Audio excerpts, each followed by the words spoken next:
supply chain when it comes to the happening of this attack. So the question is here, is how should we understand the boundaries of state behavior in cyberspace when it comes to espionage activities?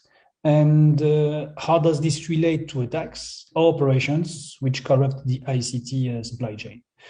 I'm very happy to hear the thought of Talita, Kaya, and Serge in this matter. So without further ado, I would like to open the floor.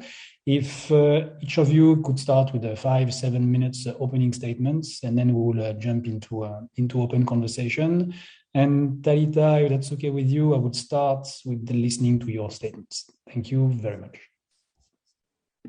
Thank you, Stefan. Thank you for your introduction. Hi, everyone. My name is Talita, and I'm a junior research fellow in law at Jesus College, University of Oxford, and I'm also a research fellow at the Oxford Institute for Ethics, Law and Armed Conflict, which studies these kinds of issues precisely, especially through what we call the Oxford process on international protections in cyberspace.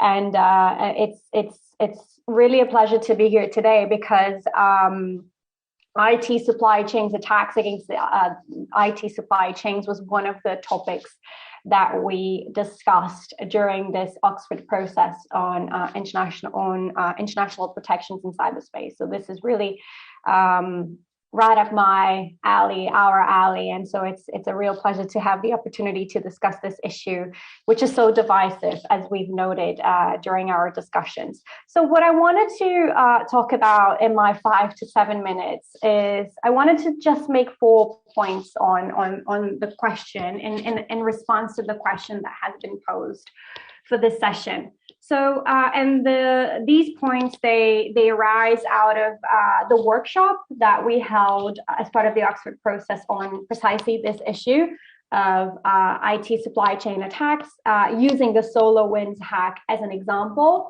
of this kind of attack. And then also some other conclusions that my team have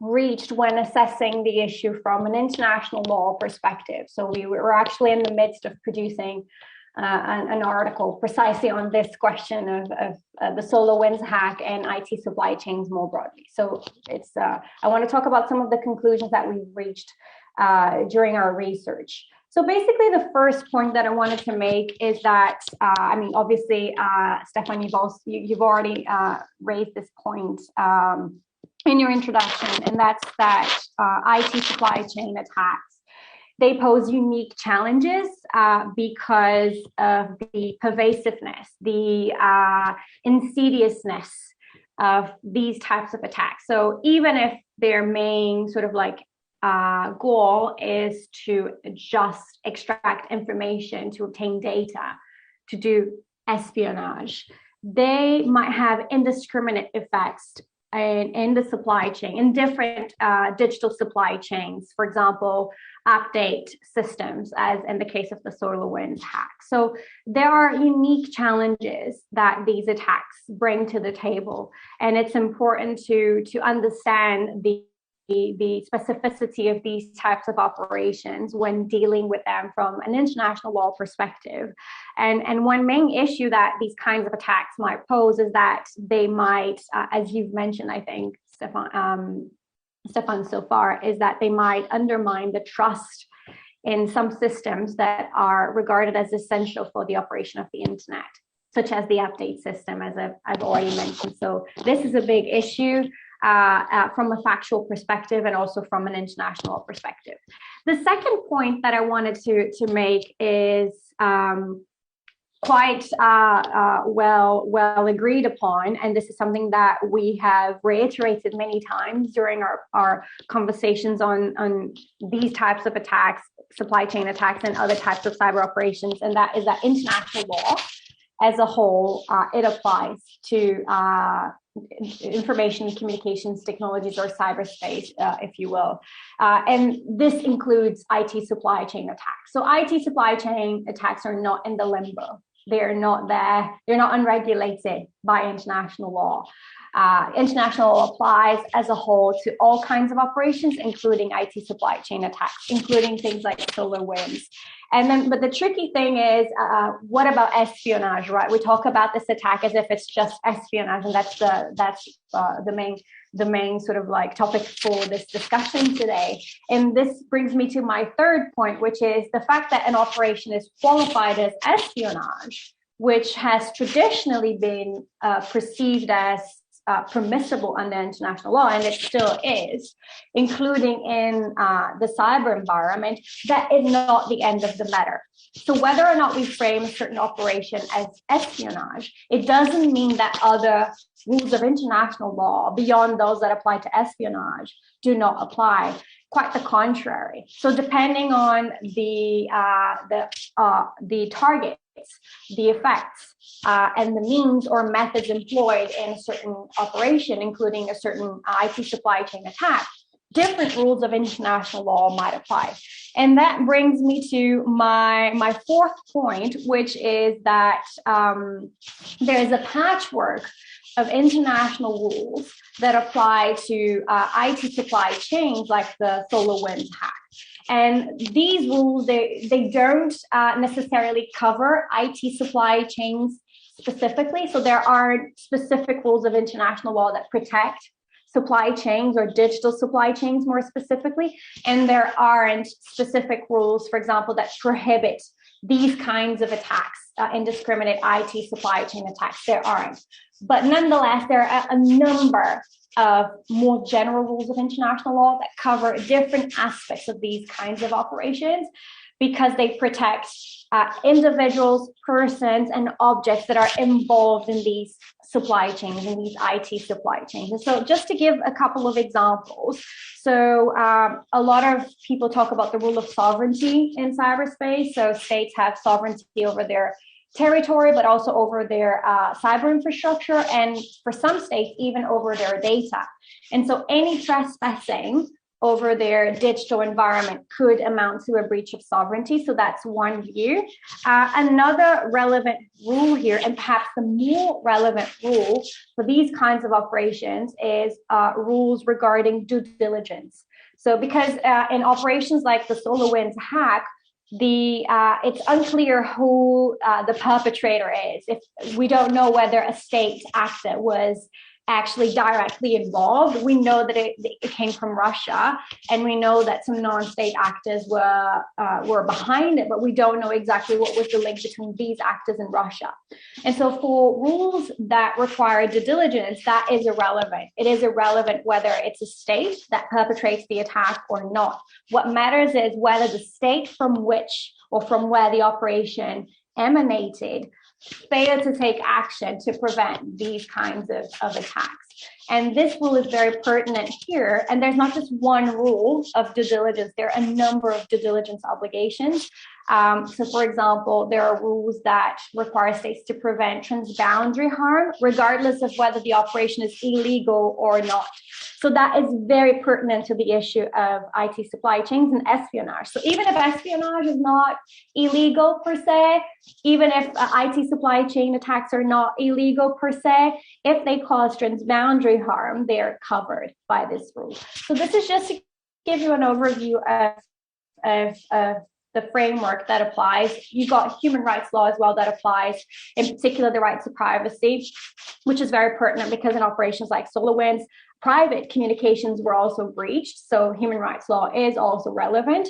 And just to finish up, just to conclude, even though we have this patchwork of rules that applies, we still need more study, more research into how exactly these rules apply to cover these distinctive kinds of operations. So that's it for me, I guess. And then I'm keen to discuss the issue from an international perspective in the Q&A. Thanks. Thank you very much, Talita. A lot of points that we can open afterwards. Thank you very much for this opening. Kaya, I will turn to you for the next address. Thanks. Thank you. And thank you for those remarks, Talita, as well. I think the one thing that I would say, because the SolarWinds actually was attributed to the Russian intelligence service. So we do, or at least the governments think they know who did it. So I just that as a clarification.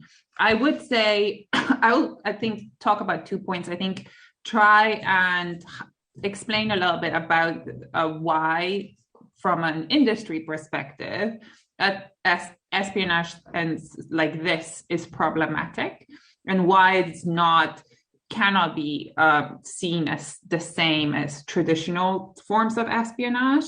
And then talk a little bit also about, Talita covered a lot of the international law applications, just highlight a few normative agreements that have been made in this space as well, and that could be leveraged, should be probably leveraged to drive more clarity and to implement sort of some guardrails in this space. First of all, I think from a attack like SolarWinds, I think both Stefan and Talita talked about the challenges. Sorry, there's sound. Talked about the challenges that relate to tampering with some of the critical functions that keep the internet safe. So the software update mechanism, which is one of the few tools that we have available to push out security updates, right? So if there is a vulnerability in the system, whether it's Microsoft or anyone else's, there is not much that a company can do beyond issuing a patch to get that system to be effectively fixed, for lack of a better word. And if people already distrust the software update mechanism a fair amount, I think there's fears that it might break something when you update. There are concerns about just what the kind of information do I give to the company when I press like update, so it kind of does it send information back. All of these things already percolate at the back of people's minds, organizations and individuals. If consistently the software update mechanism are also used to attach effectively malicious software to them by and SolarWinds is one, but WannaCry, NotPetya were similar examples. So I think that makes it that really properly undermines our ability to secure the online environment and seeds further mistrust on the online ecosystem. The other thing that I would highlight is that in the traditional offline world, espionage was a person followed a person, and to try and gain information.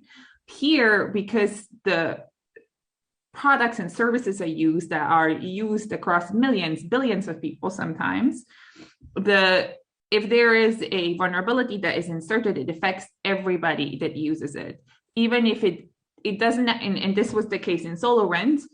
Not all of the entities that were compromised were actually spied on, but that does not mean that but that still meant that all of the companies that have discovered the vulnerability had to go through the process of figuring out whether they were compromised, figuring out even if they weren't, fixing it, figuring out what it meant, working, potentially with clients downstream, customers downstream, individual downstream, and so it means that the impacts are much broader than I'm characterizing here, but like the 3 people in government that were the actual targets of the attack.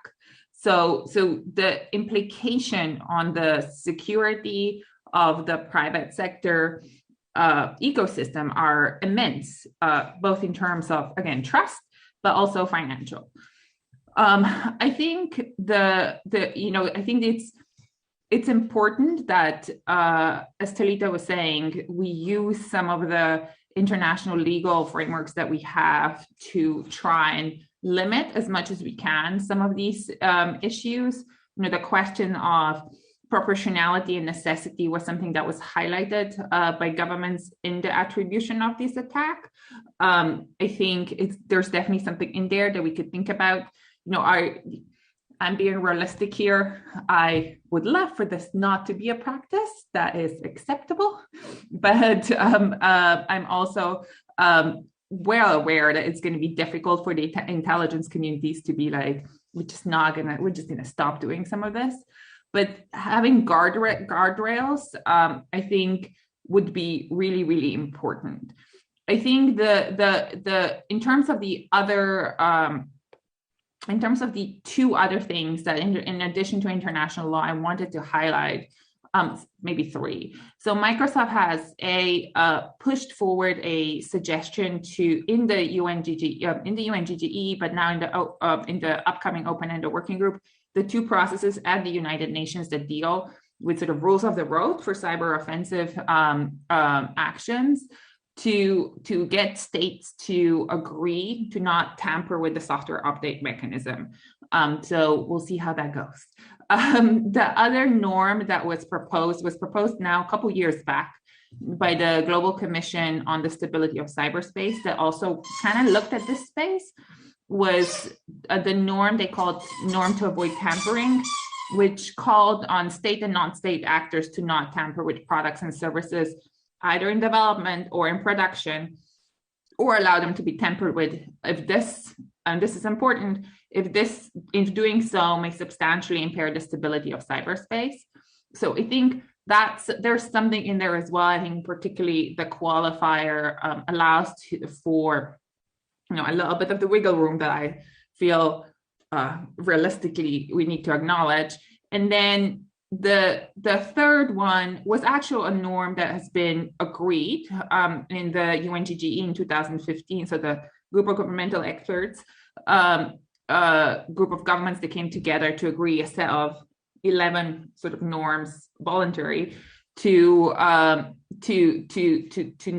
act responsibly in this space, which was the norm that states should take steps to ensure supply chain security. And that also means seeking to prevent the proliferation of malicious ICT and the use of harmful hidden functions, which I think is something that we could also discuss. I will also say, and I will finish this, the 11 GGE norms were voluntary and adopted by a small number of states. I think since, including this year, they've been agreed by all states in a General Assembly resolution. So I think the steps that we need to, as a community, encourage states to do is to not just, and this is right, research and see how these things are applied, but actually put pressure on governments to start implementing them and actually doing things that they agreed that they will do.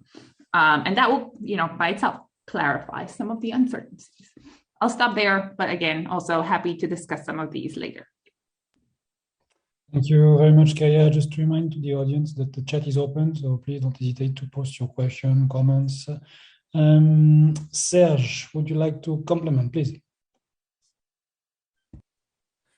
So, thank you, Stefan. My name is Serge Dross. I'm on the board of the Forum of Incident Response and Security Teams, FIRST for short, which brings together the incident responders. We are the guys that kind of clean up the mess after such an attack happened. And there's a couple of views that I'd like to contribute. I guess it's going to be a fairly boring panel because we are all kind of really super critical of espionage and all the operations. So we don't really have big fans of let's hack the supply chain here. But I think that's good. And let me add to this. I think on a somewhat technical level, there's a couple of issues with all of these espionage operations that we see today. First of all, it's not only do they kind of create problems with trust that was rightly pointed out, but they also open up holes that then are misused by others. So, for example, with the exchange vulnerability, that was a big problem this year too, alongside the SolarWinds. After whatever state actor was done, all the criminals jumped onto that train and created a lot more work, for instance, responders, and kept on kind of essentially installing ransomware on victims that hadn't patched. So I think what may have started as kind of in inverted comma normal espionage thing turned into a really big party for criminals, kind of adding to this. And from, I don't know, I'm not a lawyer, but from an international law point of view, I think I would question if proportionality would be given here. I mean, we create a lot of damage. This has kind of a side effect. And the side effect is that incident responders during these attacks, once they're discovered, are really totally overworked. And we need to focus on these, remediating these type of things, kind of diverting our energy and focus from other areas where we should be working to. So I think that is something that really is, that we really have to keep in mind. Then the second thing, and that's probably more with espionage operations that kind of are not on this really, really big scale. Like, let's talk about using tools like the NSO tools, the Pegasus tools and stuff like this. The problem is they're really dual use and they're affordable. And so it's not only another state that kind of has a problem, because yes, we can agree states have always been spying on each other, but now suddenly kind of all kinds of organizations and peoples that really start spying on civil society and on normal citizens get this really cool tools, and compare this to the old times. Like if you look at an old James Bond movie, he has Q who always develops these tools that no one else has, but that's not the case in cyber. Like once these tools are out of the box, everyone has them, not just James Bond. And that really is kind of a challenge. And I think what the reason for this is really that while in the old days, in the physical world, espionage was actually quite expensive. You needed to have these big satellite things, or you need to have people on the ground, and that put a high price on it. Cyber espionage operations were quite expensive. Now they're becoming really cheap. And that is a game changer. And so maybe rather than discussing about, okay, espionage is kind of legal and we just have to fix this and that, I think states are kind of now taking advantage of having something for really cheap, and at the same time evading kind of rules because they're really fuzzy. We don't know what they mean in cyberspace. And also it's hard to do attribution. I mean, we can discuss if it's hard or not, but it's certainly a lot harder than many of the classical physical attribution methods. And we always discuss about, oh, maybe we can continue doing this. We just have to fix it here a little bit. Essentially, we're putting band-aids on something. And I think maybe it is the time that we start rethinking of what is okay or what not. I kind of agree with the previous speakers that we shouldn't be dreaming, but I still think it may make sense to occasionally take a step back and say, hey, look, what is it we're doing? Are we just discussing band-aid policy here? Or are we trying to make cyberspace a better place? So a lot of food for thoughts. I'm not 100% sure about the answers to all of these points, but I'd leave it at that. Thank you very much, Talita, Kaya, and Serge. Took some notes on what has been said so far in order to kickstart the second part of the panel with the open conversation between the panelists. It's clear that we are now describing a threat that is pervasive, that is insidious, and is quite unique. Like what you were mentioning, Kaya, also in terms of we go way beyond having targeted and then could have been seen as proportional espionage activity coming from this history of what is happening offline, let's say. It's developing tools, capacities, know-how, investing into research that is going to target billion. I mean, the impact is going to be on billion of users. Interesting point that all of you share, that would like to put this back, is this undermines the trust in systems, so that the impact of this at the end of the day is also the trust in systems, and the example of a software update mechanism that could not be trusted when they are sometimes the only place where people are going to get trust into making sure that what they use is secured is quite critical. Something that Serge, you mentioned also that it opens doors to criminals. It's not because any actors is managing a big campaign to spy and to intrude and to airdrop and steal data. The internet is all connected. when you open doors, when you invest into vulnerabilities, you open doors also for the ones that are looking for these doors to be open, meaning criminals. And then doing that, excellent points, there's an undermining of the old capacity for everyone to defend themselves. So the first responders becomes overbooked, and there start to be problematic capacity in terms of first responding. I mean, make a simple parallel with COVID. It's like you have a wave of COVID, you have a wave of infection, and then the hospital starts to shut down because they cannot manage anymore. Except in this case, it is a disease that is engineered by humans. Usefulness of legal instruments. Interestingly, what you mentioned, Talita, and also Kaya, in terms of what are we looking at? So the rule of proportionality, the rule of sovereignty, the due diligence, but also beyond the facts, and I will be curious about your thoughts, beyond the fact that these rules exist, are they operationalized?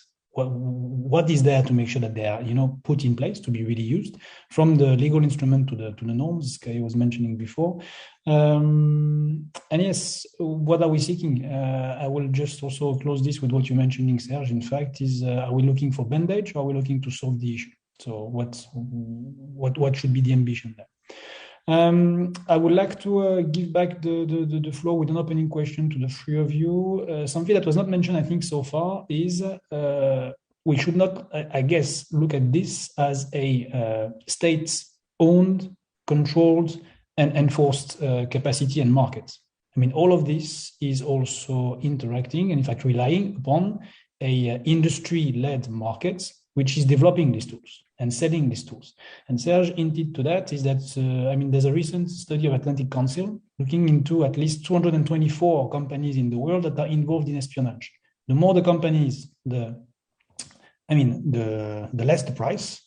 It's simple demand and supply, and the less the price, the more the companies, and then the more people that are learning these skills in order to spy, and then these tools get accessible by a lot of entities. I'm also curious about the panel views on this offensive cyber capabilities market that is underlying this threat. So maybe that is an opening question, and then I'm seeking what is in the chat to continue. Anyone wants to take it?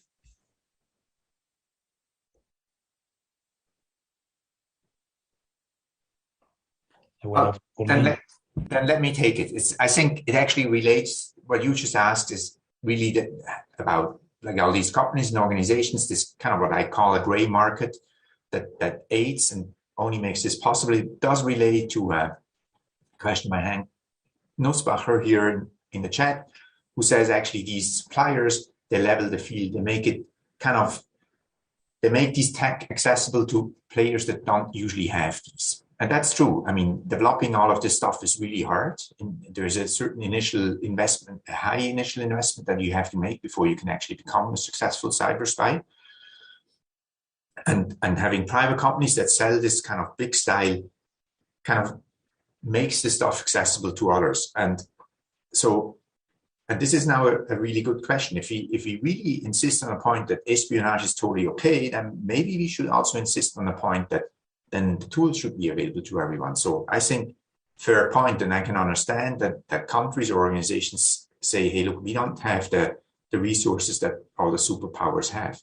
But now looking again at the damage these tools do and the damage these operations do, you kind of wonder if this is really the way forward. And if you compare it to this kind of other like weapons of mass destruction, like nukes is something that only officially 5 countries are supposed to have. It's actually a little more, but the general consensus is you shouldn't actually really give these away to people that don't really know how to handle these type of things.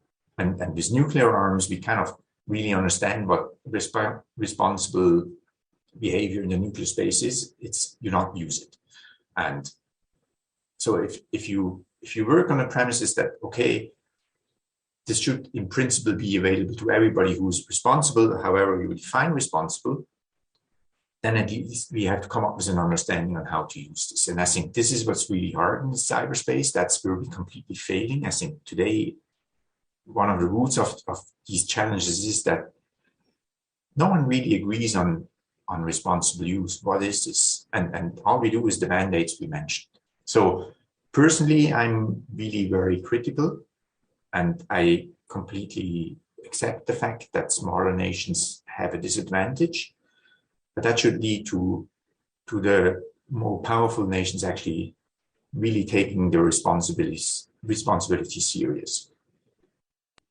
Thank you, Serge. Opening to Talita and Kaya, just to add something, there's been recent coverage and investigation run by journalists, for example, in the EU, that a part of the EU countries are procuring, by the way, with taxpayer money, these kind of tools. And sometimes the same EU countries are targeted by the same kind of tools. So it shows, how the situation is. It's not about what kind of states you are or the size that you have. At the end of the day, you participate to a market that no one controls. And the second bit is no one should never underestimate the financial capacity of criminal groups.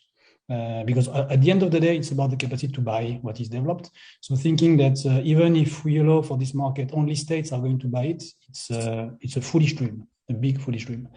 Talita, Kaya, please. Thank you, Stefan, and thank you, Serge, for your remarks. So I just wanted to make 3 or 4 points maybe. So you've mentioned the issue of proportionality, right?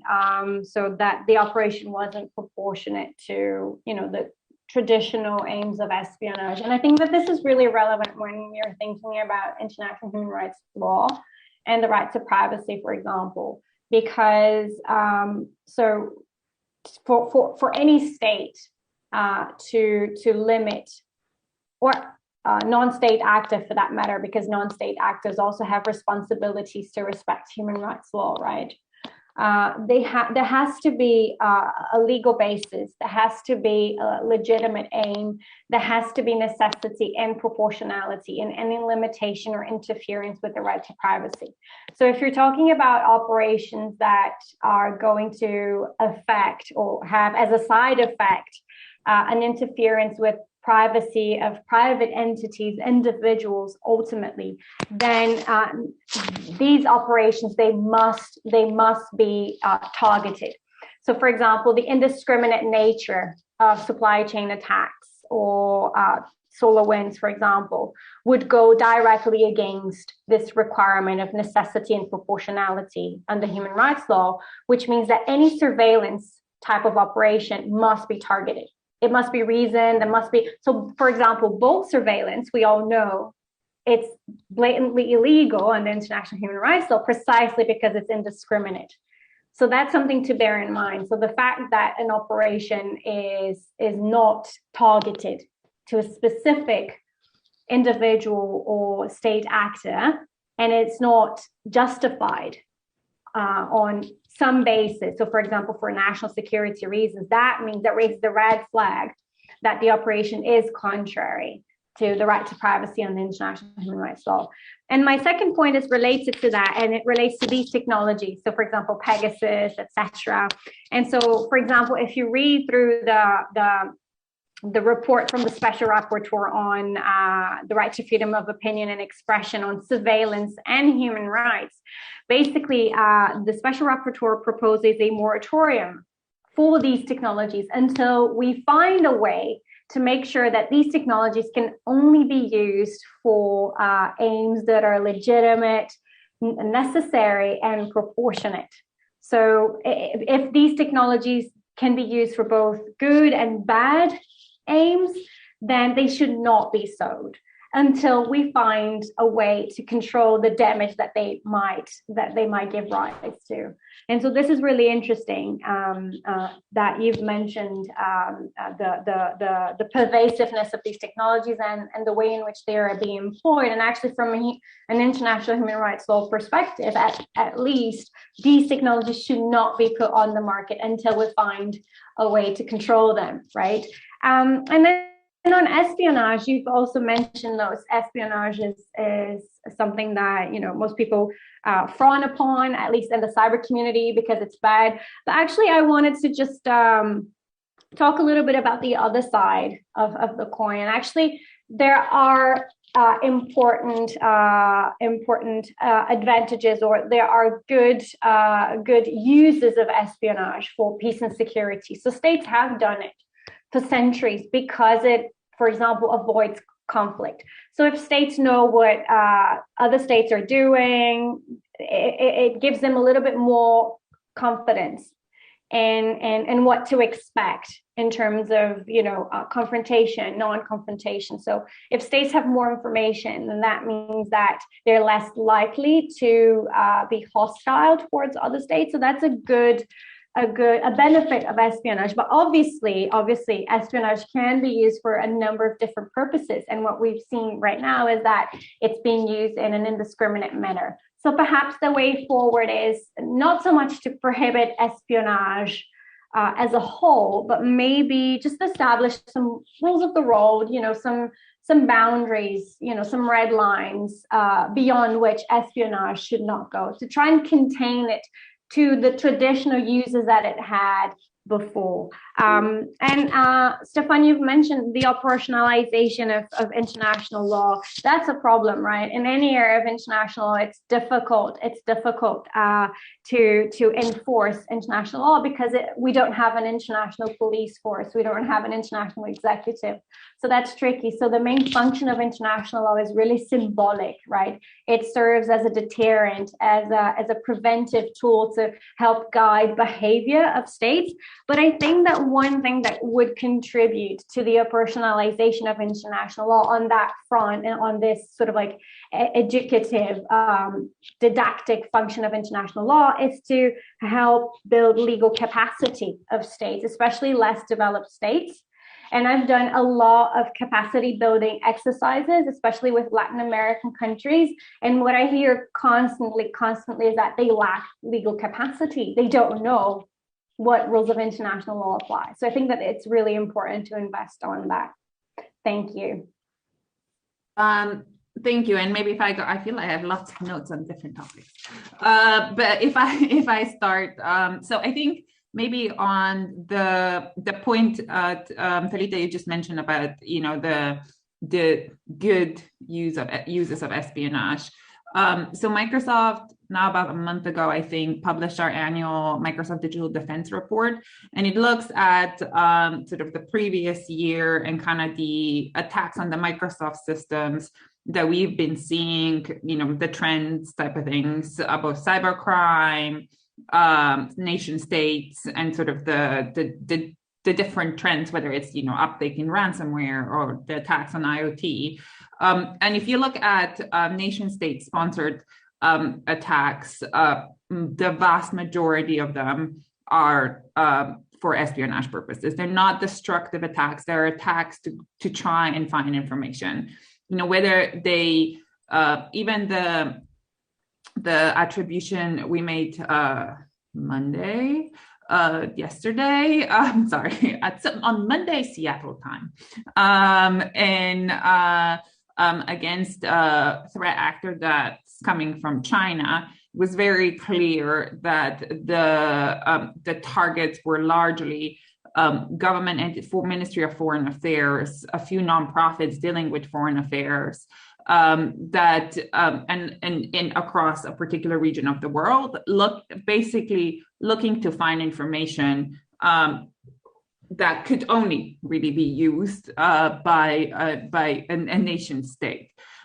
Similarly, I think this was last year, we've seen a really big spike by actors associated with Iran ahead of conferences dealing with the nuclear deal, for example, both at governments and think tanks associated with governments involved in the negotiations. So yes, this is exactly why nation states are using them. However, because the way the online ecosystem is set up, that means the implications are still, like with SolarWinds, on a much broader set of enterprises, and are can hardly be called proportionate. And I think that's where sort of the point as well earlier on that was about, whether the private sector offensive actors, cyber mercenaries, whatever you want to call them, kind of level the field. Yes, they do, but I think I'm not sure that's a good thing. I also would say cyber weapons, with like quotation marks, by themselves level the field, right? I think if you compare it to investments in tanks or planes, all of this is much cheaper. Even if you decide as a country to invest in developing your own capability, it's cheaper than going out and building an army, like a physical one. So yes, there's a level. There is definitely a point there about leveling the field, but I would also say, as you level the field, you are in danger of destroying the field in the process. The why Microsoft has been engaging in this conversation has been this fear of endless escalation without, and what that means, not just necessarily like a government like response to a government and then the kind of like a system is down or something like that, but unintended consequences. And we've seen this to an extent, I think, with Not Petty and WannaCry, how the systems are very connected and things can spread very quickly, and unintentional damage is something that is that can have dramatic consequences for our economies, not just for sort of human rights and things like that, but for our economies, not just the ICT sector, but because we are all more or less relying on technology for all of us. Like hospitals will go down. The government won't be able to operate necessarily because their systems won't work. So that's where I think Serge's point about responsible use is exactly the right one. The challenge, I would say some of the bigger countries, even if we are looking at some of them as more malicious than others, that have invested in this space, have also invested in understanding the implications, have also invested in developing frameworks that guide the use of technologies for their intelligence services. The US example of a vulnerability, and they're not perfect, we need to do more, but the example of the vulnerability equities process, which is a process that looks at, they find a software vulnerability and they decide what to do with it. Do they report it responsibly to the vendor, so the company whose product has a vulnerability, or do they store it so they can use it at a later date to pursue an intelligence objectives? And so having the processes to have those discussions about the implications on the economy, about the implications on civil rights, I think are critical, and I think we need to have more of that. This is why also the sort of the cyber mercenaries angle concerns me a little more, because what Stefan said. So not only do the intelligence services, the services that have traditionally kind of acted in this space, use them. We've seen the law enforcement use them increasingly, and again, not necessarily the same frameworks. And then again, Stefan said this will be used by cyber criminals because it's not like they don't have money. So it's the potential of spreading it. So I think it would be important to, and also Stefan, I think was an interesting point, because you said, the Europeans buy them. And I think this is the bit where I think that we as a, like multi-stakeholder civil society industry community have an opportunity to use our voice to put pressure on our governments, particularly on the democratic governments, to lead by example. Not only do Europeans buy it, a lot of these companies come out of Europe. So making sure that we are vocal about how we disagree with this type of behavior, and on the industry side, find ways to regulate is the wrong word, but impact that behavior, whether it's, we saw WhatsApp sue the NSO group. We saw Apple do similar. We saw Amazon and Microsoft put the NSO off the cloud ecosystem. So like making sure that it's not, that the technology cannot be as again, effectively as powerful.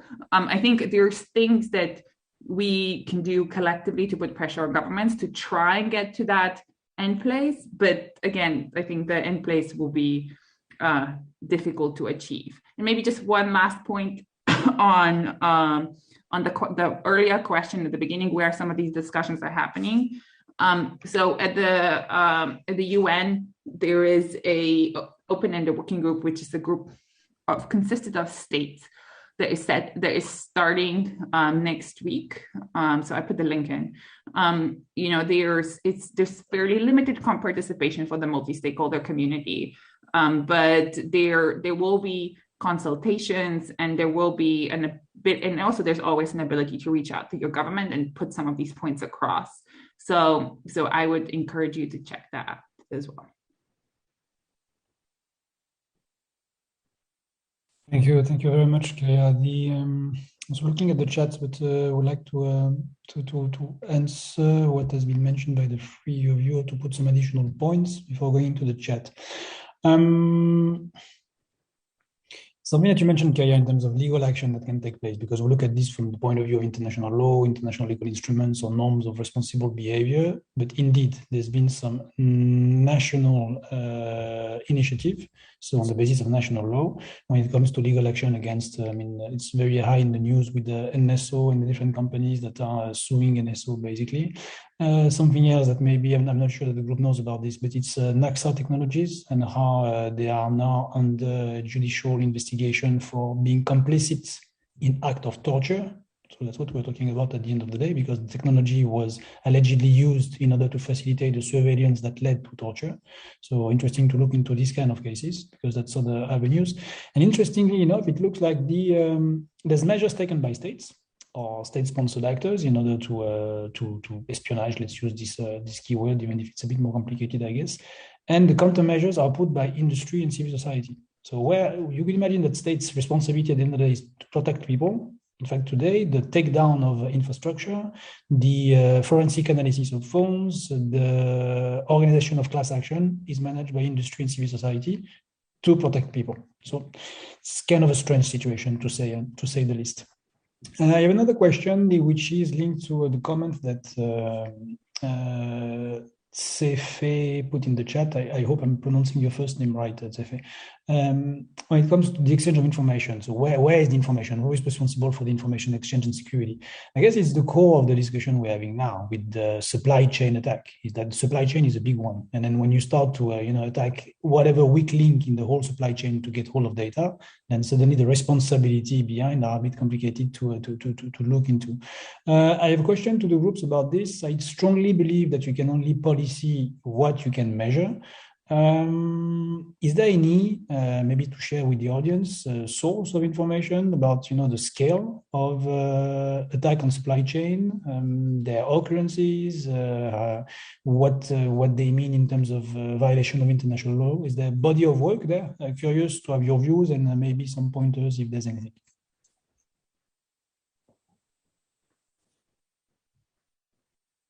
So is the question as to whether or not there is any body of work on international law in the context of ICT? Yeah, it would be really that we have like a compendium of information when it comes to this is supply chain attack. This is what happened, over the years, and this is what this means in terms of it has been attributed, yes, no, kind of analysis of what it meant for international law violation or other bodies of laws. Well, the only consolidation, the only compendium that we have so far on this topic, because it's just so niche, right? And it's so recent, is the report which I'm holding right now, which we did as part of the Oxford process, which is obviously a cooperation between our institute and Microsoft.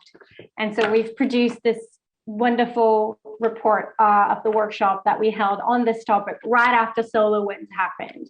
And it consolidates all the discussions that we had among international lawyers, different views on espionage, different rules that apply to supply chain attacks. It's not yet published, but it will be published quite soon. And the other sort of like not a compendium, but consolidation of views that we have on this topic is an article that we are putting together on SolarWinds, which I've just mentioned. So we are in the process of publishing that too.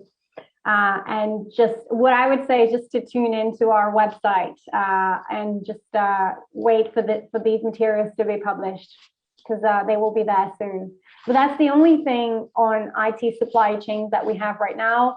Obviously, there were some blog posts right after SolarWinds happened in the blogosphere. So blogs like Just Security, Eagle Talk. There were a few posts on the topic from an international perspective, but there's nothing really systematic about this yet.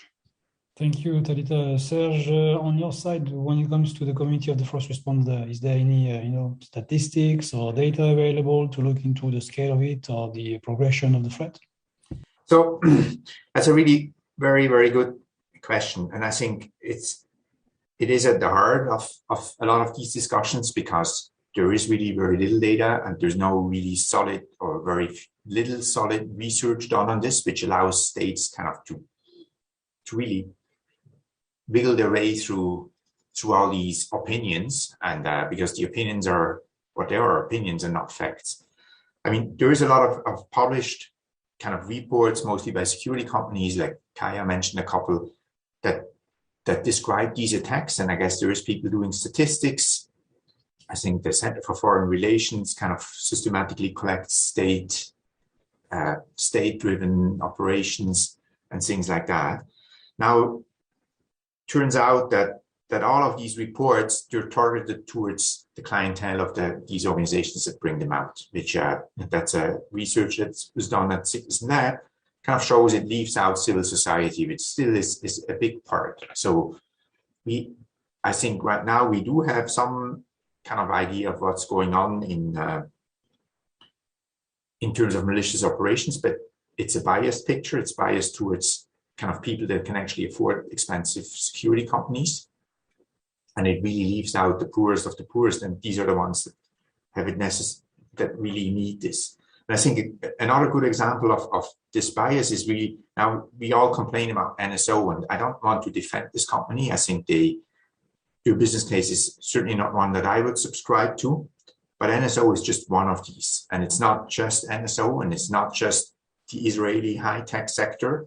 There was a recent publication, I think, by the Atlantic Council, and I'm sure, Stefan, if you referred to this one earlier on, that identified with high confidence 80 companies selling this kind of stuff to shady things. And that's only based on publicly available information. So I think it's really important that we start focusing on these type of things, so that we get a good picture. That is also important so that we can actually get an idea of the damages we do. It's not just SolarWinds or the exchange thing, the really huge ones. It's a lot of small ones add up too. And I think a lot of first responders have kind of a gut feeling of how much is going on, but I think we really lack serious research, academic research here that really is found on scientific principles. And again, comparing to the nuclear stuff, we do this. We have a network of satellites that monitor X-ray radiation. And I mean, these are scientific facts that no one can argue about. And I think we need these. And maybe I'll add another lens almost. So I mean, I agree with a lot of it. I think there needs to be more research done in this space, and hopefully maybe Stefan, you can talk a little bit about what you guys are doing too. But I think it's one of those things, and this again is Microsoft data looking at Microsoft's network. So exactly like Sir said, it's skewed to a particular set of information in the world, but we've seen our increase over the past year in terms of the number of actors associated with nation state, the level of activity, as well as the sophistication of what they're doing, and sort of the P in the APT, I think, is becoming more and more persistent. And this is, I think, where SolarWinds is a good example of also, like, once again, wait, this is so problematic. In no other, it's not problematic just for, and just is the wrong framing. It's not problematic solely for the human rights activist and the people who are often under threat, in particularly sort of from some of these tools used by developed by cyber mercenaries, but also really problematic for companies with large resources. It is in no other sphere of warfare, again, quotation marks, is a private business expected to withstand on a daily basis attacks from either government or government-sponsored actors that sometimes takes years to develop, have lots on the offensive capability, have lots of actors individuals associated with it, lots of money poured in it. So I think that's where also the disparity, I think, even for the really big companies, I think is something to keep in mind as sort of more and more of these take place. Some of the ones that make the news are a very small proportion of what is actually going on. Also the ones that actually succeed are a very small proportion of what is going on. But you still have to defend on a daily basis. Very, very, very true. Just to give an idea, in Cyber Peace Institute, we are providing free support to NGOs that are targeted by or potentially targets by cyber attacks. And some of these attacks are this kind of attack, like espionage, minded, getting data, trying to understand for an actor who the NGO is helping, who are the beneficiaries, because at the end of the day, this is data that can be very interesting from a geopolitical agenda point of view. And we see that the capacity for these NGOs everywhere in the world to protect themselves is very low versus, as Kaya was mentioning, the pouring of money that is put into trying to attack them. And that's really problematic. And the fact that in the middle of this, you have no market of companies, and I put in the chat the reports from the Atlantic Council, companies that are just selling this to anyone that can buy it. It's just escalating the threat to an unprecedented level. Thanks for sharing before the information, Talita and Serge, about what is available in terms of compendium of knowledge on the threat, and looking forward for the report, Talita. But really, it's at least if I do the parallel with healthcare, there has been discussion over the past years that healthcare is off limit, we should not attack healthcare, etc., etc. At the end of the day, there was absolutely nothing, just to document the level of attack on healthcare and to document how this attack level is increasing over time. So then you can see the activities of states, the statesmen, the agreement in terms of norms and law, and in parallel, you assess if it helps healthcare to be less attacked, yes or not. And I think we need something similar for this problematic. But okay, easier asked than done. Looking at the chat, please welcoming a question. Otherwise, I have additional one. It's on the remediation after the attack. So when these kinds of attacks are happening and they are documenting, like let's take the SolarWinds as an example, what is happening afterwards in order to help the numerous number of victims? Because when it's identified, it's like there was an agenda to spy on a specific entity. Because of this spying activity, there's been vulnerabilities creating everywhere, opening doors to criminals to just invest into this and start attacking. And then this creates an ecosystem of victims. What is done for these victims afterwards? What is the recourse for them? What are the capacity that they have available? I don't know if you would like to share some thoughts about this.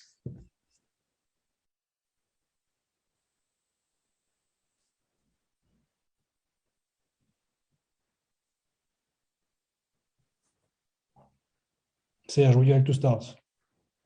Can you rephrase the question? Sorry, I'm not really sure I understood it. No, my bad. I meant we are looking sometimes at these cases as if at the day when they become public and almost attributed, then we move to something else. But then starts the real problem for the victims. People identifying that they've been victims. Maybe data have been stolen, or their system are still not patched or cleaned. How do you see that there's a specific support post these big attacks like SolarWinds or others to really help victims to recover, get better, not being attacked anymore? Okay, that's a very important and good question. I think, and it has kind of a two-part answer. The first part is that once an attack becomes public, that's when we really start to work, and it really eats up a lot of resources. And again, I mean, you made the comparison to the current pandemic. Initially, a lot of the more mature organizations, they kind of start fixing their systems and cleaning them up. There's a lot of smaller organizations that just don't grasp the importance of what this is about, and that they should do this, which kind of is mind-boggling to me, but maybe that's just because I'm living in the security of a bubble. But a lot of companies, a year after say the exchange thing, haven't patched their systems, and that makes it really, really hard for, in particular, national C-certs to follow up with these people and convince them. In fact, what they often happens, and again, this is something we need to address, is that if a government C-cert or incident response team phones a victim and says, hey, we have information that you have a problem, you actually compromised and you need to do something, the answer is, how do you know this? Have you been hacking me? And so the anger is directed towards the wrong people. But even if we get this into, and this goes all into the question of victim notification, which really is a difficult one. And right now we're facing this with the current ransomware wave, where sometimes we can actually anticipate an oncoming ransomware operation, but we find it really hard to inform the victims. Law enforcement says it's not our jobs. Three-letter agencies don't do this as a matter of principle. So it's really, really hard. So that's the first part. And I think maybe we can solve this by becoming better, by becoming better in information sharing. But then there's a second part, and that's some of the damage you can never undo. If your data has been stolen, it's been stolen. You can't get it back. It's not like an expensive painting. If you catch the thief, you get the painting back. If you catch the data thief, the data is still out there. And this really is a problem. And obviously, right now I could say I don't really care about state secrets, but I do care about personal data. I do care about, like this case where attackers hacked a mental hospital. I mean, these patients have a hard time as it is. So this information now is public, and it will never be unpublic. It will always be out there. And I think that is something we can never undo. And again, if you go back and say, what are the costs of these operations? There's so much collateral damage, and it's eternal collateral damage that is not taken into account. And then again, today, if I look at the discussions about when is espionage legitimate, I mean, I'm totally in there's legitimate uses, but we kind of always talk a little bit about the tiny little space here where we can adjust something. I think maybe rather than focusing on where exactly does this line between bad and not bad run, let's just map out the part where we really know it's bad. That's big enough. We can always later talk on the fine line, and if we cover the first 80% towards the dangerous territory, I'm already super happy. I would agree. And I think maybe to build on what Sir said, I don't remember who he was. I think it was one of the government representatives that recently said, how do you help people? How do you help organizations? They recently said, ransomware is actually pretty good for this. I mean, it's terrible as an epidemic and as a crime, but in comparison to the attacks we've been talking about over the past hour or so, the sort of the espionage stuff that affects in reality sort of a very it's not as dramatic as an impact as is like a hospital shut down by ransomware. It's brought the awareness of the implications of cyber attacks much more to the front of individuals and organizations' consciousness. So there is more of an awareness of, okay, maybe we should do some basic things to secure the system ahead of the attack taking place. Because I think this is the bit that's been really, I think, boring for like 15 or so years. That I think that the tools that protect everybody from the vast majority of the attacks, obviously not the most persistent, not the most sophisticated, I think they will get in whatever you do, but it have been the same for the past decade, right? So have been things like patch and patch quickly. Don't wait, like Sir said, a year. Updates, have updated systems. Ensure that you use strong passwords and multi-factor authentication. Things that really are tools that are available out there, simple. Sometimes it's simple, it's just they're that one extra step that I think a lot of people are like, yeah, it's like a step too far, but they really help prevent things like the data of individuals being spread and out there. And the reason why I say this is both in terms of the preventative measure, but also the sort of the patching, so which is the post measure almost, is because there's little that we can all do. As a platform, we can share patches, we can share information. But at the end of the day, it is a responsibility of the individual or the organizations to actually implement some of those. We can't force them. So making sure that those things are connected and implemented more frequently, I think will be important. The other thing that I wanted to also say is what I'd love to see is for whether it's a small group of states, this is either on the cyber mercenaries or more broadly on the espionage, small groups of states or small groups of private sector actors to start like stepping up and walking the walk and saying, not just saying, okay, we disagree with this practice, but then going a step further and implementing it, whether it's in the cybersecurity tech accord, where it's like we will not conduct offensive operations, or whether it's for governments to say we will not, which I think the incoming German coalition is saying that they will not buy the private sector offensive actor tools. So I think, though, they're not a long-term solution, they're not a solution for everything, but like they start to create the normative environment of what is good behavior and what is bad behavior. And then hopefully over time, we can become much clearer about, you really shouldn't do that. It doesn't actually matter where you are in the world.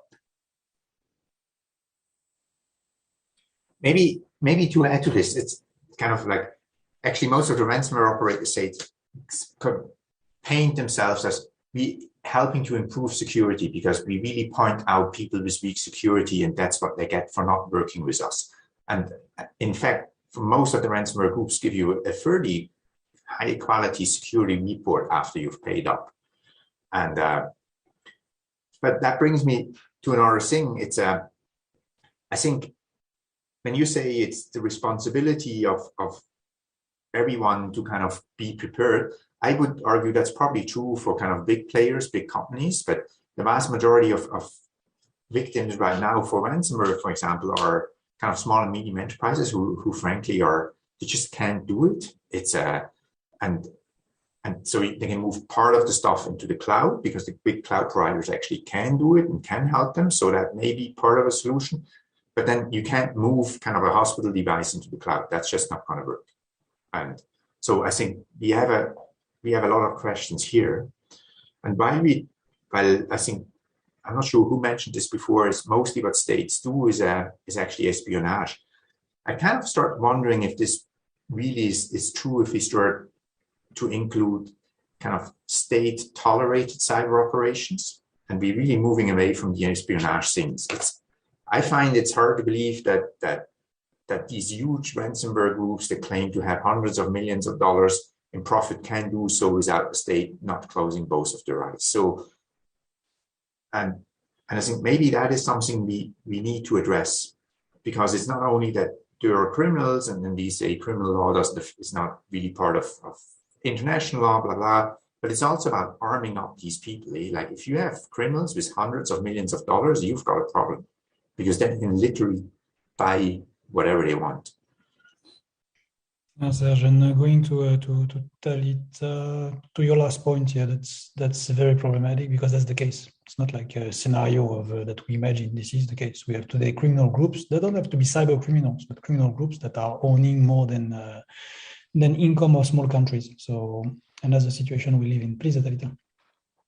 Thank you, Stefan. Thank you, Serge. Thank you, Katja, for all of these points. So I just wanted to follow up on three of the points that were raised in the previous discussion. So on data gathering, so some of you've mentioned healthcare and attacks against the healthcare sector, hospitals, things like that. And so just one important thing to bear in mind when we talk about any kind of attack against the healthcare sector or a research facility is that whether you're talking about data gathering, whether you're talking about ransomware, even the slightest penetration into their networks can be really compromising, especially when you're talking about research facilities, right? Because, for example, if you're doing clinical trials, right, even tampering with just invading the system might tamper with the data, with the confidentiality of results. And so that might mean that the whole research is compromised. And the same goes for example, patient records. You know, if you've got the minimal intrusion into databases containing patient records, then, you know, you might just compromise the whole thing and you have to build it all back. So the impact of these attacks on the healthcare sector is significant. And one thing that we learned when we were kind of like discussing these attacks against the healthcare sector during the pandemic from an expert, a cybersecurity expert handling these issues within the University of Oxford. So there were cyber attacks against Oxford from Russia. And what he was saying is that, well, what keeps me asleep at night is the fact that they might just tamper with the data.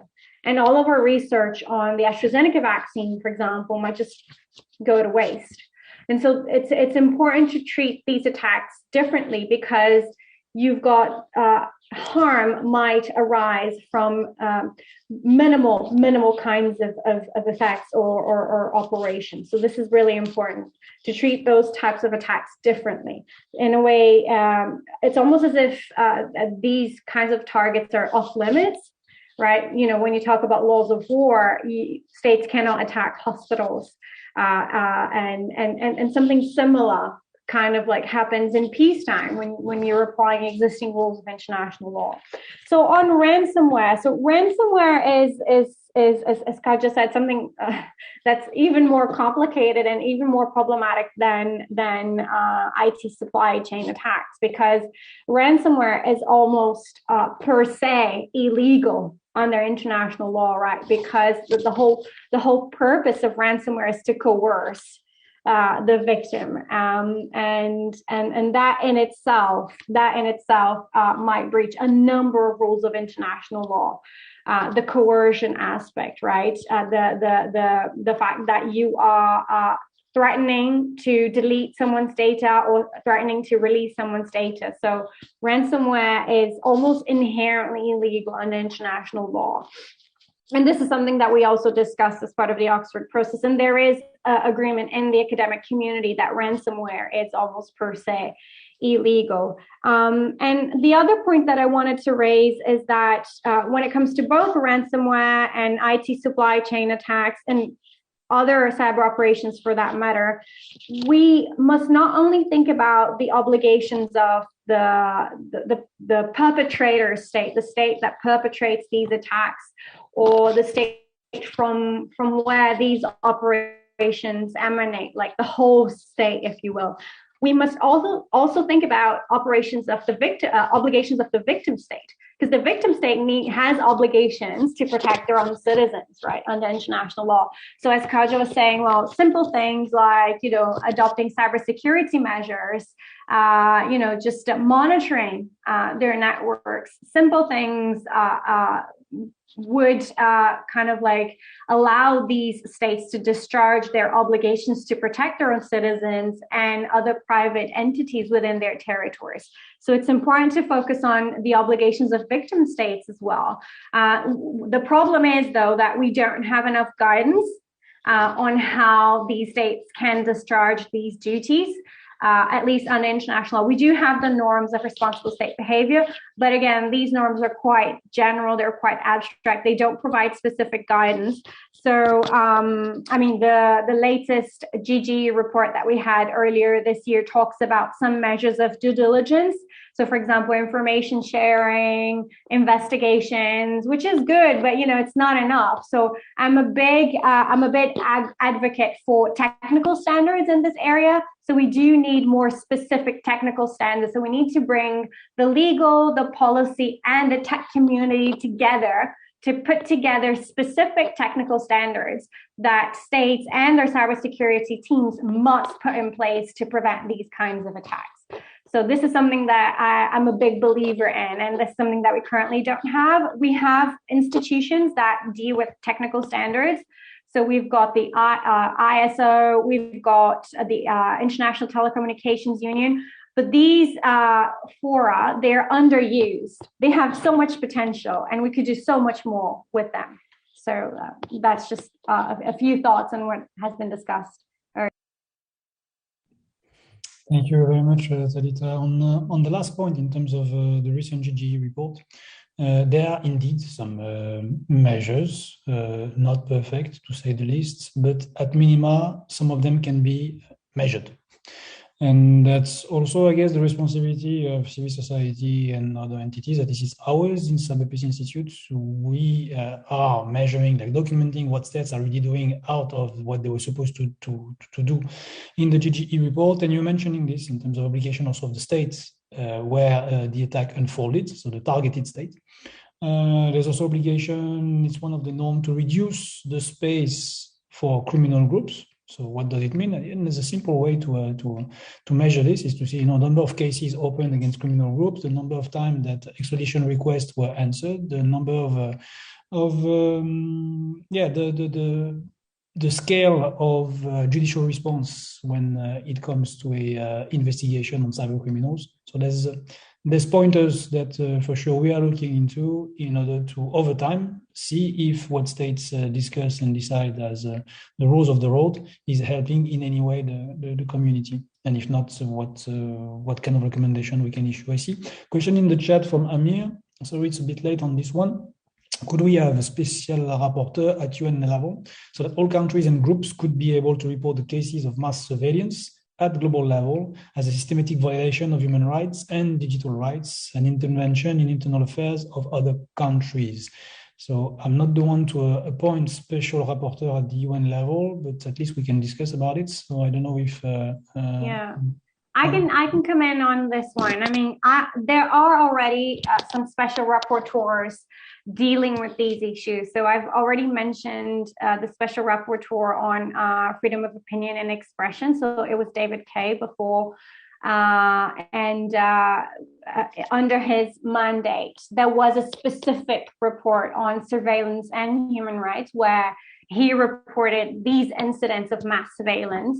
So there has been action at the UN level, at the UN Human Rights Council level on these issues. But I think that perhaps having a special rapporteur to deal with human rights in the digital age, like more broadly, would perhaps be helpful, because what we have is like different rapporteurs dealing with specific human rights, right? So that's the structure of the UN sort of like Human Rights Council. But we don't have one rapporteur just for human rights in the digital age, broadly considered. So perhaps that would help. to kind of like understand these issues that are happening from a more holistic, integrated perspective, because sometimes we cannot separate these different operations. So sometimes they happen, they're interlinked. So for example, supply chain attacks are often connected with ransomware, as was said earlier. And sometimes it's hard to disconnect the rights at play. So for example, if there's a violation or an interference with the right to privacy, then almost automatically that will affect the right to freedom of expression. So that will have a chilling effect. So for example, Pegasus, the use of Pegasus against journalists. You know, if they knew that, or if they suspected that they were being surveilled, then they wouldn't really be able to freely speak out and do their jobs. So perhaps a more holistic consideration of these rights in the digital age would be helpful. Not within the UN, but within the ILC. So that's the International Law Commission. There are rumors that perhaps one day there will be a report on international law in cyberspace, including issues of human rights. And so fingers crossed that this will happen, at least and when the new members that have been elected this year start their mandates in 2023, we might see this kind of discussion. And maybe I would, just building on it, I would say so I think, you know, there's other ways to also drive accountability. I think some of it has also been mentioned in the chat. I think partly the concern that I have is, you know, states already make these abuses public when they want to. Which obviously would be great if they do it more often. I'm not sure a central rapporteur would be a mechanism that would encourage them to do so. And there's lots of organizations in the civil society in particular that track some of these attacks already as well. I think a better way forward, I think, it is to encourage governments to attribute attacks when they happen, and also attribute them to nation states when they happen in terms of nation states, and then prosecute criminals when it's criminal, no matter where they are in the world. I think the other thing is when they attribute it to nation states, to make sure that they actually reference the laws, the norms that were violated in the process, because I think that helps build the how does it apply that we talked about at the beginning of this conversation. And in addition, I do think efforts like the Citizen Lab, but also efforts by the private industry, whether it's our own or, you know, other security researchers that make information available, that collect and track some of these actors, and, you know, don't attribute it with the same powers that states have, but are able to point to specific actors, point to specific behaviors that are challenging, and does drive greater transparency and understanding of what's going on. So I would encourage more of that, and more of sharing of those type of information amongst different groups as well. Thank you. Looking at the chat, so this question was taken on board. Can I just add something, like a two-finger there, Stefan? I just forgot to mention, obviously, the Special Rapporteur on the right to privacy, who has just been, who has just took up her mandate in August of this year. So that's Professor, what's her name? Dr. Brian Negreiros. She's from Uruguay, and one of her areas of interest is precisely mass surveillance. So I forgot to mention that. So you've got two UN special rapporteurs dealing with these issues like head on the rapporteur on freedom of expression and the rapporteur on privacy. Thank you very much, Talita. Looking at the chat, I think we addressed the question. We have 3 minutes left, 3 speakers. So it's simple math, 1 minute each for your closing statement, and what would be the call messages to the audience. Serge, starting with you. Thank you, Stefan. So Talita, I think you have to kind of partially restore my faith in international law. We seem to have everything on the table that we need to, but I still maintain that states kind of really enjoy the fog we have in all of cyberspace and international law and cyberspace. And I still actually claim that we should move forward, actually clearing up that fog, at least partially. And once we don't miss that, we can start just to find the points. Thank you very much, Serge. Kaya? I think that's it. I think we're out of time anyway, but I think, like I said, I think there's definitely more to be done. I think both in terms of implementation and when it comes to implementation and holding actors across the board accountable for what they said that they will be doing. So for me, I'd say what keeps me asleep at night is the danger of these kinds of operations affecting operational technologies, right? So technologies that have a connection with physical devices like power plants. So that really scares me a lot, and that's what scared me the most about SolarWinds is that window was left open. And I think that we need to focus more on prevention rather than remedying these kinds of attacks. So we need to think ahead, and we need to be worrying every day about these things. And I believe, and I'm a true believer in the role of international law, not so much as an enforcement mechanism, but as an educative or an educational tool to guide behavior. But we do need more guidance. We do need to bring different experts together to put together specific guidance on how international law and the norms of responsible state behavior must be implemented. So that's what I'd say. Thank you very much to all speakers. Just to offer the fact that Cyber Peace Institute, we are very available and happy to engage with anyone with the data knowledge on these topics. I mean, this is something that we are looking into, investing resources to track, to trace, to analyze. And in collaboration, Citizen Lab, I think, was mentioned. So to re-mention the amazing work that the Citizen Lab is doing in this field. A lot of this is known because of their work. So, and that's the kind of initiative that must be respected and used. Thanks again, Kaya. Thanks, Talita. Thanks, Serge. I think we are on time, which is quite amazing. And I learned a lot. I hope it was interesting for everyone. And enjoy your day, everyone. Stay safe. I heard there's a bug out there. See you. Bye-bye. Thank you, everyone. Bye.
We all live in a digital world. We all need it to be open and safe. We all want to trust. And to be trusted. We all despise control. And desire freedom. We are all united.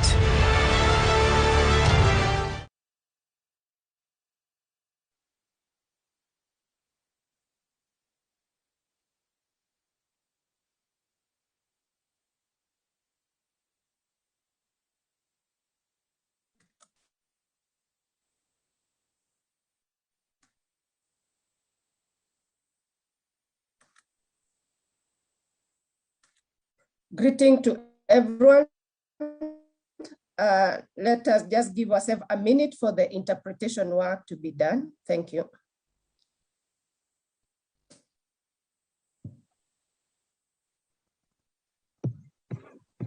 We are not assigned yet. It's Christian, the interpreter, speaking here.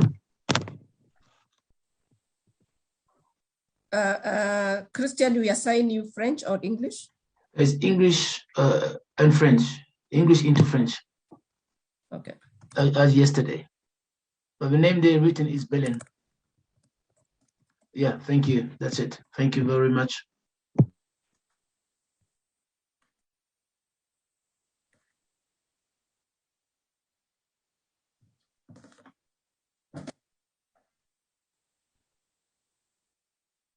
Could you assign me as French into English? Thank you.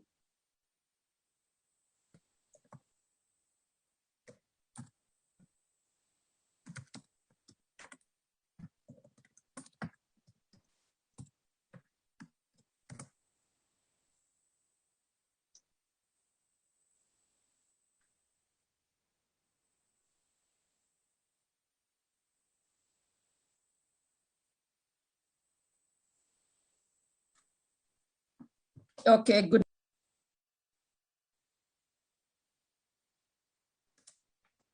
Welcome to PRIDA workshop.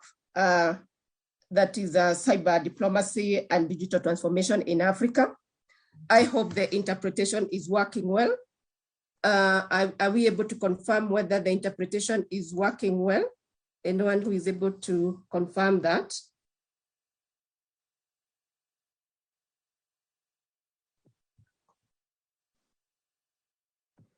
I'm waiting for a sign. I see Esther Milenge is still not an interpreter from English to French. Please help us do that.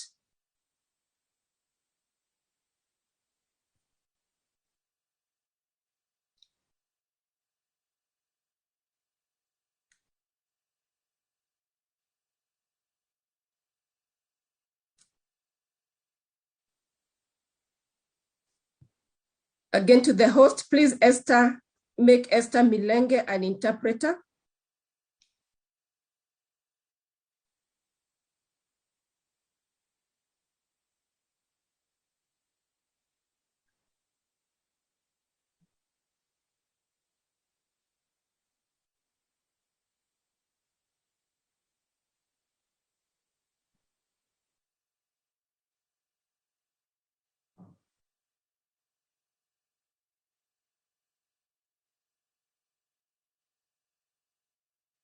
Okay,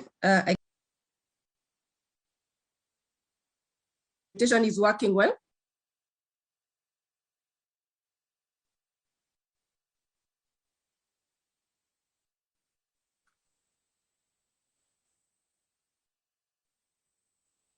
Someone, no sound, no sound. Can you hear me? Yes, this is Pierce. I'm in the room and we can hear you now, Margaret. Okay, thank you. Good.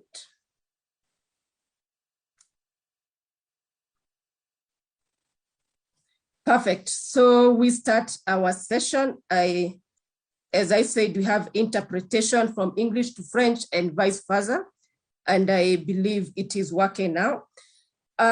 We are online, most of us. We only have one panelist in the room. And as I shall be introducing, you will know who is connecting from where. Is my sound now working? Margaret, I think the interpreters for French, Belen, complains that he can't hear you, but I think he should actually probably also be selecting the other channel to be able to hear you, because if he doesn't select the channel, he can't hear you. So we still don't have the interpretation in French. Though I still see Esther Milenge is still not assigned. Esther Milenge is supposed to be assigned as an interpreter.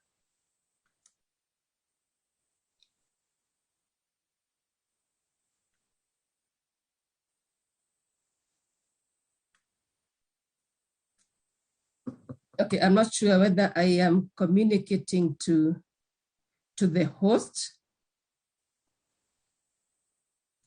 Okay, I have been made an interpreter. I should not be the interpreter. It is Esther Milenge. I'm going to paste the name in there. Or Esther, can you write a message to the general WhatsApp group?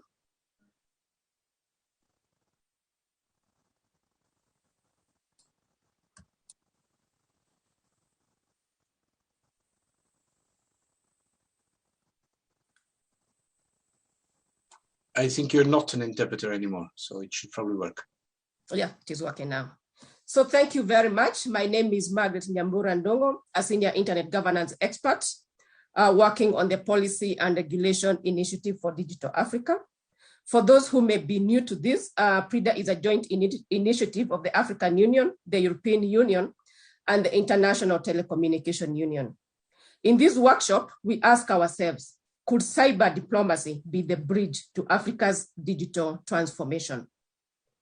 Just to give you a bit of context, the African Union launched the Digital Transformation Strategy in February last year, that is 2020, and the strategy runs from 2020 to 2030. For effective implementation of this strategy and to achieve the desired outcomes, there is a need to build trust, boost confidence, and ensure we have reliable and secure infrastructure across the continent. In 2014, the African Union Commission adopted the Malabo Convention on Cybersecurity and Personal Data Protection. The Malabo Convention provide fundamental principles and guidelines to ensure an effective protection of personal data and create a safe digital environment for the security of citizens and privacy of individuals' online data. To date, only less than 15 countries have ratified this convention. And we ask ourselves, cyber diplomacy works by building strategic partnerships across social, economic, and cultural dimensions of development. It cuts across. So could this be what we are lacking as a continent? Should we be focusing on cyber diplomacy to position ourselves where we need to do that?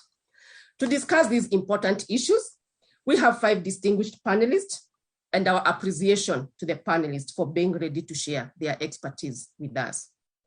With me moderating the session is Mr. Adil Suleiman, the Senior Policy Officer, African Union Commission.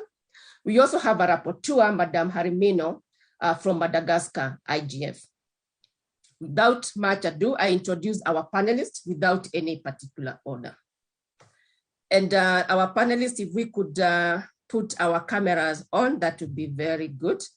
We have Mr. Abdul Hakim Ajijora, the chair of the African Union Cybersecurity Expert Group and a former commissioner, Global Commission on Stability of Cyberspace. We also have Mokhtar Yedali.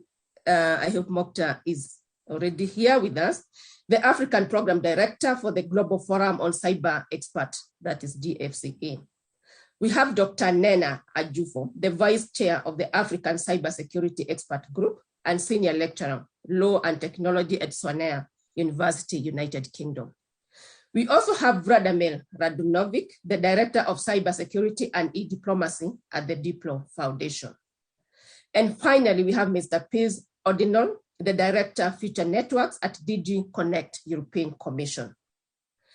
A detailed bio will be pasted in the chat so that we are able to understand who our panelists are. In the venue, physically attending, we have Mr. Piers and the rest of our are connecting online. So a warm welcome to all of you, and we are looking forward to an interactive discussion. We will spend the next 40 minutes addressing our prepared questions that we'll be asking our panelists, after which the floor will be opened for 35 minutes that will be moderated by Adil to understand what are the views that could be coming from the floor. And without wasting any more time or spending any more time, I start my first question, which is addressed to Mr. Abdul Hakim. Mr. Abdul, I just want to make sure you are connected. Can you kindly put on your camera if you are here with us? Nayabura, let me just give you an update. He's talking to me now. He's trying to connect. He's facing some issues with the connection. So maybe you can go to the next panelist. Thank you, Adil. I will go to our second panelist, and this question is addressed to Dr. Nena. And probably to go back to you, Adil, kindly also get in touch with Mokhtar. I see he is not also connected. So I go to you, Dr. Nena, and we are discussing issues of cybersecurity. So could cyber diplomacy be the key to unlock the ratification of Malabo Convention? Are we ready for regulation of digital space through international law and cooperation? To you, Dr. Nena. Thank you so much, Margaret. Good morning, everyone. And thank you so much for the invitation to join this panel of IGF to discuss a very important issue, of course, in relation to the African continent. Now, to address the question, I would say, of course, undeniably, and it's very evident that Africa is somewhat more disadvantaged in terms of cyber diplomacy when you begin to discuss cyber diplomacy and, you know, looking at what is happening at the diplomatic level in relation to cyber governance, digital governance, cyber security. And it has been obvious that there are also political dimensions to Africa's agenda on cyber governance, and I would explain. Now, since the adoption of the Malabo Convention in 2014, which you talked about, Margaret, the AUC has been organizing cybersecurity capacity building workshops. The AUC has been engaged in efforts to push for the ratification of the Malabo Convention. The AUC has been promoting cybersecurity culture, building trust and confidence in the use of ICT, including, you know, making efforts to strengthen the cyber capacities of member states. And not just stopping at the Malabo Convention, it's worthy to mention that in 2018, you know, the Executive Council of the African Union also endorsed the AU Declaration on Internet Governance and Development of the Digital Economy and adopted cybersecurity as a flagship project of the African Union Agenda 2063. Now, you also have the PRIDA project showing efforts, you know, to push for unification in terms of cybersecurity policy, agenda, and strategy. Yet, the Malabo Convention is yet to receive adequate ratification needed for it to come into force. Now, when you sit back and think about issues like this, then you begin to underscore, you know, for yourself that, you know, there are political dimensions, you know, in relation to the failure or refusal to ratify the Malabo Convention. And you must remember that African states are also rooted in their respective historical, cultural, and political context, which impact their ideologies, mandates, and capacities, you know, to bear the implications for dialogues and negotiations for cybersecurity measures. So that is why when you examine the political strategies for cyber governance in Africa, it is important to consider how political strategies such as cyber diplomacy can be leveraged to strengthen cyber governance in Africa. Now, cyber diplomacy as a strategy encourages states towards building strategic partnerships, enhancing cooperation, and engaging multilaterally. And in terms of Africa, cooperation and diplomacy would increasingly be a prerequisite to realization of cyber stability, not just for the Malabo Convention. So I agree, cyber diplomacy can be a much needed strategy to push for the ratification of the Malabo Convention. You know, cyber activities go beyond national borders, and Africa must ensure cooperation through encouraging the development of compatible and harmonized cybersecurity laws, and the ratification of the Malabo Convention is a huge step to create a uniform system of cyber governance. Now, on whether African states are ready for regulation of the digital space through international law and cooperation, I will just be brief. international law principles do apply in cyberspace. That is a general rule, and it has been re-emphasized by the UNGGE, you know, by the OEWG and all forums. You know, it's accepted that international law principles do apply in cyberspace, and states, whether European, African, or Asian, are primary subjects of international law and must abide by principles of international law when they relate to cyberspace and digital issues.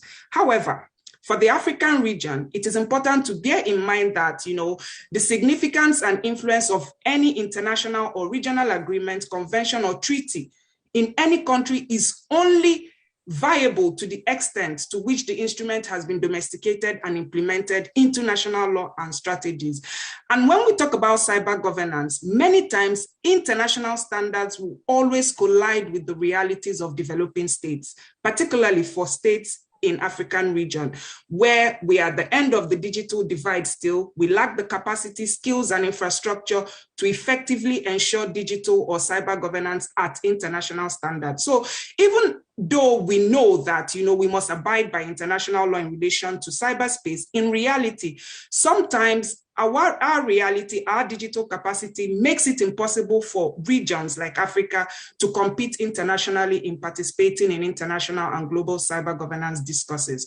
We have so many issues to tackle. Infrastructure is certainly one of them. Not only is Africa the least digitalized region, but it also doesn't have sometimes the minimum infrastructure to ensure cyber resilience. So sometimes it makes nonsense of the international dimensions of cyber governance or the reality of international law being applied to cyberspace. However, that will not trivialize the necessity of international cooperation, as enhancing cyber governance must be a collaborative effort. And indeed, I agree that state actors in African states need to devise, you know, international cooperative mechanisms such as cyber diplomacy to implement international norms and rules of cyberspace locally in the continent as well. Thank you.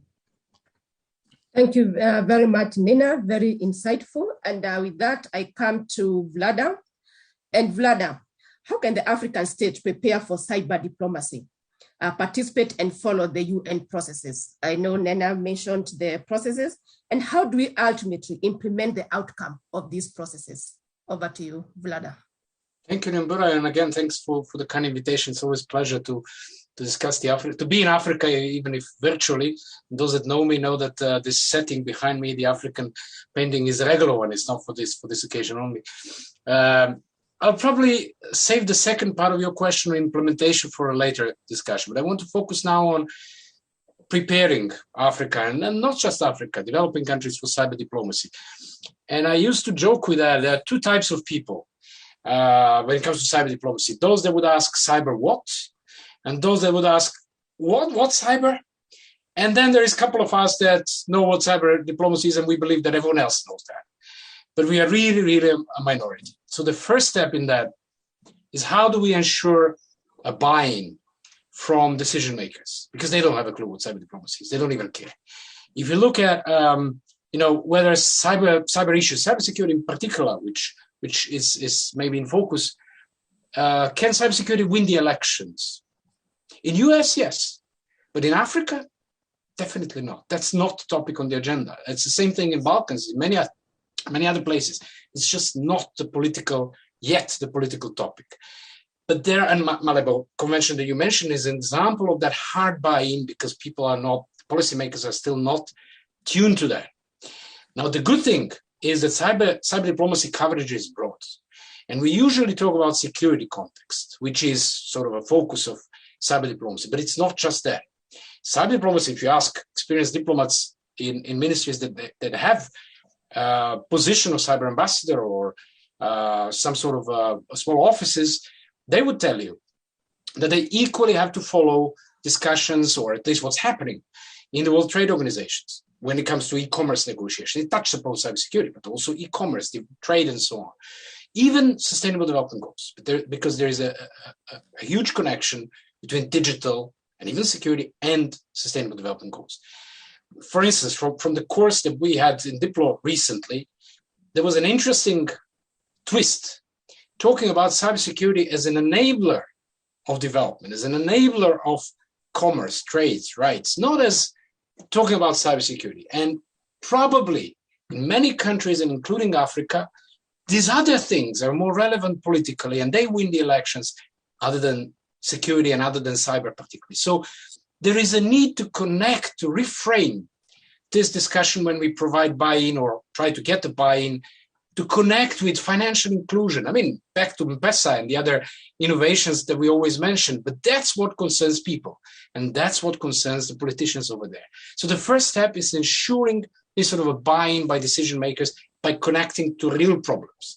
And Prida work on IG was quite a useful background in that sense. I think we worked a lot on connecting the dots and explaining how this fits into the African context. So that's the first bit. The second bit is the resources to deal with it. And again, it's not just the African problem. Take a look at who's dealing with open-ended working group in New York out of the African missions in New York. I mean, African missions in New York and Geneva and many other developing countries are a couple of people only. And a single person is dealing with everything from cyber to, I don't know, environment to science to migrations, whatever, right? We have very few resources. There are lack of capacities and very few diplomats. And even if you observe participation of African countries in cyber diplomacy processes in the UN, and we have a lot of statistics in deploy, I'll be happy to share details of African participation. But for instance, there were a total of 8 African countries that have participated in 6 group of governmental experts groups with about total 100 positions. So 8 out of more or less 100, right? In the first open-ended working group, we had 16 African countries participated. It's really not much out of maybe 90 countries that were more or less around there, and sometimes even more. And it's interesting to note that among these 16 countries, 11 countries haven't participated in the GG. That means you had some newcomers, but it also means that countries that participated in GG, some of them did not participate in the open-ended working group, which means even those people that are in New York or Geneva, they shift, they change. There is no continuity. Only 2 African countries participated in the setup of the new open-ended working group, in the organizational meeting in June. Right? We'll see what happens next week in New York for the first substantial session. I hope numbers will be much higher. But then we have 47 countries participated in the organizational session of the Cybercrime Ad Hoc Committee, 47 African countries. So you see the difference in interests and the framing of what actually interests African decision makers. Crime obviously interests them more than, this vague cyber norms and all that. So that's one question. The other question is who's supporting the capitals? So we have a lack of coordination between relevant ministries and lack of appointed authorities on a national level. Again, not just in Africa, between ICT ministries, ministries of foreign affairs, which are usually very weak in this context, some regulatory authorities and so on. So what can we do? On one hand, in the capital, we firstly need to find a way after this buy-in to clearly recognize digital as a foreign policy topic. And that's missing. That's missing in many countries. Then appointing a person, whether it's level of ambassador or lower, usually ambassador because he or she has resources and commitment, with a small team and some resources to start digging into that. Developing national digital foreign policy strategy, train the team, map the people that we have around, processes, and do some sort of prioritization. And of course, afterwards, harmonize this across the African continent. When it comes to diplomacy, how do we enhance hands-on resources? One important thing is cyber diplomacy is not just for diplomats. And it might be shocking for many diplomats because diplomacy is, this sort of a specific area with privilege. There's a lot of learning, training, participation. It's not anymore. Things in cyber happen out of UN to a large extent as well. They happen at the IGF, even if just policy shaping.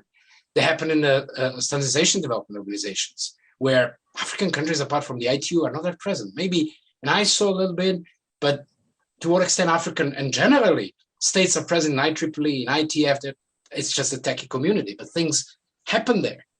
In ICANN, in Paris Core, in the GFC, you have nominally representation, but they're not always necessarily as active as other stakeholders from Africa, which are true Africans as well. And you have, and we, developing countries, have a leverage. We have a great potential in these people, which are not officials, but we heavily underuse that. We focus on officials. We don't map people that we have over there. You had people in various high positions in various fora. We never use them. So get them on board. At the same time, let's train the diplomats in missions. Get them to the online training there. Now in COVID times, there are a lot of online trainings, self-paced, guided. You have UNODA training, OSCE training on confidence building measures. The GFC is working on knowledge models. Diplo conducts regular online courses. So we'll do, by the way, another round of training of diplomats in spring in New York, and we regularly do in Geneva. So get us your contacts if you wish to get more diplomats involved. And maybe lastly, just what Diplo can offer to that as a reminder.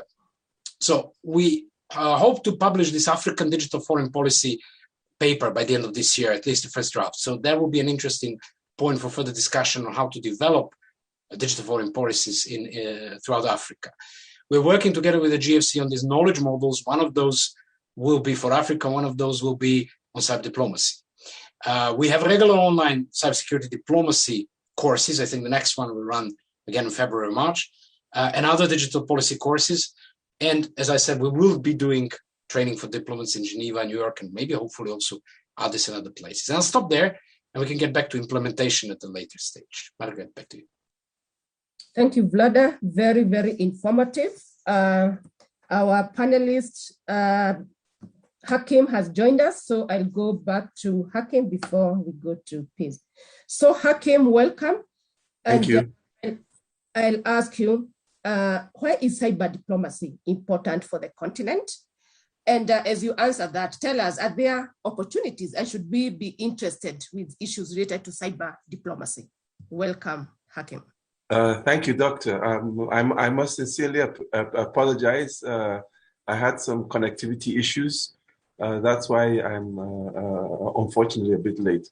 But let's build on what Vladimir has said. I think part of our challenge across the continent is that we've not done a good enough job in enlightening our leaders in terms of what are the benefits and what are the opportunities of cybersecurity very broadly and cyber diplomacy very specifically. For those of us who studied history, we may recollect that in 1884 to 1885, there was something called the Berlin Conference. And this conference led to the partitioning of Africa, which is why tribes, for example, are split across borders. That is why sometimes seemingly incompatible groups find them within a particular jurisdiction or nation. And none of our ancestors were actually at the table when these discussions and these borders and edges were being set. We now see the development of norms, which are arguably soft laws, and I'll speak to that in a moment, but these norms are being created and they will impact us over the long term. And we need to be meaningfully at the table to engage as empowered peers and partners, not simply as junior partners, but as empowered peers. So on the issue of norms, basically norms are soft laws.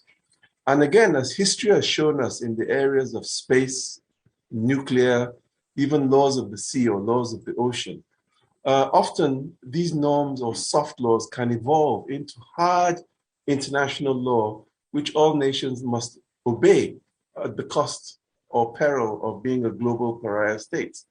And so again, Africa and Africans must be at the table as peers, because Africans, like others, must live in the future with the precedents set and the decisions made today. So when we look at protecting the digital African, we can really only achieve this by positively empowering and protecting all people around the world, not just our own people. And because cyber, like other global environments, is only as strong as the weakest link, it is imperative that Africa not be that weak link. And again, to build on the notions of value proposition that Vladimir had alluded to, it is projected that in the next 10 years or so, and this is something by William McCanty of Siriano, they are projecting that the cybersecurity solutions market will be across Africa, will be anywhere between 10 and $15 billion US. And so we do need to get our leaders to begin to think in terms of what percentage of that action will be for your country. What wealth can your country generate from that market? What job opportunities can be generated from that market? And indeed, as a byproduct, what taxes can your government generate from the wealth and the jobs generated by that market? And I think if we begin to get our leaders to see that actually there are very direct benefits, because obviously, a well-empowered, a prosperous populace would tend to be interested in voting, for the political class or the politician that actually has helped steer that country towards that wealth and towards that prosperity. Also, we have to appreciate that our young people would be the primary beneficiaries in terms of that empowerment and employment. But we do have to make sure that Africa and Africans are actually part of the solution and no longer simply perceived as part of the problem. And finally, ISC Square did a survey in 2020, and they project that there is a global vacancy in the cybersecurity sphere of 3.12 million persons. So obviously, in Africa, we have to overproduce the capacity required to begin to fill some of those vacancies. Today, we have young Africans dying crossing the desert. They die crossing the Mediterranean. But if these, and then even when they get to Europe or to North America or wherever it is they end up, they become almost like a permanent underclass. Now, if we're able to empower them and overproduce, some of these people will actually be flown into the diaspora. But more importantly, they can work from home and generate the kind of foreign revenues that many of our countries are desperately seeking. So I think it is imperative that we get our political class, our ultra-high strategic leadership, to understand and appreciate that cyber security, cyberspace itself presents a lot of opportunities, but that we do have to make sure that we also address the rules, the norms, those things that can be looked at in terms of interactions or state behavior among themselves within the cyber realm. And this is where it's critically important that in Africa and each of our nations develops a generation of cyber diplomats who will be sufficiently informed and empowered to be able to sit as engaged peers and sit meaningfully at the table with other nations to be able to hammer out some of these very, very long-term and foundational agreements. I'll leave it here for now. Thank you. Thank you very much, Hakim. As you rightfully said, we are as weak as our weakest point. And when we come to cybersecurity, that's an area we really need to look into. And I come to Mr. Peace. And to you, Peace, again, welcome. You are the only one who is at the venue. And we can now see what is happening over there. And this question is to you. In the 2020 European Union cybersecurity strategy, there are a series of actions related to global internet security. How could African stakeholders be involved in the overall effort to increase internet security? We do not want to remain the weakest point. So over to you, Mr. Peace. Thank you very much and good morning. Thank you so much for inviting me to speak on behalf of the European Union. And I'm very glad that I get to speak after the other very insightful contributions that have been made, because it helps to frame what I would like to say in response to your question and the discussion. Because yes, indeed, the European Union has been quite active in setting out its own strategy and regulatory policy for improving cybersecurity and arming ourselves with the necessary measures to ensure a high level of cybersecurity across the internet space in the European Union. But the internet is a global and we hope unified ecosystem, and we hope that it will remain to be so. And that is why it is so important that we do not think of this only as a regional issue, because we do not want the internet to be fragmented. And just as it is the case that it is very important to recognize the weakest link element that you have just referred to and which Hakim referred to, it is also the case, without being too naive about it, that as a decentralized and a distributed network, the internet is as such quite resilient. So there are no single points of failure. But as we hope the internet uptake, use, availability in Africa develops, of course, it is acceptable to nobody that we simply say, well, as long as the core which is managed elsewhere is secure, we don't have to worry too much about the security of those decentralized parts, the part of the internet that is distributed in Africa or anywhere else for that matter. And so that is why the governments, but also the multi-stakeholder community from Africa must be allowed to be fully engaged as equal partners for any issues addressing global internet security, and also to ensure that we can collectively address any points of vulnerability, actual ones or potential ones in the future, together as peers, as has been said. So starting with the European Union, of course, we cannot, and in all humility should not, lecture anybody else unless we have our own house in order. We have taken several actions over the last few years with regard to cybersecurity. The EU cyber strategy does aim to improve security quite simply, working with the engineering community and the other multi-stakeholders, particularly with regard to the root server system in case of extreme scenarios.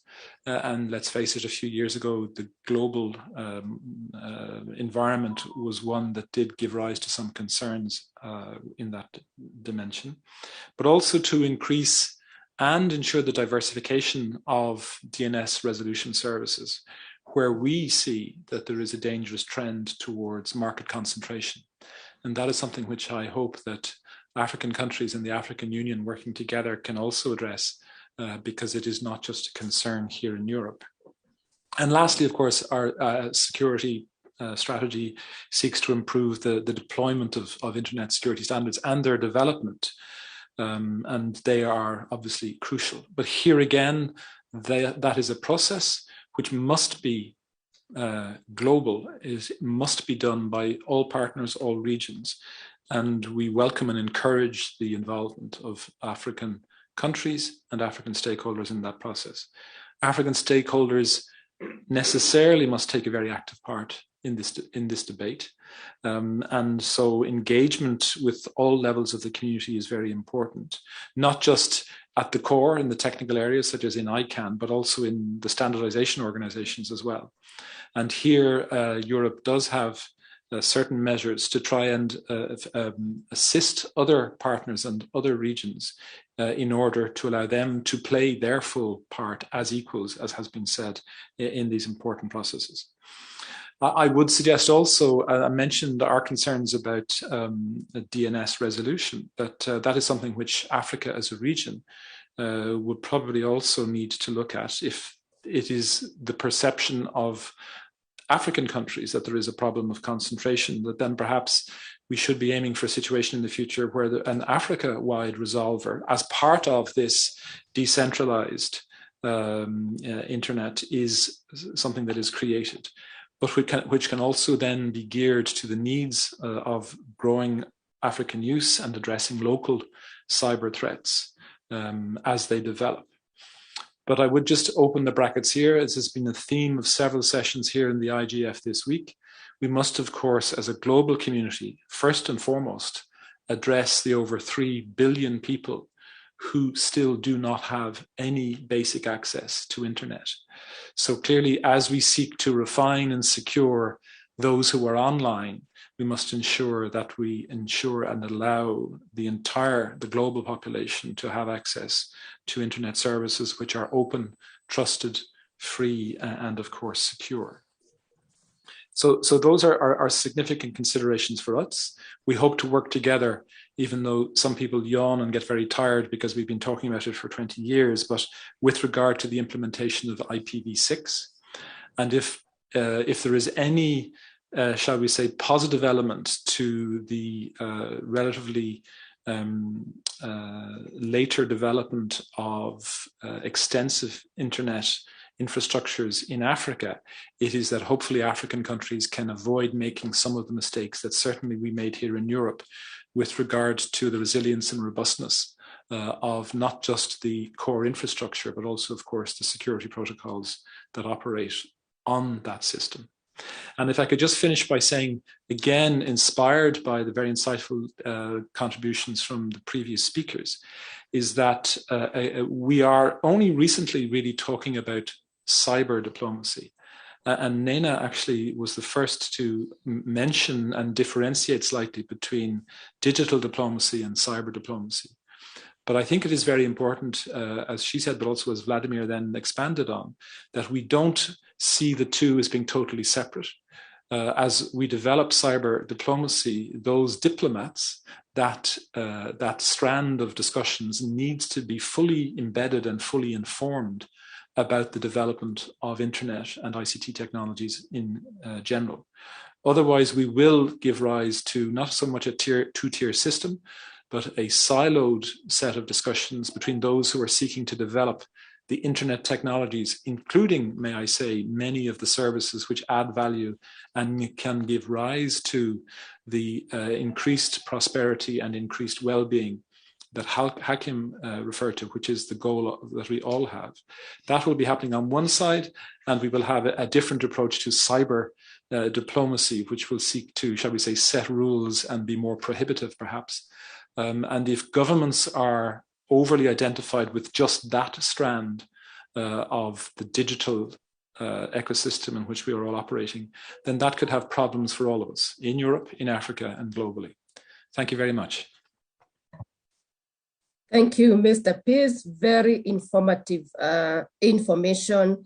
And you mentioned collaboration is key and it is important for the continent. And for our participants, just to let you know that PRIDA is fully funded by the European Union. So there is a lot happening in that kind of cooperation. And now we go to the next question that is to Dr. Nena. Nena, what is the relevance of digital cooperation in digital governance strategies and policy making? And here we are saying at the continental level, we have the African digital transformation, we have the Africa Continental Free Trade Area, we have the African Single Market, even we have African Union Agenda 2063. What exactly is your take on that?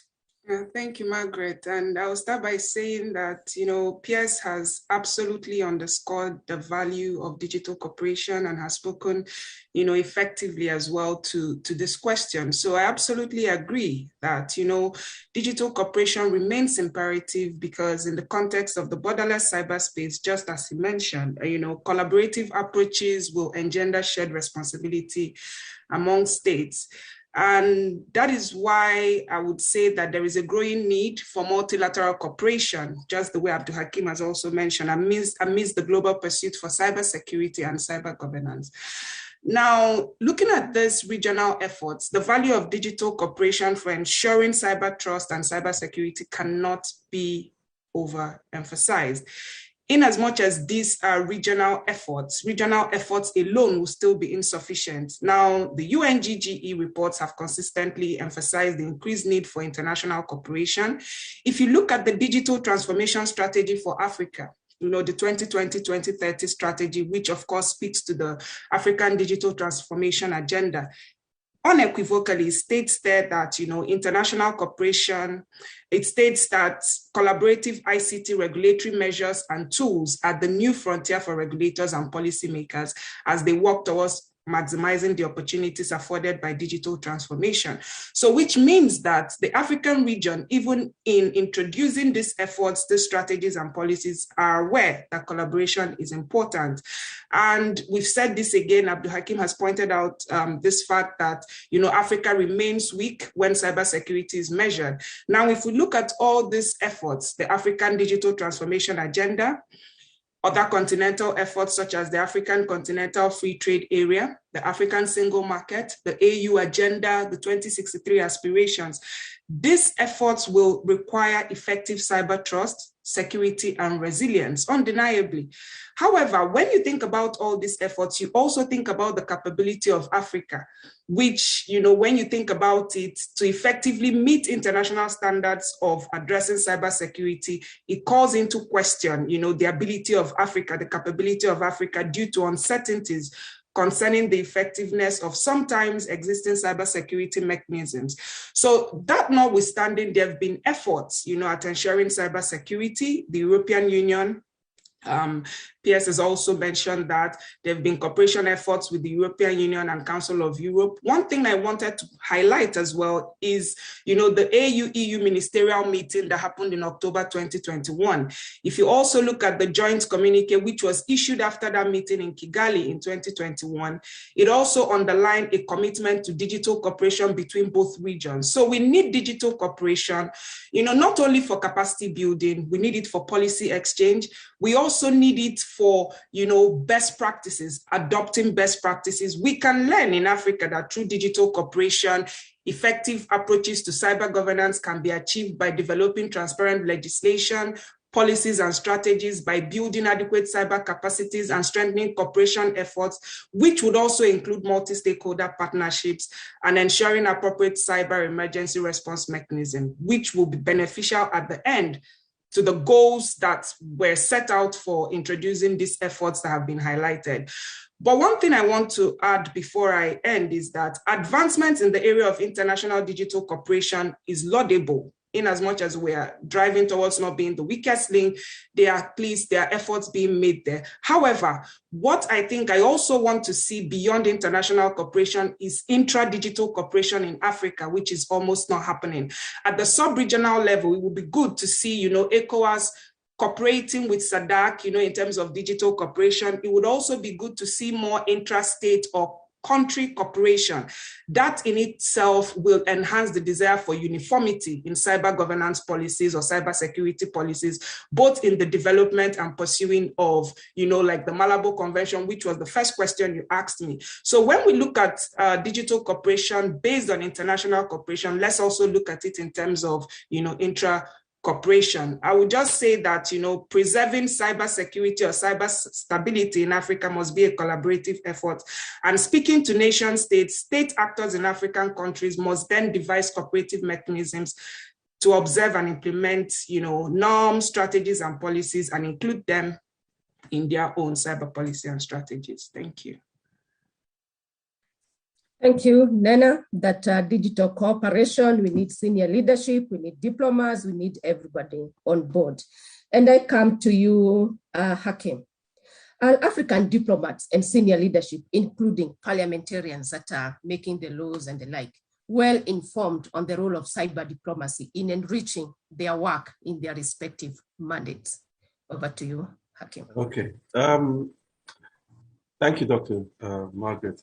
I would say the quick answer is no, they are not sufficiently well informed. First of all, let me state that there seems to be a misperception that cybersecurity, internet governance, artificial intelligence, and by extension, cyber diplomacy are not really African problems to solve. And this misperception is compounded by the lack of awareness, the inconsistent approach, and certainly lack of consensus on issues surrounding things like cyber norms. Secondly, I believe very strongly that we must encourage research. And this is research that will support African parliamentarians and ultra-high level strategic decision makers in drafting appropriate, interlinked, and coherent policies, legislation, and regulations based on democratic values, because many of our nations are now endeavoring to build democratically driven societies. And those democratic values require the establishment of norms. And we really need to be able to leverage research that gives these ultra-high strategic decision makers empirical evidence. And part of the reason for this is that we do need to support them to be able to avoid the negative impacts of uninformed decisions, sometimes draconian legislation, and certainly misfocused policies and regulations that impinge on the development of our society and certainly the development and well-being of our people. Because as we've seen in the world today, often local difficulties can trigger global impacts, and migration is just but one example. In addition, I think that we need to encourage the formation of some kind of or a series of global coalitions of cyber professionals and some kind of mentoring ecosystem to foster the development of consistent cyber policies and norms adoptions. I'm very pleased to note that this is something I've observed the Global Forum on Cyber Expertise is also taking up. And happily, I think people like Nenna and myself at the African Union Cybersecurity Expert Group are also part of this process of developing these kind of coalitions of cyber professionals. And really, these coalitions need to be able to strengthen public-private partnerships, reveal new opportunities, certainly share intelligence and know-how, and build strong and coordinated response against cyber malfeasance, broadly speaking. Another important lesson for Africa is that we must first define our principles, ethics, and then our norms. It is once we've defined our principle, ethics, and norms, then we need to be able to build on that to articulate the needed policy strategies and legislation to minimize the risk of being crushed, quite literally, between very powerful geopolitical camps. We saw how the Trump administration tried to not just ban the use of certain 5G infrastructure, but basically bully other countries by telling them that if you put this product on your network can't interconnect with us. We've seen where Russia has experimented with disconnecting from the internet. We've seen where India has banned 118, this was back in 2020, apps, developed in China, ostensibly because they violated national security imperatives. And so Africa itself risks being caught out in these geopolitical tensions and activities. And so we do need to be able to not only empower ourselves, but more importantly, empower our parliamentarians and other ultra-high level strategic decision makers about how geopolitics actually impacts technology. And then in closing, I think it's very important that we establish broad-based understandings. And we need to start quite simply with language, with jargon. We need to be able to look at issues such as culture and gain insight into normative frameworks. And I think this is crucial because it ensures that we will need to work, or we have to work towards requisite capacity building, which would engender some form of cyber stability. So again, to summarize, there is a lot for us to do. Our parliamentarians in particular, I think, need a lot of help because I think, like I said, we've not really appreciated that these things that are discussed and are decided in one area actually do have quite fundamental impacts on our society, on our competitiveness, on the ability of African nations to provide for the well-being of their people. Thank you. Thank you very much, Hakim. Quite inspiring. You have told us the different context, how we, as a continent, we have different values, we have different contexts, and we need really to work on that, and we need to involve our parliamentarians in what we are doing. Now coming back to you, Vlada, on the implementation. And as Hakim has said, Africa is diverse with different digital development status. What are the potential challenges in implementing the UN framework for responsible state behavior and confidence building measures in the cyberspace? Over to you, Vlada. Maybe clarify or remind what is the usual perception of discussions about this UN framework for responsible state behavior, which relates directly to the processes like UN Group of Governmental Experts, the Open-Ended Working Group, and so on. So first of all, there is a perception that this is mainly the big players' game, and I think the UN Secretary General mentioned at some point 2 years ago, even that he's worried that the next war will start with cyber incidents and so on. And we usually see it or worry what's in the media framing. We are worrying about, what's going to happen between the US and China, US and Russia, the big guys. And to be honest, I don't think anything will actually come out of their cyber. I won't call it conflict, but provocations, because a much bigger stake is in the game. And if it happens, then we have a bigger problem. I think what Guterres was mentioning was actually related to areas in which we now have wars, or which are either war-torn or tense regions. And it's not just Africa, Middle East as well. It used to be Balkans. So there are places around the world which, where as we progress with digitalization, the risk of misusing cyber and turning it into open conflict is much higher than between the big parties. So that's the first thing that I think it seems far at the moment for Africa, and I hope it is far, because I think Francilia also mentioned it in the chat, and you mentioned the question, this sort of a lack of digitalization in African countries, and again, not just African countries, where we say, well, most of our critical infrastructure is anyhow not yet connected to cyber. Yes, it will be if it is not yet. And it's we are increasingly dependent. It's not just, critical infrastructure has a much broader understanding today than just electricity. It's also financial sector, communications, all that. So it will come. And we have seen some teasing, if nothing, between already Egypt and Ethiopia over the Great Dam and other cases, even in Africa, even if they are not centrally guided by the governments. Now, that's one thing. The other thing, that's one perception, or misperception, it's about big players. It's not. The second one is that it's only about a conflict. And that, again, is not.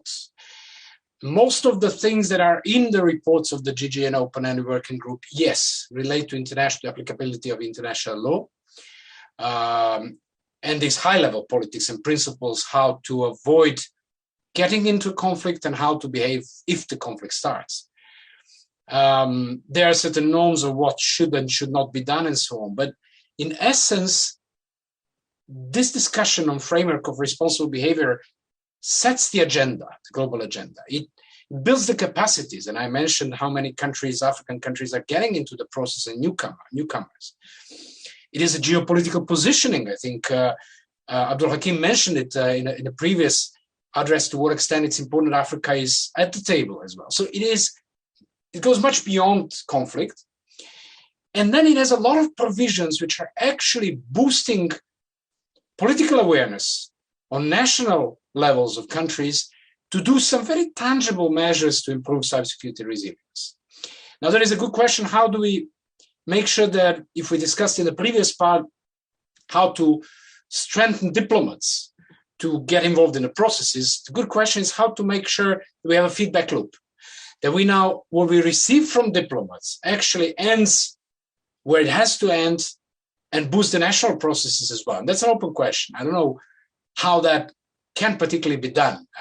If we strengthen the ministries of foreign affairs and their departments, and if we strengthen the cooperation across the ministries, in charge of various aspects of cyber, and that's really broad, we might have this feedback loop. What are some of the very practical means when it comes to implementation of this framework, which goes beyond conflict? Certainly, there is this part of developing national positions on how international law applies. It is important because it's a matter of national security, national defense, and so on. It's about how do we understand the armed attack? How do we understand the attribution? How do we understand self-defense and the right to self-defense? And it's good if each country would come up with its own understanding of these terms and positions, as it was invited, as countries were invited by the UN General Assembly to do. So we have a clear mandate for that. But then it's also boosting national regulatory framework and cooperation for resilience on a national level. And if you go to the report of the GGE of 2021, this year, you'll see a number of very practical, principle level recommendations for national framework, which touch upon how to reduce vulnerabilities and mitigate or prevent commercial exploitation of vulnerabilities, how to strengthen supply chain security, to build national regional competencies that we mentioned. Then there is also what builds to what Piers mentioned is the context of Africa, or the role of Africa when it comes to international peace and security, and the critical internet resources, or what some would call public core of the internet, and what formally we have in the UN documents as general availability or integrity of the internet. So what is the African role in maintaining this technical resilience of the whole core of the internet?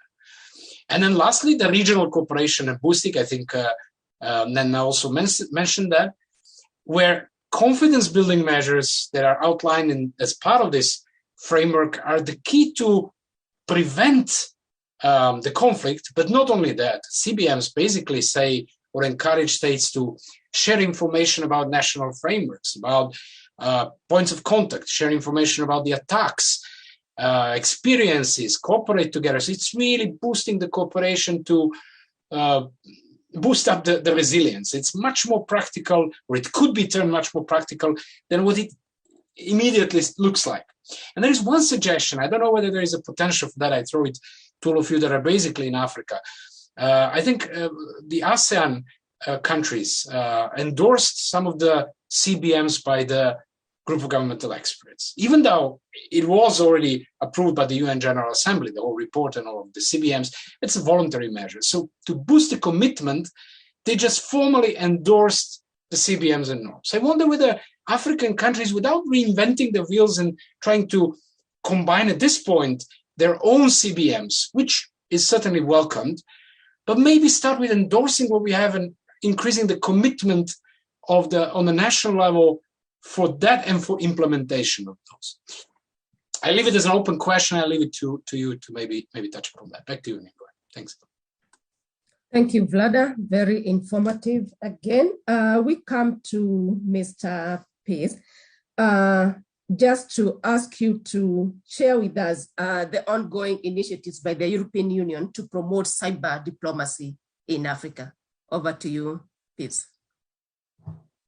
Well, thank you. That sounds like an invitation for me to do a sort of a sales job on European Union policies, which I will try to avoid, but focus just on what I think is most important. I did mention the European Union cybersecurity strategy, and as an outward-facing element of that, in the context of what we're talking about today, we have launched a cyber diplomacy initiative, which we're calling Cyber Direct. And that has the objective to contribute to the development of a secure, rights-based international cyber sphere, and also, of course, to support the principles of a single, open, free, stable, and secure cyberspace, which reflects, obviously, the values of democracy, human rights, and the rule of law.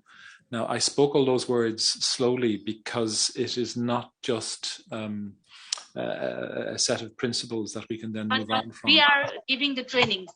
Like I'm also Secretary General of Nepal Library Association also. So we are doing so many social works on that for using the internet to the grassroots level to we are doing massive things, and still I'm happy if IBM will be giving some. I'm sorry, we seem to have a crossed line here. Through collaboration with our Let me Ministry of see whether Education, Nepal the Library host, Association. please, can you mute it will be Frank Anati? Please mute Frank Anati. Sorry about that. I'm sorry too. Okay, he's muted now. Thank you. Okay, I'll try to be quick. There are key principles there, but these are elements that bring us together. For example, here in the IGF, which we must always maintain. But practically, we do want the initiative to promote the UN framework for responsible state behavior, which was referred to, including the application of existing law, norms, and of course, then confidence building measures in the internet in order to ensure the stability in the cyberspace.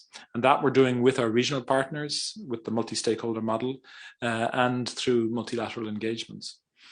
And in doing that, we do want to build on work that's done. For example, the PRIDA initiative itself. There are other areas where we can give practical and financial support to experts, particularly in the context of sub-regional initiatives, which are more appropriate and tailor-made to the needs, as Naina has explained, and where perhaps our best role can simply be to support that process and also to give, where wanted and appropriate, then learnings from how we have taken certain steps within the European Union. But certainly it is to build consensus in partner countries between regions and sub-regions for those principles of the open and secure internet. And it is perhaps in response to some of the issues which Abdul Hakim referred to, where major international companies, but also some of the global superpowers have sought to exercise their muscles with regard to behavior in countries in Africa and elsewhere. I hope that the European Union's behavior is not perceived in the same way. We do believe in building mutually respectful partnerships in this area, but quite genuinely, we are concerned and want to assist in maintaining the open access nature of the internet and ensuring that we do not have a system which is entirely state controlled. That also explains slightly why I said we need to not distinguish too much between cyber diplomacy and simply the discussions we have on the development of the digital environment, so that we maintain the role for business, but also, of course, particularly of NGOs, civil society, and the multi-stakeholder community. We do have a program of action with regard to advancing responsibility and responsible state behavior in cyberspace. And that program of action really does stem from the fact that we recognize that a concrete action and cooperation and support where wanted and appropriate, particularly capacity building, is something where we can, while working in a partnership of equals, help in the development of the open and secure internet in other countries, while leaving it to the stakeholders and governments in those regions to actually give effect to that in a way that is most appropriate for their regional specificities and particular political culture.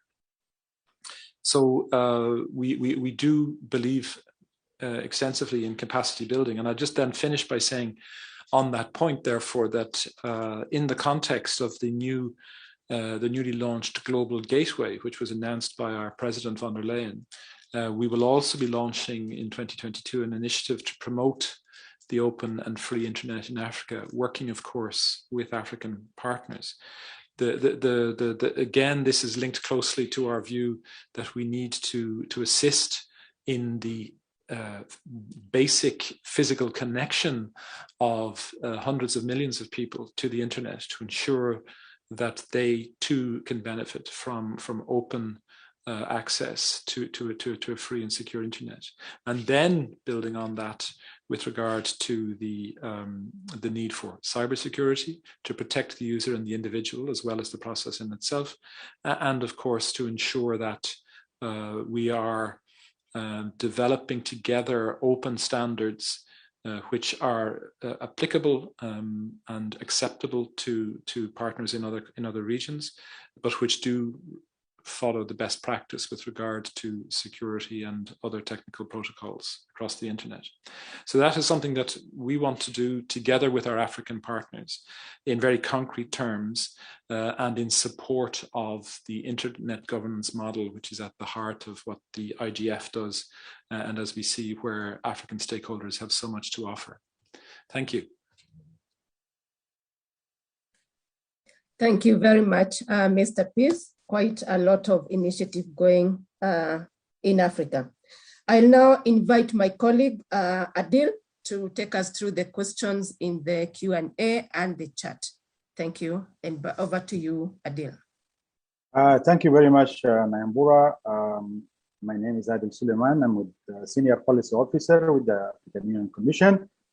And I've been listening very closely. I think it's very informative session. And we now open the Q&A session. There are questions from the chat. Usually there, I think, if I can say, most of the questions are converging around whether Africa should take cybersecurity as a priority, given the fact that, it's non-digitalized. At this point, no access and also lagging behind in terms of technology. So I think let's keep that question and we go through the round with all the panelists to respond to the question. Basically, whether Africa is ready for the cybersecurity, whether is Africa ready to include cybersecurity in its governance and in its policy. As I said, given the fact that there is an issue with the access. There is an issue also in terms of priorities. Let's open the floor for those who are attending physically. And if there are questions, let's hear them. Mr. Sands, you can facilitate that because you are there. If there are questions from the floor, and we add them to the question that we already got on the chat line.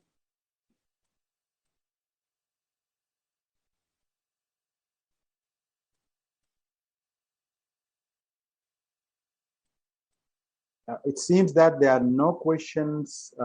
Okay, so I see one hand raised. So please go ahead and ask your question. Hello to all.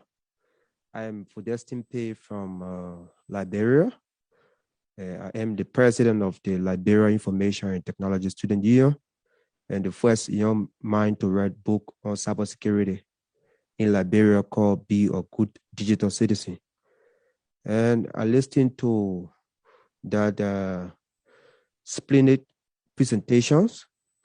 And I just wanted to ask this question to the lady that talked about the Malabo Convention.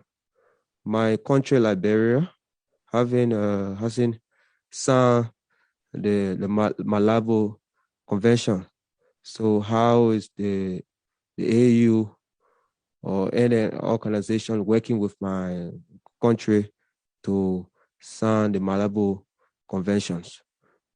And also, my second question is, I really want to ask as to how we can build a young cadre of cyber diplomacy in Africa, because I do believe that the issue of cybersecurity is not discussed on the agenda in various African countries. So how can we come up with a young cybersecurity diplomacy in Africa? So thank you so much. Any other questions from the floor, please?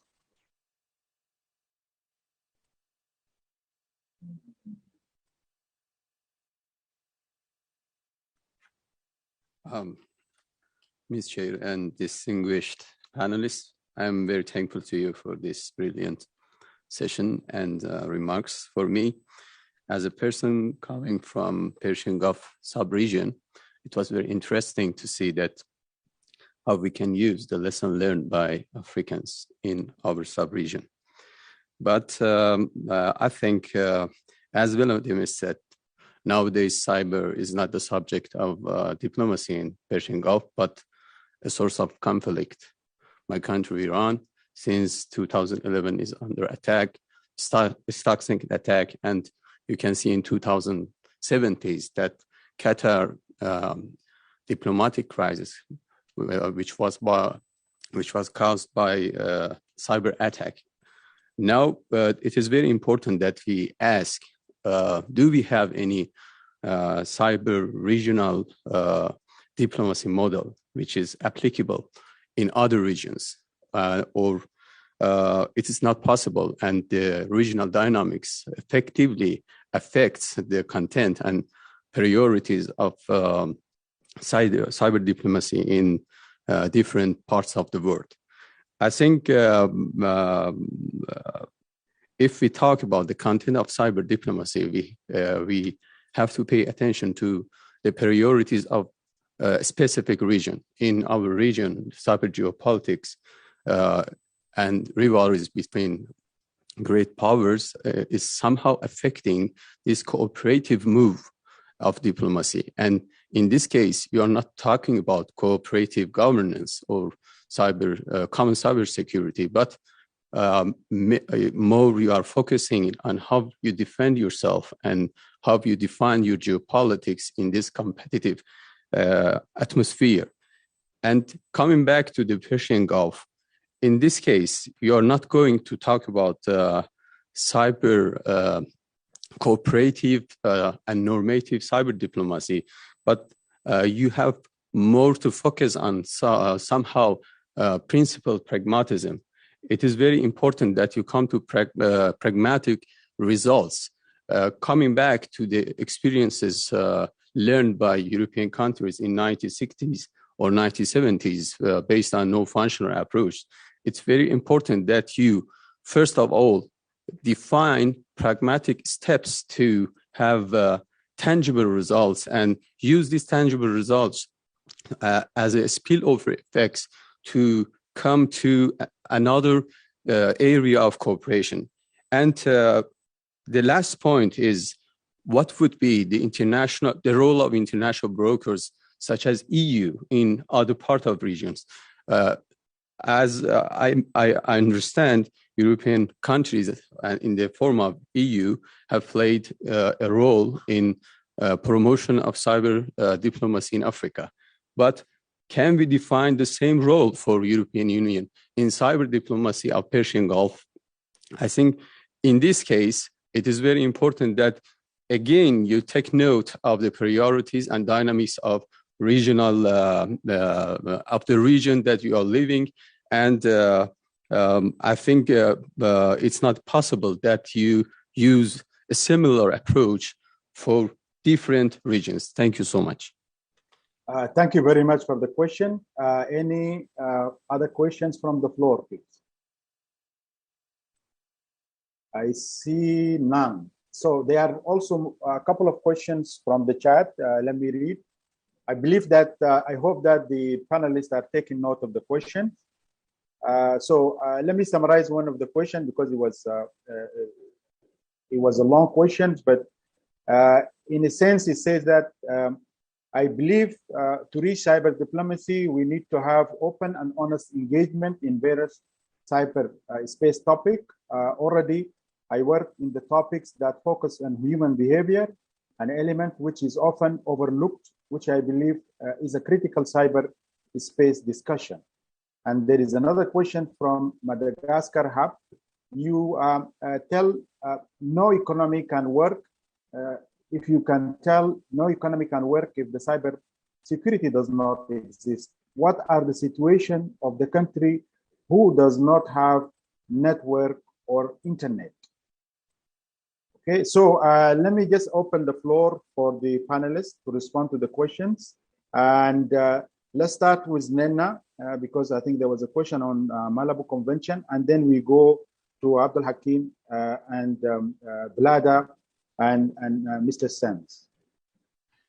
Thank you. Thank you very much, Adil. And I will speak to the question on the Malabo Convention first. And when I address the question on the Malabo Convention and the role of cyber diplomacy, one of the first things I did was to highlight the efforts of the African Union Commission in pushing forward for the ratification of the Malabo Convention, including the many workshops, the confidence building measures, efforts to strengthen the cyber capacities of member states, and, including what Abdul Hakim has mentioned, the African Union Cybersecurity Experts Group and efforts in that area. And, one of the things that still makes you wonder is why the Malabo Convention is yet to receive the adequate ratifications needed for it to go into force with all these efforts. And we must remember, like I also said, these efforts are being done. Liberia is also, one of the African states, of course, and no state is sidelined in all these efforts. But one thing we need to understand is that, which has also been emphasized by one of the contributions, that African states are all rooted in their respective cultural, historical, political context. And I agreed perfectly when Abdul Hakim said, think about culture. Now, all this perspective impact their ideologies. There are so many other factors, like I said, you have to think about how diplomatic efforts will also impact dialogues and negotiations for cybersecurity based on the capacities of countries. And that is why I said, when we have these discussions on digital cooperation, let's not just think of external, international cooperation. Let's also think of intra-cooperation. Now, a country like Ghana has ratified the Malabo Convention, ratified the Budapest Convention. It is also in the ECOWAS region with Liberia. What efforts are also being made apart from the AUC? What efforts are being made amongst countries which still sit at the same sub-regional table? Will Ghana also aid in, saying to Liberia or to Nigeria, we need these efforts to advance, uniformity. And I also like that Pierce mentioned the Cyber Direct project. The Cyber Direct project, we had a meeting on Friday, AU-EU relations, on Monday rather. And you see, they are interested in reaching African states. And, one of the issues that was tabled was to make sure that the usual suspects, Ghana, most of the countries, that let's think about other countries that may actually be interested in furthering a cybersecurity agenda, but then there are no basis for them, in terms of adopting best practices or knowing what to do. So the Cyber Direct project is actually looking out to reach to African countries to collaborate in terms of advancing cybersecurity. And I think this is a good forum to highlight what Pierce has said so that we can also take advantage of that. The last thing I wanted to touch upon was the question in relation to if we need cybersecurity. I was the one who mentioned that, Africa remains the least digitalized region and that we must think about infrastructure. Now, based on that, that is the more reason why we need cybersecurity, and we can't say, in as much as we can't leapfrog into the stages of certain other regions, it doesn't mean that, we do not need cybersecurity. And that is why, like I said, we must think about uniformity. Abdul Hakim said it, we must frame a cybersecurity agenda for Africa, thinking about our local realities. If we do not frame a uniform cybersecurity agenda, it will be framed for us. So charity must begin at home. When we think about all the efforts that are being made, let's advance uniformity from there. Of course, it would also speak to cooperation outside, but let it be both ways. And even when we engage in cyber diplomatic effort, let it also focus on developing strategies, policies in a uniform measure in Africa as well. Thank you. Thank you very much, Dr. Nena Abdul Hakim. Thank you, Adil. First and foremost, let me start with the bottom line. And in my opinion, the bottom line is that the global South, Africa in particular, must develop its indigenous capacities based on teaching, learning, research, and innovation. It must build its people. With regards to the gentleman from Liberia, I would urge you to look back at your history. Once upon a time, Liberia was probably the most famous country for what is euphemistically called its flag of efficiency. Some would say flag of convenience. And the question is, how can we rebuild Liberia to have a digital preeminence? Liberia, I believe, has an opportunity, especially in Africa, to become a data hub because of that history and understanding of how being a neutral country, providing an efficient service in the case Historically, it was shipping. Now it is in data. So it could be a data hub. I also envisage a place like Liberia could be one of the primary hosts for cybersecurity as a service. So a hub for cybersecurity as a service. And again, I think the key to all of this is that people like yourself in Liberia need to start building your capacity, not your personal capacity, but the capacity of people like you. With regards to our colleague on the question of the Middle East, I would really, while I don't have a direct answer for him, I would really urge him to look at the OIC CERT, the OIC Computer Emergency Response Team. I believe it's one of the few entities around the world where both Iran and Saudi Arabia actually sit at the same technical table. And so while it is not a cyber diplomacy table, in life, sometimes you need to start somewhere. And so that you know, sometimes it is the technical imperatives that may subsequently drive, other national and strategic imperatives. Now, building on the question from Francilla, I understand she comes from a hub in Madagascar.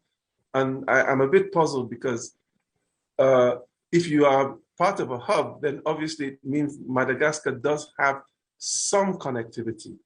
I would suppose, I don't know, Madagascar at least has GSM networks, maybe even 4G. And insofar as there's some kind of communication, whether it's SMS or email or other kinds of IP connectivity, then it means that you do need some level of cybersecurity. But more importantly, Francilia, and others, we have to understand that all societies, all organizations, and all economies require trust to optimally function. No one will use any structure without trust. Even today, if I don't trust this connectivity, if I think it's going to download something that will steal my banking details, I simply will not use it. And digital trust is predicated on confidentiality, integrity, and availability as appropriate of information that is based on accurate data, which, as we all know, is increasingly being digitized. So I would argue that cybersecurity really is the foundation for building trust in a digital society, indeed, in building trust in a contemporary society. And let me close with the following three key takeaways for me. Again, trust is key. Without trust, no one will use the platforms. Confidence building measures arising from cyber diplomacy are extremely helpful in developing trust by facilitating and achieving some level of predictability, by empowering people to seek clarification, by ensuring that sometimes things that move at a very rapid pace, you can gain time so that you can step back and rethink certain things. But very importantly, I think cyber diplomacy helps in creating understanding and enhancing maturity. Takeaway number 2 for me is that Africa must articulate its philosophy, ethics, policy strategies, and accountability frameworks across the spectrum, including and in many instances driven by cyber diplomacy. And last but not least, I urge all of us in the audience and even those you interact with, please, please, please always factor the underserved, the unserved, and unborn in your policy strategy, cyber diplomacy, and norms development and implementation activities. Because back to the 1880s, the Berlin Conference, back to the development of norms, those who are not at the table, the underserved, the unserved, and the unborn, must live in the future with the decisions that we make today. Thank you very much. Thank you very much, Abdul Hakim, for the informative and informative conclusion. We left with 2 minutes. Vlada and Piers, we give you maybe 1.5 minutes each, 1.5 minutes each. We will stay as long as the Secretariat will allow us to stay. So Vlada, please, and then Chris, you can conclude. And if Vlada, if you have parting messages, please go ahead and include your messages as well as for Chris. Thanks, Adil. You know, I was never good with tweets, but I'll try to do that. On Abdul Rahman's question on connecting digital with cyber in a way, I think this is something we covered through this session. There's a general evolution in understanding how digital impacts sustainable development goals, economics, trades, and so on. The problem is, how do you put all these different international processes together, like WTO, UN security issues, and so on and so forth. Maybe the UN digital cooperation proposal by the UN Secretary General, the IGF definitely, maybe the IGF plus in future, will actually serve well to connect these dots. Let's stay tuned. When it comes to Madagascar's questions, I agree with Abdul Hakim. I managed to Google quickly, so there is certain about 15% of penetration in Madagascar. The point is, regardless of citizens, the state and the institutions will get, and the businesses will get connected at an increasing rate. But your question, what will happen if cybersecurity doesn't exist, is a masterpiece of a question to tell to policymakers for a buy-in and try to find the response. Within PRIDA work, GFC work, we try to do that. So let's try to channel policymakers into these processes. Liberia's question was how to build young cybersecurity diplomacy officially. It takes a buy-in on a high level, but it also takes, if you find a pioneer on a mid-level in institutions, to use opportunities to train people to engage and so on. We have some good experiences in Balkans. I'm happy to share them. Unofficially, and that's important, diplomats are not just, cyber diplomats are not just diplomats, back to that. And in Liberia, I remember I participated in ISOC Liberia discussions within ISOC, trying to boost cyber diplomacy, cybersecurity, among others, technical community and so on. So that's another opportunity. And finally, on Iran's question, the Gulf, I think this is a really relevant question, what are the basic building blocks that can be used everywhere around the world? And I would say it is understanding the importance of digital foreign policy, building resources, capacity building and all of that, and map the open questions. That's common for everywhere. The next step, once you have that, is decide on priorities, positions, and methodology of your digital foreign policy, engagement, and so on. That differs from state to state. So I guess the first step is same everywhere. And as you said, for a few messages, a buy-in at the highest level, developing resources among diplomats and other stakeholders, making sure that we use the capacity of non-states, which are great in developing countries, and I would certainly underline capacity building and stop there. It was more than a minute and a half. I apologize. No problem. Pierce, please. Sorry to put you on this difficult spot, but I think you are up to it. Well, particularly as I wanted to hear everyone else as well with their valuable contributions. Thank you. So I'll be very quick. First of all, on cybersecurity itself, yes, you have to work with and build from what we call cybersecurity by design from the start.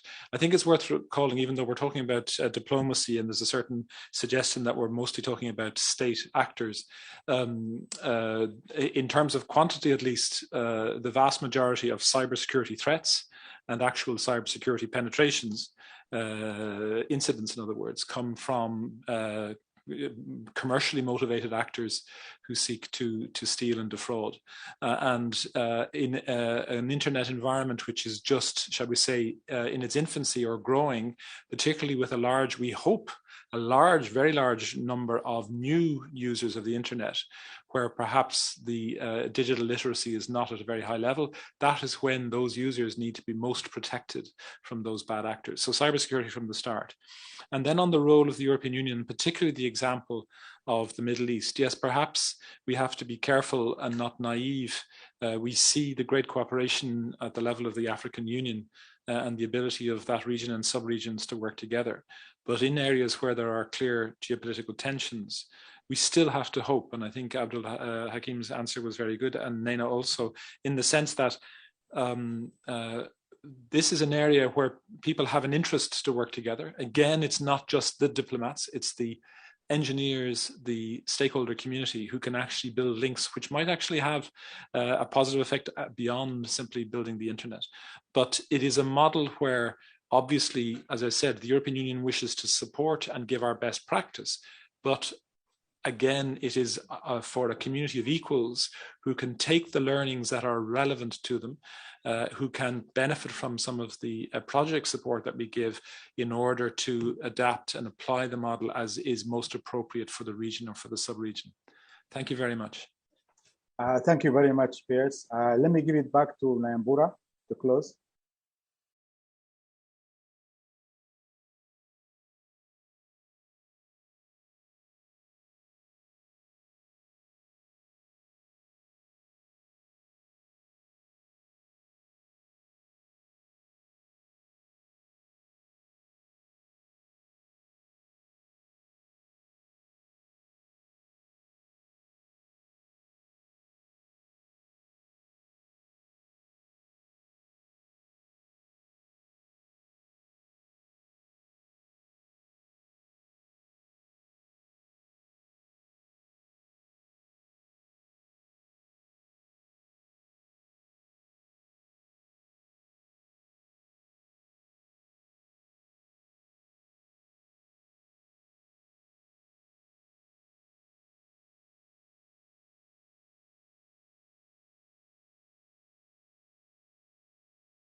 We all live in a digital world. We all need it to be open and safe. We all want to trust. And to be trusted. We all despise control. And desire freedom. We are all united.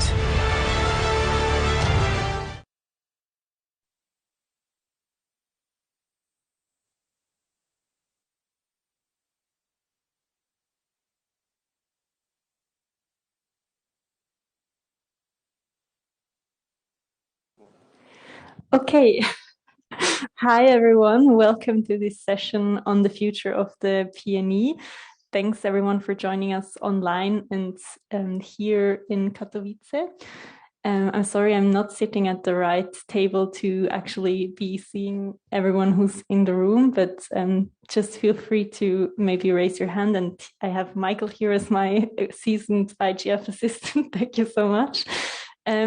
Yeah, so this session today is really just meant to be a bit of an informal session meant for exchange and to get your feedback and kind of your experiences and your hopes for next year. As maybe most of you know, we had a new IGF intersessional program that's been launched this year called the Policy Network on Environment and Digitalization, where we've been developing a report on the environment and digitalization for the past few months. And we've been really active, and we're really proud to be showing you this report tomorrow, Thursday on 2 p.m. And we're hoping, of course, that many of you will join us in when we present this report. And today now, I've just prepared something for you to interact with us, to kind of tell us what you think we could be doing next year. So obviously this year's focus was the report, and I'm really happy to say that I think we've delivered on that first output document. And now we're really hoping to know or get your feedback on what you think could be the next steps. So basically what I've prepared is a mural. So maybe not all of you are familiar with this.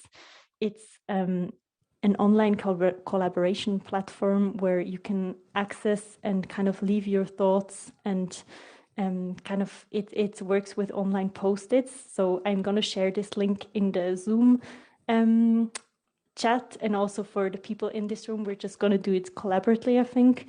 Just going to, people can approach the microphone if they want to, or just let us know and we'll just have a discussion. I might switch places so I can actually see the people who are in the room.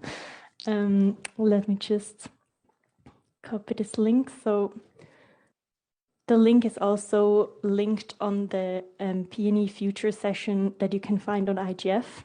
So for the people in the Zoom chat, please try to access the link, and we'll see if it works for you. For those who've maybe never used it, it's pretty simple to use. So you just go in there, you type in your name, and then you should be able to access this Zoom, this mural.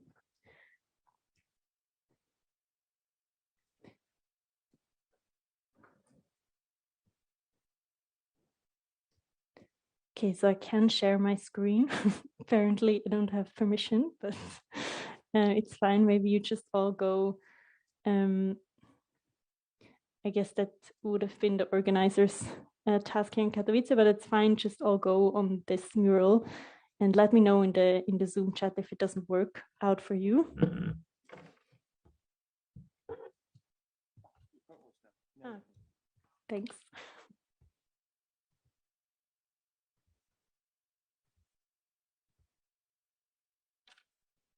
Okay, great. So as you can see on the screen now, there is this mural. So you can just zoom in and out of it. And there is different questions that I would like to go through with all of you who have been part of the PNE and who want to kind of give their feedback. And people in the Zoom room can obviously also unmute themselves. So the way we're going to do this is just collaboratively. So you either type in directly if you prefer to do that, or we just go through now through all of the questions, and you kind of give me your feedback verbally as well if you want to.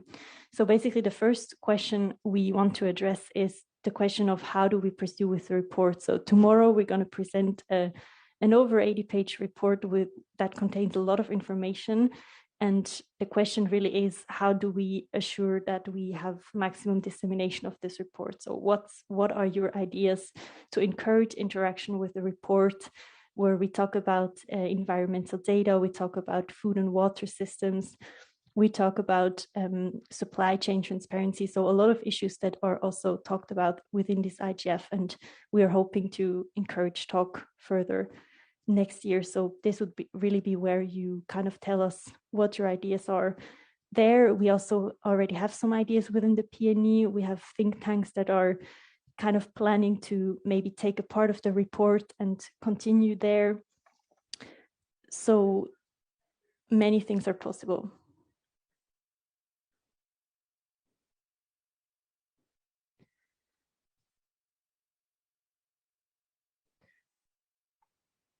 So for the people in the room, I'm just going to quickly switch places so I can actually address you.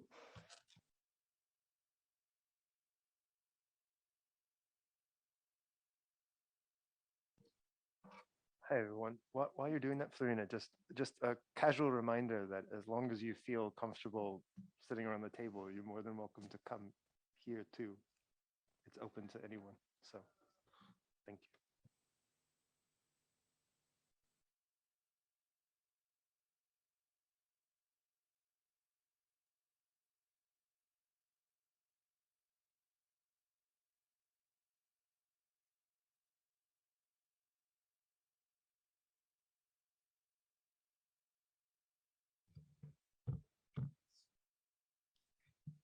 Okay, so yeah, first now I can actually see people in the room.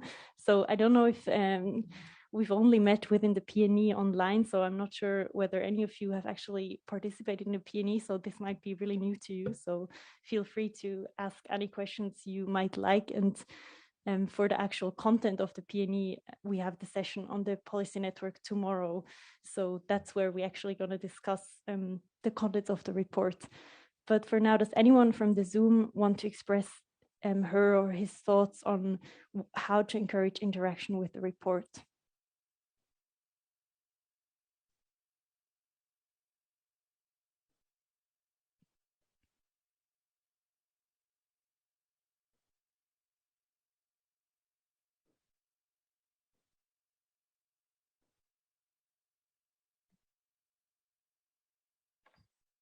Sure.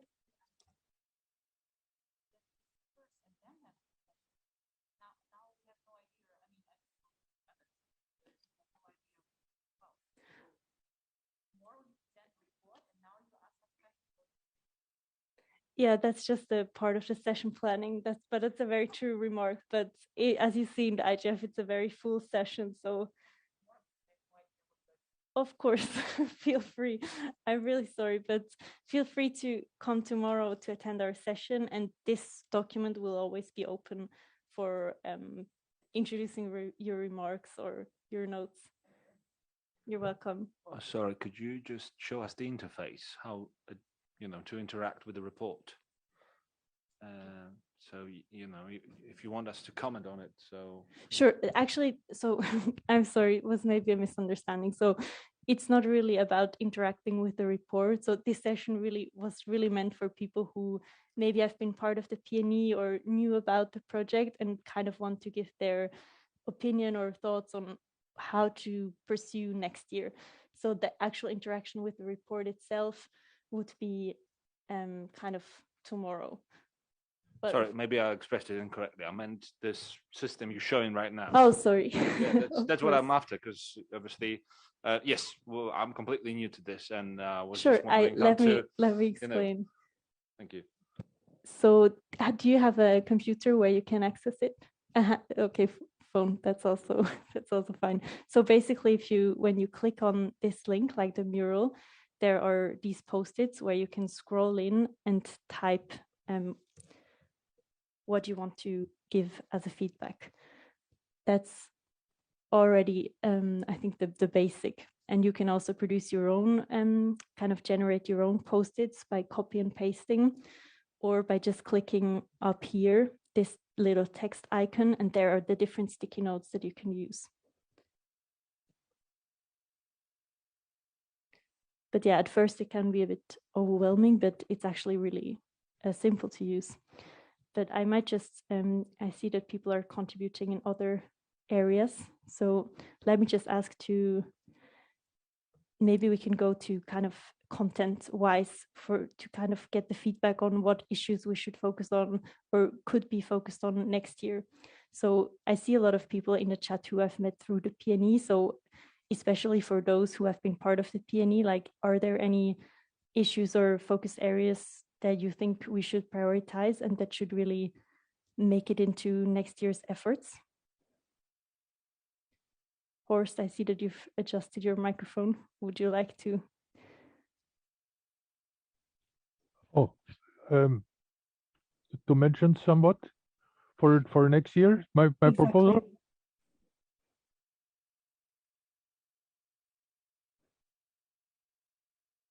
Did you want to tell us what your thoughts were on what we could do next year? Yeah, I made a proposal on an issue that I only came about in the last week, so I have no documents of myself to share, but there, as colleagues even from public administration of nature preservation here in Germany told me the issue of pricing nature to commercialize nature. And also I raised my interest because I was informed on an initiative that they would put nature to the stock exchange. That is just some words here, but those who know a little bit about what is going on there is not only positive things probably, as we know from big business and nature. See, for example, the Amazonas basin, not only in Brazil, but also in the surrounding states that have a share in Amazonian region, that could be critical. And I see that certainly there is some issues on governance needed in this initiative. Thank you.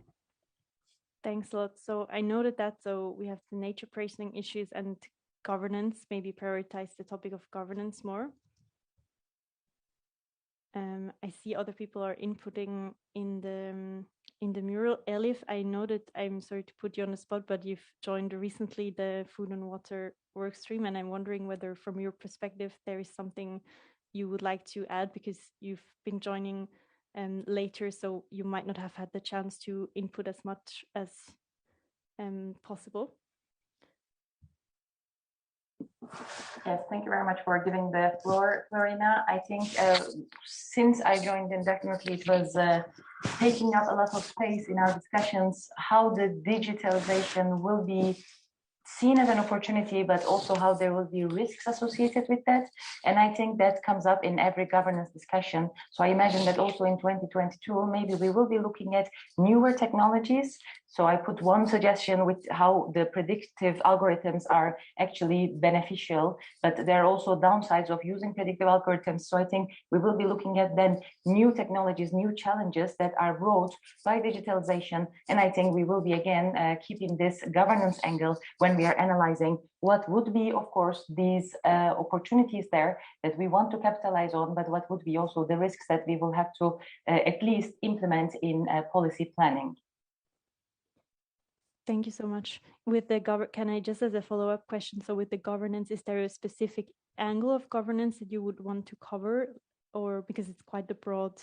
Yes, I think in this case, because we will be just like setting the agenda, I would not know what would be the best idea, because of course, for some contexts and for example, for the Netherlands, the regional governance itself is also quite important, but I know that internationally it's not really applicable to every setup. So in that sense, I think maybe that could be actually a discussion that we want to go through, whether we want to keep a broad governance angle and highlight all issues at local, regional and national or international levels, or whether we want to maybe be a bit more limited in our scope next year so that we can go more into the details of these specific issues with governance. Thank you. Are there any reactions to what Elif just said on the topic of governance? So whether we should limit or keep a broad scope?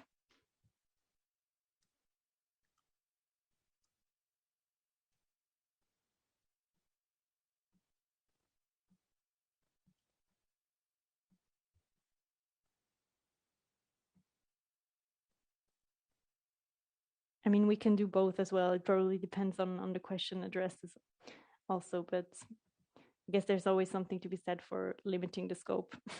We have Michael also here who also always advocates for that. So I don't know if you wanted to add to that. Hi, everyone. Yes, I actually do want to add something about that. Florina, my name is Michael Ogia, and I think that at the moment, the P&E document as it is quite broad. And I think for the sake of, let's say, kind of establishing a foundation for which we can work going forward, I think that being broad is good in this sense, because we've kind of put everything, or as many things, not everything, we've put many things into the document to say, okay, well, if somebody's interested in track A, you can go in that direction. If you're interested in something else, you can go in that direction. But I do think that it would be very beneficial for us to, going forward in the future, to have a more specific focus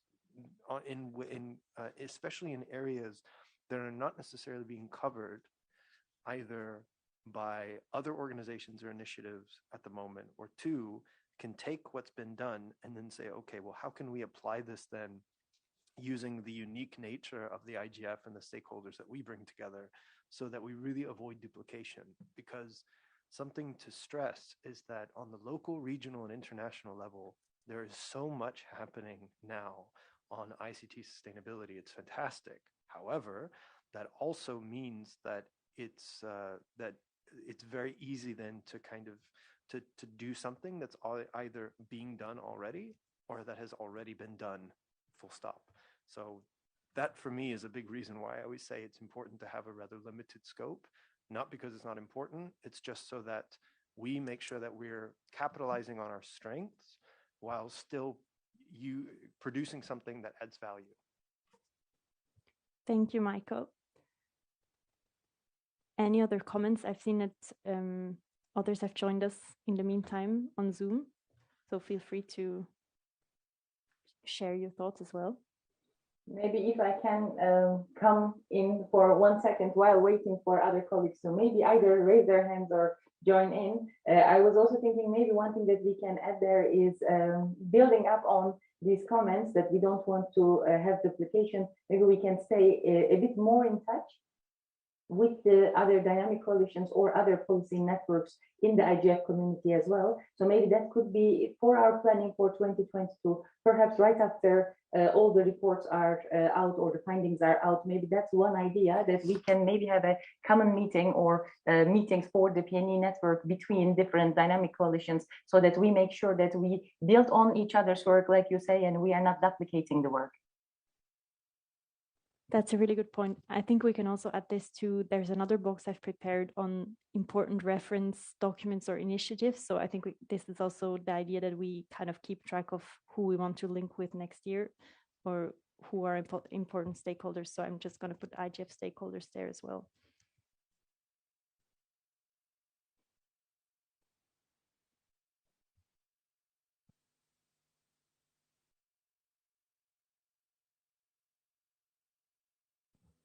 Okay, so let's maybe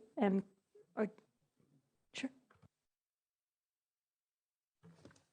Hi everyone, my name is David. I have also been involved in the PNE discussions, and I think what Michael said resonated with me. I think that we need to take some time, probably in the PNE, to do some check. Okay, what are we actually strong in? Hopefully, also we will have gotten some feedback for our initial report by then. It would also nice to have more clarity about the PNE in terms of what it's supposed to achieve, in terms of, because at the moment we are like a lot of people who work in the environmental and tech like somehow overlapping areas, and we have produced a report that is for policymakers, but for a very general set of policymakers. So are we supposed to use our expertise in environmental aspects in order to feed that into the PNE, into the IGF community more? And then it needs to be probably a bit more targeted towards like, what is the IGF? I think many of us in the PNE, we don't have the in-depth knowledge of the IGF and how of the in and outs of IGF. So I work quite a bit also with ITUs. There it's very clear that there are standards, blah blah blah. So what does the IGF? How can we contribute to the IGF better? Or is it something that the IGF wants to use in order to reach out to other communities? So is it like more outwards looking in terms of taking what's been done in the IGF and trying to bring that message to other policymakers out there in other fields? Is it supposed to promote coherence? So I think there's a lot of sweet spots that we need to find.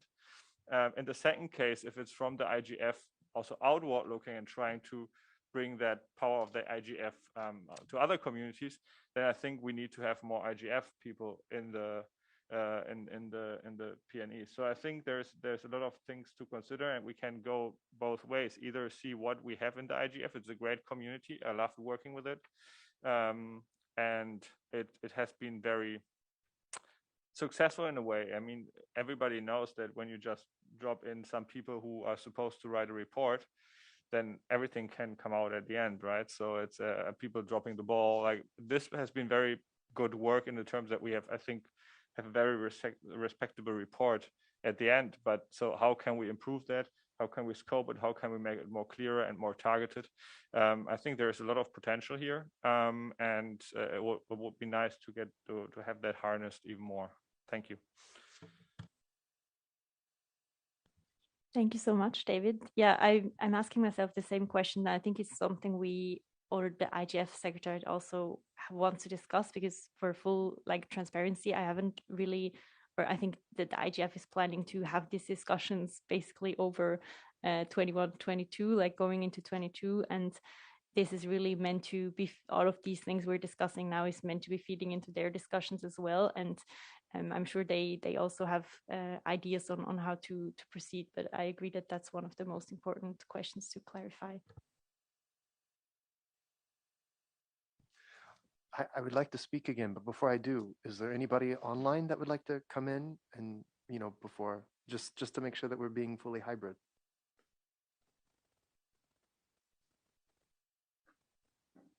If not, then I will continue, and I'll running the risk of sounding self-congratulatory or something like that. I want to just say thank you, David, for that. And I fully agree with you. And as I put into the chat, I think given especially what you said, it made me think that if we don't clarify the audience going forward, I think that is a good way for us to figure out, well, then what exactly do we want to do? Where do we want to take this? Having said all of that as well, I want to be clear that there is so much opportunity in this space that is not necessarily being addressed.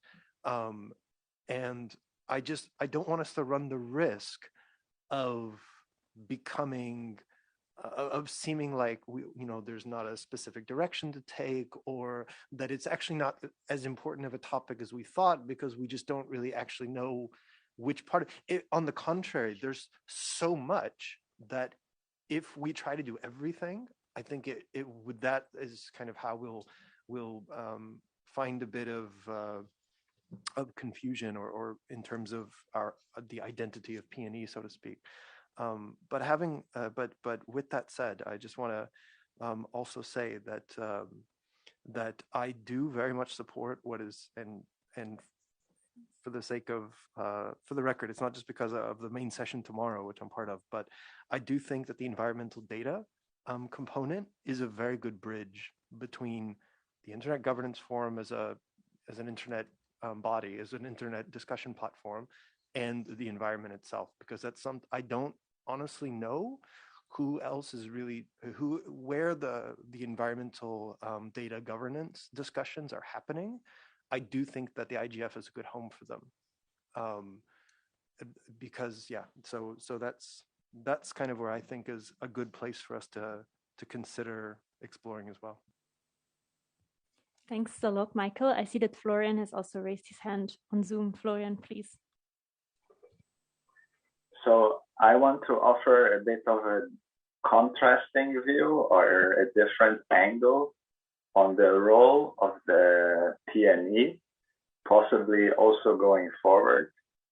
So if we think about what is done on the environmental front, also internationally down to the local levels, these are like regime complexes with many scattered actors that work in the environmental and climate policy field, like as a complex system, so to say. And then we have on the other side all the expertise from the technological experts and internet experts. And so I can imagine the role for the PNE/IGF also as a broker, facilitating communication and establishing bridges and communicative links between the technical and computer science experts and this whole complex environmental implementation systems and regime complex, so that this would go a bit against focusing further but imagining also this other role of bringing these two types of expertise circles together. And I like this idea maybe also because we want all the expertise that computer scientists have to more quickly be implementable by the environmental policymakers and policy implementers. So then we can think of the PNE as the one of the hubs that is establishing the links. And whenever an environmental organization needs expertise on the technical front on a specific issue, we can know where to resource that expertise from the computer science and technical field, and enable this fit-in of expertise so that it's already implementable. So this would also address the idea of how to make an impact, maybe as well. So that was just a small remark on that. Thanks. Thank you so much. Michael, did you want to respond to that? Or because, yeah, I just think, I mean, thank you very much. I think maybe both are possible in a way as well, but it probably depends on who will take up what role within the network. But I think it's a very good idea also to say that let's be mindful of not focusing too much, because that could exclude maybe also people who are necessarily only interested in environmental data, for example, because now I agree that it's a really great chance to be focusing on that, because it maybe attracts also the attention of policymakers, and data as such, big data, is becoming a bigger topic every year. So, but still, I think it's a good idea to keep the PNE in, like, keep that network mindset in a way, also to not be excluding of other topics.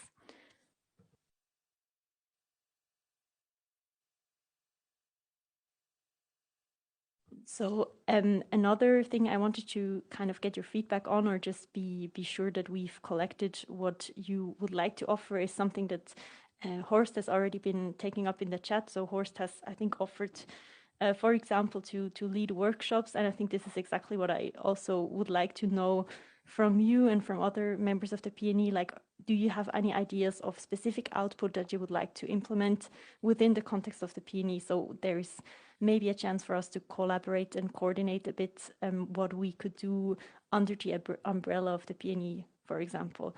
So maybe, Horst, could you just also repeat what you said on the workshop, and so that we can take that up here? Thank you, Florina. I referred to the possibility of the World Summit on Information Society. That is a annual very big conference like IGF, but devoted to the topics, especially to information society, where, of course, I say all what we do in IGF is also related to information society. This is why I see the synergy of these two big United Nations initiatives. And in like the IGF in WSIS, there is a possibility. I forgot to send the link. I should post the link to the 2022 WSIS conference. It's open for submission already. And so the question there is, what can we do in the terms of governance? As you see in my latest chat remark also, I see if we say we have the aspects of governance, that is why the problems of that complexity reduces to our competencies in this domain in IGF. And these can be taken into, for instance, just a proposal into World Summit on Information Society, because governance should be, and maybe the awareness had to be sharpened to information society, that it's not just the experts, it's in the interest of information society that governance really is critical about what happens and what should be the future of environment at all. So this is just one possibility. The other possibility is that certain institutions say, oh, we make a local conference, a science conference or something like that. Well, this is beyond my personal possibilities at the moment. I did so years ago, but I think joining such big events is also one of the possibilities. To meet then in Geneva in March, end of March, hopefully in WISIS, of course. Thank you. Thanks a lot, Horst. So I see there's another idea of having a collection of case studies. I think that's also something we were planning a bit to include in the report, but obviously haven't managed to also do consistently. So I think that would be a nice idea to maybe focus more on case studies, like applied examples. Are there others who want to contribute or let us know about their ideas for possible outputs? How do we submit case studies? I mean, that would be up to the format that we choose, right? We could choose to, again, start a collaborative document the same way we did for the PNE report, where we maybe split into subgroups or focus on a specific topic, where then we kind of decide on what's the format of the case studies that we want to include and start a collection.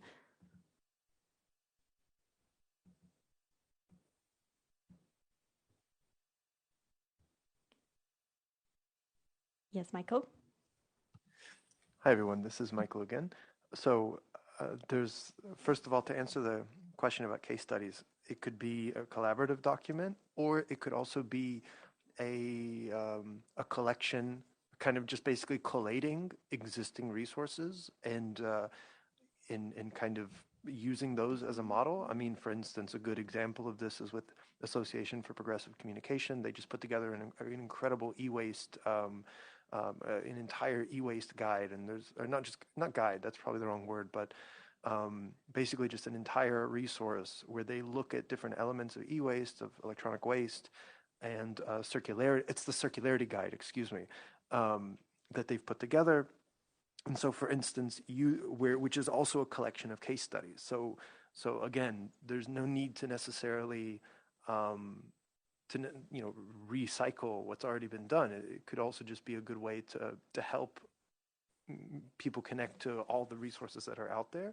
The other thing I wanted to say, and kind of on the same note, and I think Florian was mentioning this, it's kind of, I think that we could really take advantage of the network part of PNE a little bit more and just create almost like a, the Youth Coalition on Internet Governance had this for a while. I don't know if they still do, but it was almost like a repository of people. And I know the IGF has this, I think, already, of basically of subject matter experts, like who's a expert at cybersecurity or privacy.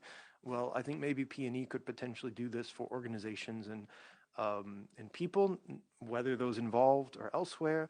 So let's say somebody a policymaker wanted to know, okay, I'm in a ministry in X country. I would love to know who are the people in the organizations working on e-waste in my country so that I can connect with them, invite them to a consultation, etc. That could be potentially relevant. But I think another way to guide that would be to actually talk to policymakers themselves and say, what information do you need? That way that we can actually then fulfill that information over the coming years, as opposed to just kind of guessing, well, they might need this, maybe we can offer them that, etc. Thank you so much, Michael. And I see that during your intervention, there is Desiree and then Elif and then Horst. Hi, Desiree, welcome. You're still on mute. Am I? Can you hear me now? Yes. Okay, good. Well, I'd like to support what Michael has just said. I think we probably have to somehow address to have a network, or that would be a list of experts as well that are either on the IGF website or within the PNE.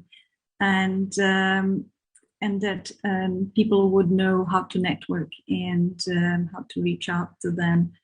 The particular APC study that was circulated here, I think it would serve as an inspiration, at least to me. I run a citizens science network in Southeast Europe about air quality monitoring within Internet Society of Serbia. So we are analyzing a lot of data, and it would be useful for us as well to share our case studies and to not just showcase it regionally, but to make this connection as well. One thing I'm finding a little bit of trouble filling in all the text boxes here on the mural, which is a lot of fun, by the way, is one topic that I think we could address would be the, for the digitization to happen, to have some set of policies. How do digitization supports the reach of sustainability, and what is digital sufficiency as well? I think these are all the useful terms our network could think about in terms of digital sufficiency, whether it's technical, whether it's data, whether it's users, and some guidance principles. Thanks. Thank you so much, Desiree. Nice to meet you. Likewise. I think next was Elif, and then Horst, and then Florian. Thank you very much. I think we are now already building maybe a bit more input on how we can move forward. And I was also thinking then, from what I hear from the colleagues, maybe one of the ideas also would be to try to collect these best practices, maybe. So we could also call it this use case collection or best practice collection. And maybe that would be a way for us to reach out to the network. And it also, of course, increases the network as well, because probably we would be doing it through maybe like a call for expression of interest or so on, to collect these best practices on maybe either the use of technology for the environment, or we would be then coming together and also looking at whether we want to do it on that, or whether we want to look at the governance of technology for the environment. So I think that would be a discussion on maybe on which domain we would want to do that. But if I'm hearing these ideas, I was then also thinking maybe that is one way that we would be contributing also in 2022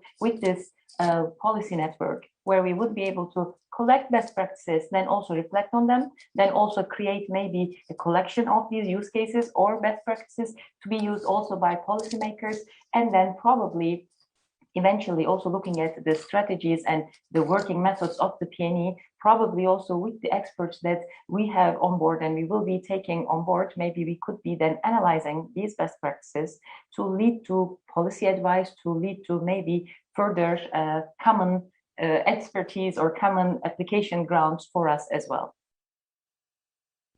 Thanks very much. I'm trying to illustrate what you're saying, so please contribute to if you don't feel like this illustrates it well.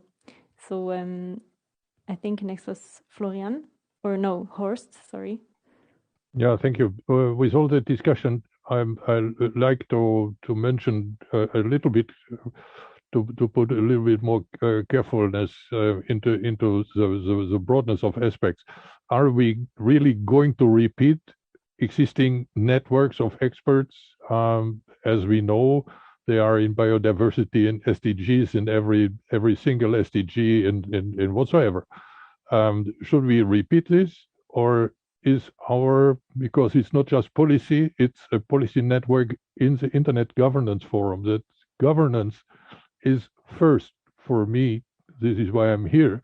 I'm also networked in a lot of other things, but governance is the thing that comes here. And if we try to collect best practices all around all whatsoever topics or something, the question would be, first, tell why the whole thing is important for governance, and not just collect, because not to repeat existing expert groups. Please, that is just an advice. Everyone knows that it's nice to network, but the focus here should really be governance aspects first. Yes, if I can just come in for 1 second, then Horst, I also edited, Florina, the sticky note there. So then we can say that it could be a best practices that we would collect on the governance of how the environment and technology is interacting. Then maybe that could be that unique angle, like you say, without duplicating any other efforts, creating this own niche area for this policy network.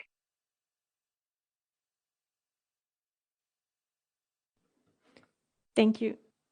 Thanks for editing. Florian. Just a small remark. If you think about this like repository or website with use case examples and possibly focusing on the governance of the different application area, like that can be great. But in terms of outreach and possible other outputs, so I don't know if that is too old school and what do you think, but if like a half annual newsletter type of collection of use cases that is curated to have only a smaller number of highlights that people have time to go over and find interesting, and then if they wish, then go to another bigger repository to look further. So and then we can also think if this newsletter in each edition, like every half year or every year, I don't know, which is then of course more accessible for than the full report for any interested party, and then if for example, if each edition should include these curated cases on a broad range of issues, or we highlight one application domain of governance, of environment via technology, or in every edition only one domain to make it more focused, and then every round to attract the interest into that. But that's something that I don't know. I don't have an opinion yet. If it's better to make it like diverse or domain focused each edition. Thanks. Thank you, Florian, for this input. Michael, you're next. Thank you, Florina. So first of all, I just want to clarify especially to Horst, that I don't want to seem like I'm contradicting what you're saying, because I do think that you make a very, very important point about making sure that we do recognize the value in addressing governance. With that said, I really want to support especially what Elif said, because I've been thinking about what you said, Elif, for some time, and I thought to myself whenever P&E was first announced that, for instance, if I'm a policymaker and I want to know how to make our ICT or telecoms or utilities more sustainable, what do we need to do? We as in the government, or actually a multi-stakeholder group of actors. Because there is no single source that has a full list, let's say, of policy recommendations for governments, regulators, obviously legislators and policymakers, etc. So perhaps this gap is something that this group would like to consider, and that is compiling policy and regulatory recommendations, best practices, and actions from around the world for that kind of address the intersection between telecoms, ICTs, and sustainability in the environment. And those could be, for instance, examples of integrated environmental sustainability strategies, or actions in a country's telecommunications national policy plan that could help address these things. That would be a bit of a different, perhaps a separate direction. But again, if that's something that policymakers would find useful, if that's something that the P&E would be willing to explore, I just think that that could be a potentially interesting way to build on some of the work that we've done so far.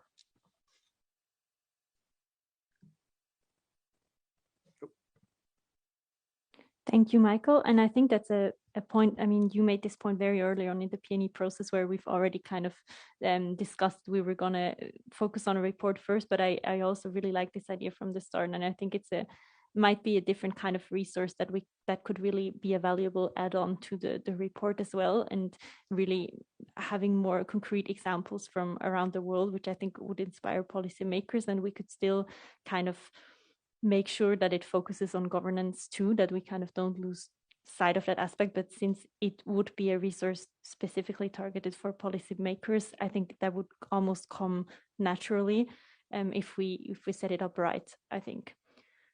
So I'm seeing we have about 5.5 minutes left. So I just want to make sure that everyone has been able to get across, or that we were able to discuss the most important points as with this mural. So that just stays open until at least the beginning of next year. So feel free to always input whatever thoughts you have, if possible, kind of in the right box. But I will be going through this regularly to see how we can also kind of make this a bit easy to digest. And there will be a synthesis of this for the IGF Secretariat. So I'm just thinking what to do with the minutes we have left. So just seeing whether someone of you wants to add something. As of now, I see no raised hands. There is a box for various or other thoughts on PNE that you might have. So feel free to put anything there where we're not sure where to put it.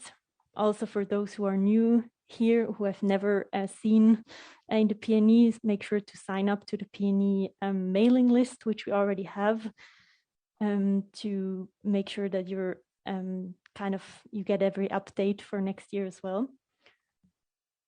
And yeah, I think maybe as a last kind of note, I think this is could be a very valuable box for us to have as well, because since we have quite a large network by now, all of you have your individual networks too. So I think that would be really helpful if you could just drop a note here for any important reference document or initiative that you might know of. Maybe some are even just starting next year and you're maybe also a part of that. So I think, as Michael and others have stressed, it's really important for us to try to not duplicate efforts. And as this topic has been getting more and more traction, I think that's becoming a bigger challenge every year. So I think that would be really helpful for us and for the whole community if we could try to document what else is going on outside of our bubble and how we might integrate those initiatives into our own considerations. Is there anyone else also maybe who wants to contribute something? It can be something outside of the box, so to speak, as well. Yes, Elif, I saw that you have raised your hand, or was it an accident? Thank you very much. I just wanted to also say thank you very much, Florina, for organizing this session in this very creative way. I think it was really very pleasant, and even if we couldn't be there, it did feel like we could give our sticky note contributions as well. So I just wanted to thank you for making this very innovative way of organizing this meeting. Thanks a lot, Elif. It was a bit of a struggle in the beginning to have this hybrid. I think it would have been almost more easy to just have it fully on Zoom, but thanks a lot for participating, everyone. Yes, Horst? I just typed in the chat if I wonder if we can work with indigenous peoples. The United Nations, and I'm not aware if in IGF there are subgroups of dealing with the governance needed and felt by indigenous peoples.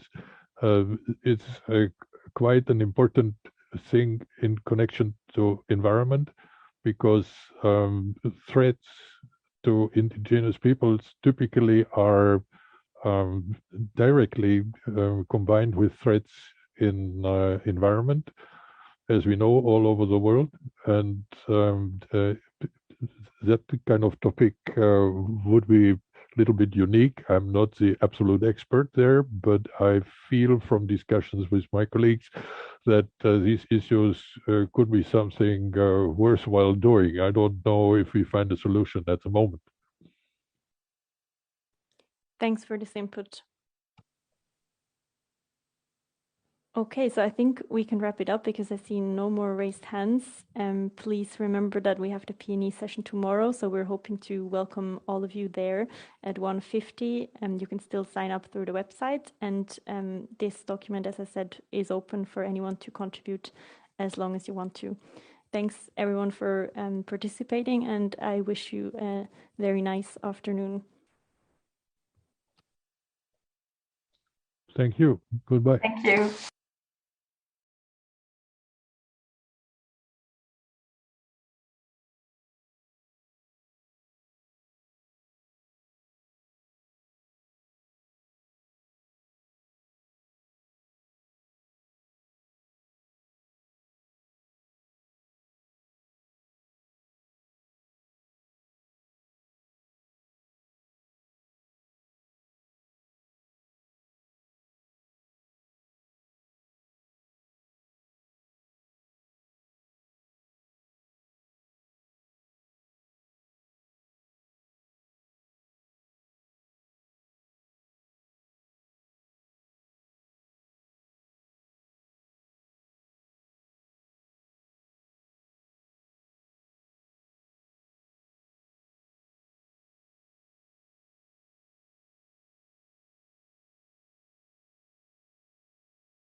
We all despise control. Freedom. We are all united.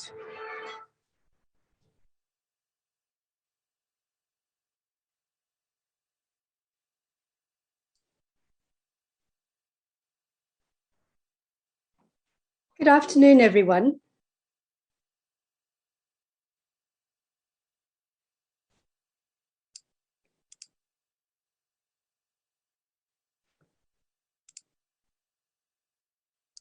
Good afternoon, everyone. We've got a very short time. I see almost nobody in the room in Katowice, but we do have Nashilonga from Rio there. And Nashilonga, hopefully you're able to communicate with us and just take any questions that there may be, or help us take the questions from the floor as we go along. We have a very exciting panel for us today on our panel on data justice, what is to be done, a very big question to address in a very short period of time. My name is Alison Gilwald. I'm the Executive Director of Research ICT Africa. I run a doctoral program at the University of Cape Town's Nelson Mandela School on Public Governance on digital economy and society. Very, very pleased to have with us today a number of partners also working on the subject of data justice, some practitioners, representatives of civil society, advocates for data justice. I think at the moment we have Lynette Taylor, who's Professor of International Data at Tilburg University, and the Institute for Law, Technology and Society. And we have Parminder Singh from IT for Change. And we've got Jamila. Sorry, we don't have Alexandria Walden. Kito, can you just see if she's joining us online and if we should wait for her? But I don't think we'll be able to give her much time. We have Jamila Venturini, who's joining us from Directus Digitalis. And you can probably do a nice, proper Spanish pronunciation of that when you introduce yourself, Jamila. And then we very kindly have had Sizwe Snail, also from the South African Information Regulator, step in for us. And I think if we don't have Alexandria Walden from Google in, we will just have to hope that she joins us and start. So this panel really arises out of a project that we have been developing within Research ICT Africa with a grant from the International Development Research Center that's really supported our work and supported the work of a number of people collaborating with us in this area, and really has built on and drawn on the work of Lynette Taylor, who has been pioneering work in this area and developing it and supporting us in thinking about these issues, particularly from a global South perspective and the challenges of implementing them. And also the work of Parminder Singh and Anita Gurmursi from IT for Change, who've provided a very interesting aspect to this work around actually realizing data justice beyond the human rights framing of it that has really distinguished it from some of the other just kind of data protection, quite sort of technical work that is that has been done around the world, but often sort of exemplified in the GDPR, which of course does have a rights framework as well. But how that applies to the global South. The part about our work is that, like many of the people on this panel, we are concerned with taking this research to policy influence, to ensuring just outcomes, social justice, and digital equality more broadly. So we've been, we do quite a lot of technical assistance, and we've recently been involved with the commissioning of the African Union data policy framework, which we were, supported them on developing. It's actually just been navigated through the various validation processes and with member states, and tried to see how practically one could bring some of these concepts, concepts of justice into creating enabling frameworks practically on the ground, and moving them from, quite normative or theoretical and principled arguments, but actually taking them through to these very high level principle frameworks that are being developed. So the data policy, the Africa data policy framework really goes way beyond data protection. And I think in this way, we were able also to move from, the quite negative regulation components or the kind of regulatory compliance dimensions of data protection, preventions, penalties, that kind of thing for breaches, mainly around privacy and very individualized notions of privacy, to broader conceptions of data policy and what is required in order to ensure that it is more just, is able to redress some of the uneven distribution of opportunities and harms that we see under the current sort of data default frameworks, primarily at the moment in the broader data sense, not only in just the data protection sense, which is obviously quite regulated, but in the broader sense, data processing, management, treatment, especially for artificial intelligence, increasingly kind of largely self-regulated, although I've been on various panels this morning, including a parliamentary panel on the parliamentary track, which is looking at AI regulation. So I think that something is arising there, but basically in terms of where we've got to up to here, social networks, use of artificial intelligence, although there's been some discussion around focusing on algorithmic regulation, the basic framework at the moment is largely it's a self-regulatory one. We've got a number of standards. We've got a number of ethics by design frameworks that have emerged, which have been, more ethics by design frameworks now than some of the sort of really hardcore standards. But very often those are used as substitutes for both routes regulation. So, it's kind of equated. Once you've dealt with ethics by design, you've got your rights issues sorted out, which I think Jamila and several others will speak to the problems with that.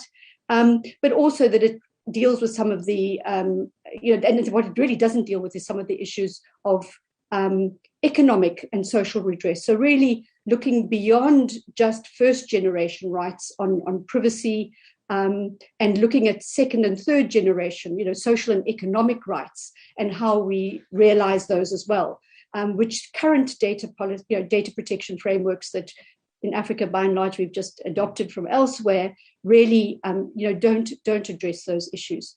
So lots and lots for us to discuss. Greatly looking forward to it. Let me not take up any more of the time that our panelists can give us. Lynette, can I ask you to start? Perhaps if you just want to start with a brief introduction of yourself, your Tilburg School, and also the current kind of work you're working on, but just briefly, because we've only got a few minutes in the first round, so to get to the topic. Thanks so much. Of course. Could I ask Alison, do you want me just to introduce myself, or also to make a provocation and give a little content? So Lynette, just because we actually do have put your short bios in the chat, just anything that you need as a prelude to making your provocation. Okay, thank you. Sure. The only prelude is that I'm standing on the shoulders of giants here, and that in 2017 I brought together in a paper the points of view of a bunch of people who think about how data affects civil society around the world. And I brought it together because I thought that we needed to bring together issues of surveillance and rights in relation to surveillance with issues of development and people's collective right to development. And trying to balance those two things out seemed a problem that the word data justice was very well formed to describe. And so I've been working since 2017 on that problem of how you bring together people's right to be seen and represented with their right to be left alone when they choose to be, and how their subjective needs can be brought into the picture when we think about the data economy. So that's my intro.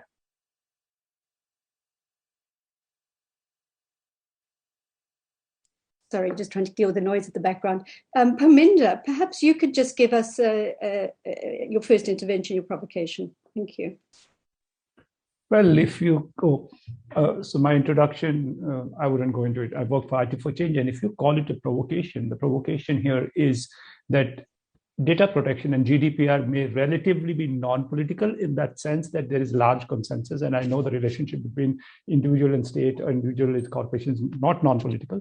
But what is really political in the southern sense is the economic rights, and you wouldn't simply get northern expertise and academic thing to do it for you. Though I completely understand that in intellectual property and trade justice, there are huge amount of Western intellectual contributions and original framings, and I'm not saying it won't happen, but South has to get up and do it. And what I want to introduce here and talk later is that Indian government, and I'm part of that committee, has a committee report 1 year earlier, which actually lays out completely the conceptual framework of community rights on data.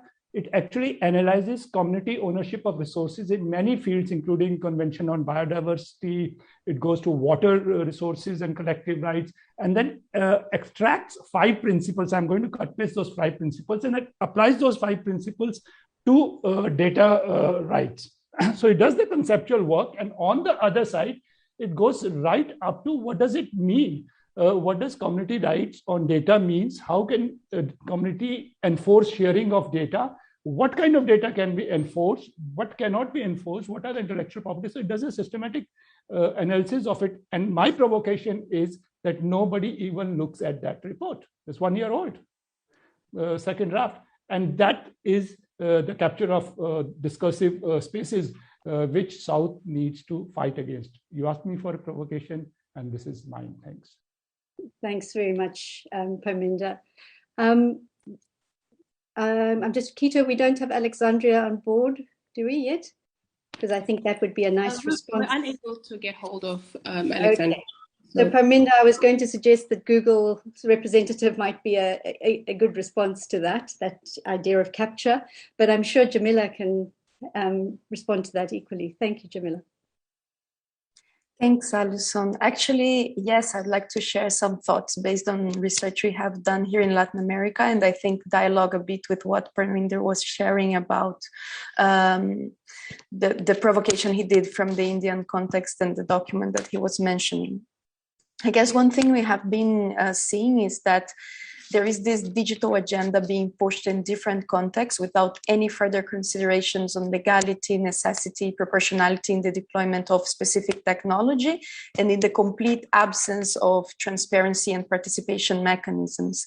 I can mention some examples while we develop the conversation, but what we see is that there is a blind trust in technology, and there is a complete disregard to evidence-based policy and planning. That in a human rights language, again, could be translated into these principles of necessity and proportionality. And it seems that there is a contradiction behind that, because state at the same time is eager to collect data, but does not rely on data for their own actions, for instance. No, maybe I can bring a quick example to give more materiality to what I'm trying to say. In the research we did around the use of technology during the pandemic, what we saw was that in some countries, they tried to implement such technology that were considered effective in other countries, while there was no underlying infrastructure that would facilitate the same implementation of technology. So the state was basically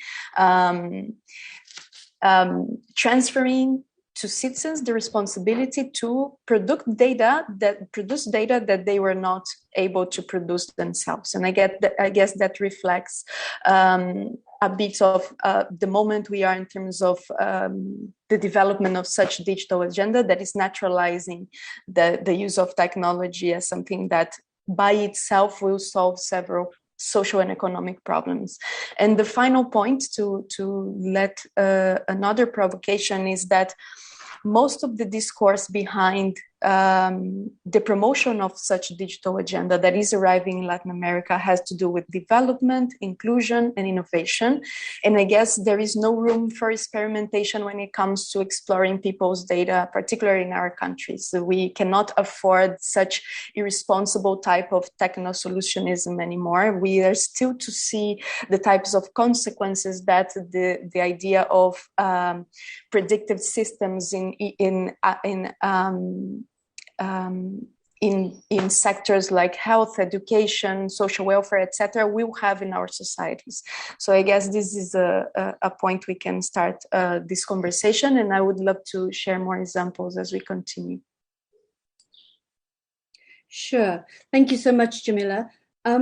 Sizwe, I think I'm going to ask you just for a sort of higher level response first. I know I did ask you to talk about how this can practically be applied, but I think we're still dealing with some of the broader conceptual issues. So I just wondered if you could provide us with an African perspective on some of the issues that have been raised around, different notions of privacy of data, of collective data, of not necessarily only individualized data, individualized privacy, and these kinds of legal concepts that you're working with on a daily basis. Yes, thank you very much. It's quite interesting from an African perspective to see, the uptake of data protection legislation, cybersecurity legislation relating to critical infrastructure. And, it's quite refreshing to see that there is no development between, stifling, not stifling innovation and allowing new technologies as AI to be there. But on the other hand, looking at the human rights effects of these human rights issues that AI brings. For instance, the automatic decision-making that may result of from an AI process, things like being exposed to data breaches. These are new concepts to Africans, and it's however very refreshing to notice that the former dark African continent now is very open to privacy and cybersecurity issues, as well as the human rights matters that go with that. So, it's very refreshing. Just finished my term 7 days ago. But nevertheless, thank you for having me. Thank you, Sizwe. And actually, we can come back to that because you've been there from the inception of the information regulator, and it's faced all sorts of legislative and institutional challenges in becoming operational. So although it was, really leading in terms of, the time that POPIA was introduced, the Protection of Private Information Act was introduced, but it took a long time to operationalize and get into force and be resourced, etc. So some of the challenges of, we can get all the concepts right, or maybe we can't, but actually getting these implemented, getting these realized on the ground is what I really want to come to in the next round. But Lynette, before we do that, I just want to return to, you've spoken very strongly about data justice, being this complement to our, other legal human rights frameworks, etc. And the importance of establishing the concept of data justice as a kind of, a hard stop on some of these things that, comes into force. It's a default that, make sure that communities' data is, treated justly throughout the entire process and these kinds of things.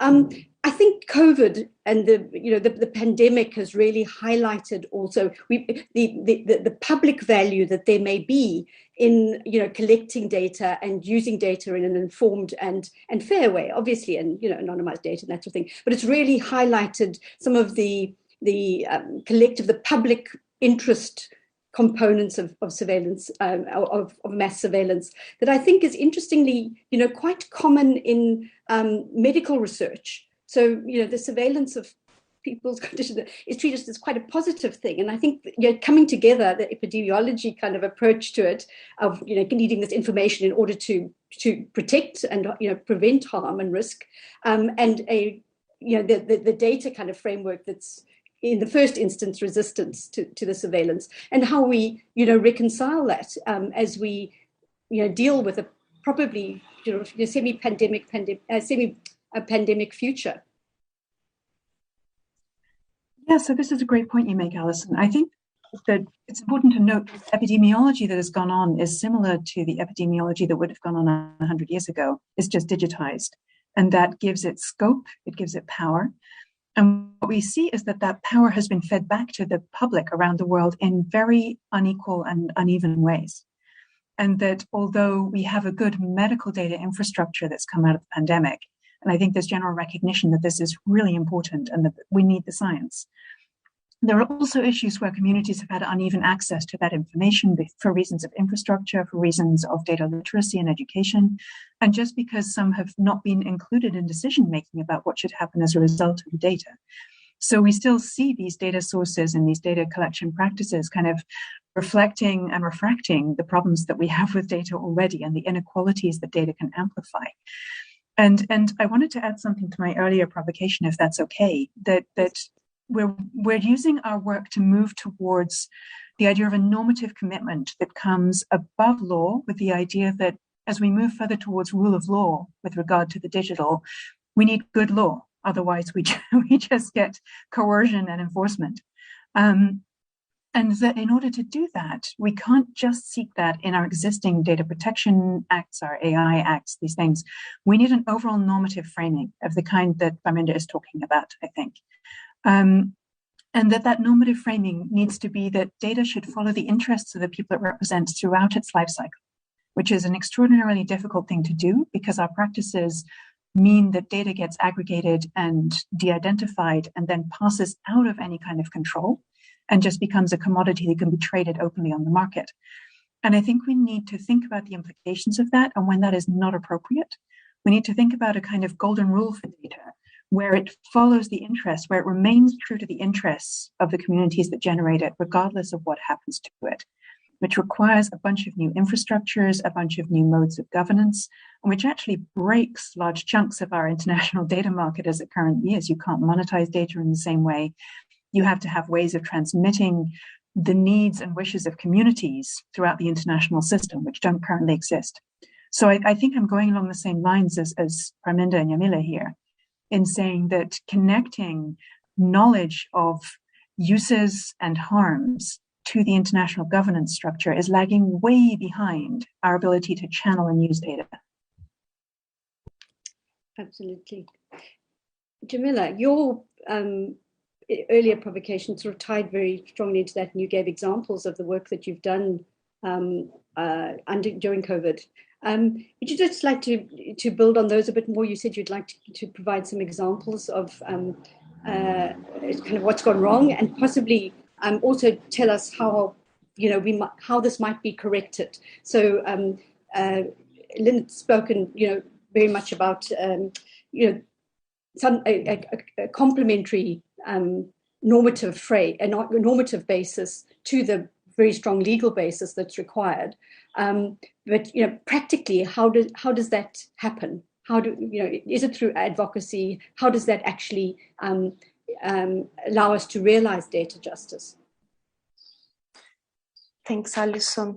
Yes, I'd like to react a bit to what Lynette was saying, because I think that is very concrete in our context in Latin America. We basically saw very precarious tech infrastructure implemented in the public sector that were not able to provide relevant information for society when it was needed around the advance of the cases, for instance, right? So the answer that they try to give, coming from this logic of innovation and tech deployment and individual use or individual collection of data, was to develop apps, and they explicitly said that through self-diagnosis apps, they would be able to obtain information on how the pandemic advanced, considering that in some countries they didn't have the digital infrastructure to share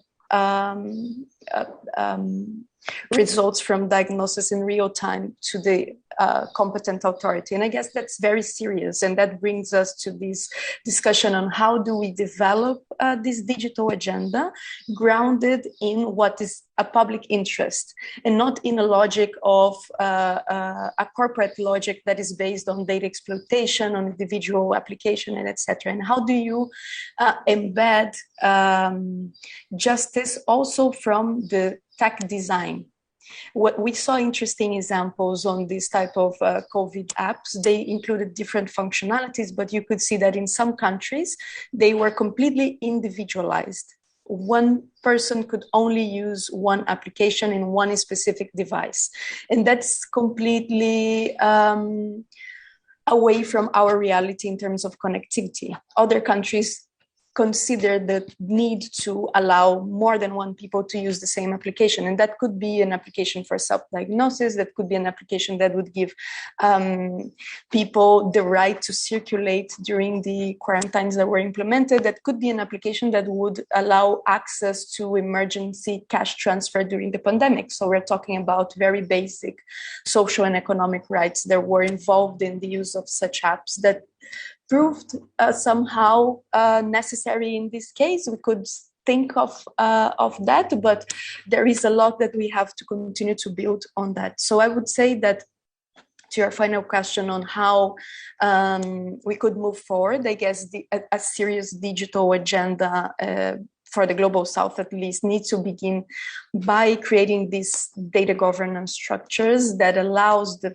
flow of public interest information among institutions and that have the safeguards that includes assuring right to access to information as a basic pillar that is not present in several of the countries and several of the cases that we saw, and also the protection of privacy in a balanced way. Of course, we still have a lot of challenge to come in that sense in Latin America. We have a lack of proper normative frameworks, even for data protection, lack of institutions that are capable of supervising that. But I guess we have to shift the idea of the digital agenda to build this basic underlying governance standards from which we can continue to develop other initiatives. And I would, just to finalize, I would say that cannot be disconnected from investments on basic connectivity infrastructures. And I imagine you, Alison, would have a lot to comment on that. And also policies that foster some type of local technological development and data sovereignty, because otherwise we continue to be dependent on the types of narratives and the types of logics that are embedded on foreign technology that's being pushed to our countries. Thanks, Jamila. I'm sure Parminder wants to come in on your last point, but before he does, I just wanted to go to Sizwe. And Sizwe, just building on the points that both Jamila and Lynette have made, but particularly this last point by Jamila. So, I think across many parts of the global south, but certainly across Africa and even in South Africa, which has probably the highest internet penetration rates in sub-Saharan Africa anyway, basically all this technological hype of what this could do to assist us gather the information and protect us from the disease was moot, because in fact we just don't have enough smart devices to be able to use them for contact tracing. We weren't even able to mobilize the mobile operators data, which we have very sophisticated mobile operators and data to kind of create the data analytics and dashboards that we needed. So the thing with information regulators as they're burgeoning on the continent, and it's very exciting to see, is that they are preoccupied primarily with these quite conventional notions of data protection and privacy in dealing with harms, but not really the very fundamental harm in the global south of exclusion, of the invisibility of people from these data sets. And at best underrepresentation of them in the data sets, and the kind of implications for this when we start seeing these being used for decision making. So I just wondered if in your especially as the outgoing now, but having served a period of time in a startup regulator, how do we link to those social and economic points that Parminder was making in his first provocation? I like the context in which you're asking me that question. I mean, I recently wrote a short piece on access to information and how the right to access to information is actually paramount in order for individuals to, number one, access the internet itself. In other words, access to the internet has now metamorphosized the right to access to information as we would have in South Africa, which on the other hand, obviously is one has to look at the data protection effects of that. And South Africa has a very weird DPA because the DPA doesn't only deal with data protection, but also with access to information. So I actually look forward to seeing the integration of access to information and data protection. For the longest of time, you've correctly pointed out that regulators have spent, trying to get people to understand data protection, conventional data protection, and just getting people to understand that there are now data protection laws. But I think it's very nice to see that this data protection laws that we have, they don't just sit there in isolation. In other words, for you to have data protection laws, you need data subjects, and data subjects need access to information. And access to information, like I said, is a metamorphosized right of the legal right to access to information. So the access to the internet, the ability to communicate, that in itself is one thing that we need to look at when looking at the overall issues pertaining to data justice. So you are quite right. I think the DPAs must now open their horizons. When it looks at research issues, look at things pertaining to surveillance, look at things pertaining to competition law, for instance, how that intersects with data protection. Look at cybersecurity and cyber criminality. I always say cybersecurity and cyber criminality and data protection all come from a common ancestor called vulnerability. So, but like I said, from the African perspective, maybe one should now start looking at these areas, these specific areas, such as artificial intelligence and the effects thereof, and whether people will be affected by decisions that are made as a result of data sets that are not complete due to the fact that the data subjects are not accessible to be on those data sets. I hope I haven't said too much. No, Sizwe, thanks very much. I mean, you kind of remind us of those fundamental, rights. And I think what is interesting about the PAPIA Act is the two sides to it. That is not evident in a lot of the other, data protection or digital policy for the continent. So the Malabo Convention, for example, looks at cybersecurity and data protection, which has been a kind of more comfortable terrain for some of the governments or some of the member states of the African Union that don't have very strong bills of rights or constitutional protections of rights. And so they've been able to kind of deal with, harmonized cybersecurity and these kinds of things. In fact, very often they've embraced it because they've been used for public surveillance. So, I mean, I think very interesting in the context of South Africa, where you've got the strong constitutional framework and this protection of citizens.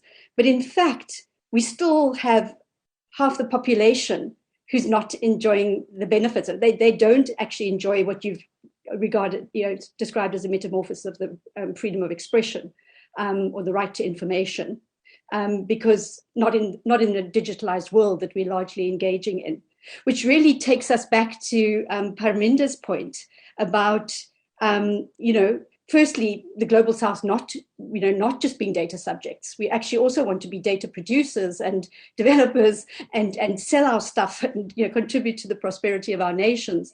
And essentially the kind of frameworks that we have at the moment that are at best, human rights, first generation human rights based, really don't allow us to redress those structural constraints on our participation. And that's really what the IT for Change work has been exploring, and quite a lot of resistance from this self-regulatory framework that we find ourselves in to the kind of economic regulation that you've been calling for, Parminder. So I'm wondering if you could tell us a bit more about that approach and why you feel that's necessary. Thanks, Alison. I mean, data justice is a vast subject. We have already seen there's a data protection issue, there is fairness and justice of economic distribution issue, there are downstream issues, which Sazwe was talking about, and Zamila also pointed, and there are upstream issues. So I'll use my 2-3 minutes to focus on one part where I think the whole story starts. Now, Lynette was right. She kept on saying about we being on the table, who decides what happens with the data and etc. And there seems to be this feeling that somehow data-related norms, and somebody said that norms are needed and laws are needed, and norms and laws are not being made, but actually they are being made. And civil society's responsibility is to visibilize that. And we have been working, before we started working on data thing, which I just told about in India, we are working for 15 years about global governance mechanisms. So the South has a seat. And I'll just give you an example about AI governance, how it happens today. And I'll just relate the whole chain of events, and exactly the same way data governance and data norms building has happened. In OECD, there is a body called Committee for Digital Economy Policy, which is at the center of much of this norms making. It is a method of working which is multilateral along with stakeholder advisory bodies, which is good. Somehow everybody calls that system as a multi-stakeholder system, and I'll come to the system in UN, the same system becomes somehow multilateral. Now this system adopted, and I'm just taking a thin streak of AI governance. In 2018, they adopted AI norms, AI principles, and remember, as a legal instrument. It was a legal instrument. It's on their legal instruments page. They adopted AI principles. They decided, they adopted. And how does it work then? 5 months later, they go to G20 and tell them, adopt these. And G20, and I'm very happy that India is there and they did it, not only adopts them, and they're not being subtle. Actually, OECD principles are adopted and they are mentioned in the annex. It's not that they just use the language. They just said they are in the annex and we adopted. That's fine. They want to go beyond. They want to get all the countries. Then they float a partnership on AI, which is called multi-stakeholder. Again, it's not multi-stakeholder. It has a central council, which is only governments.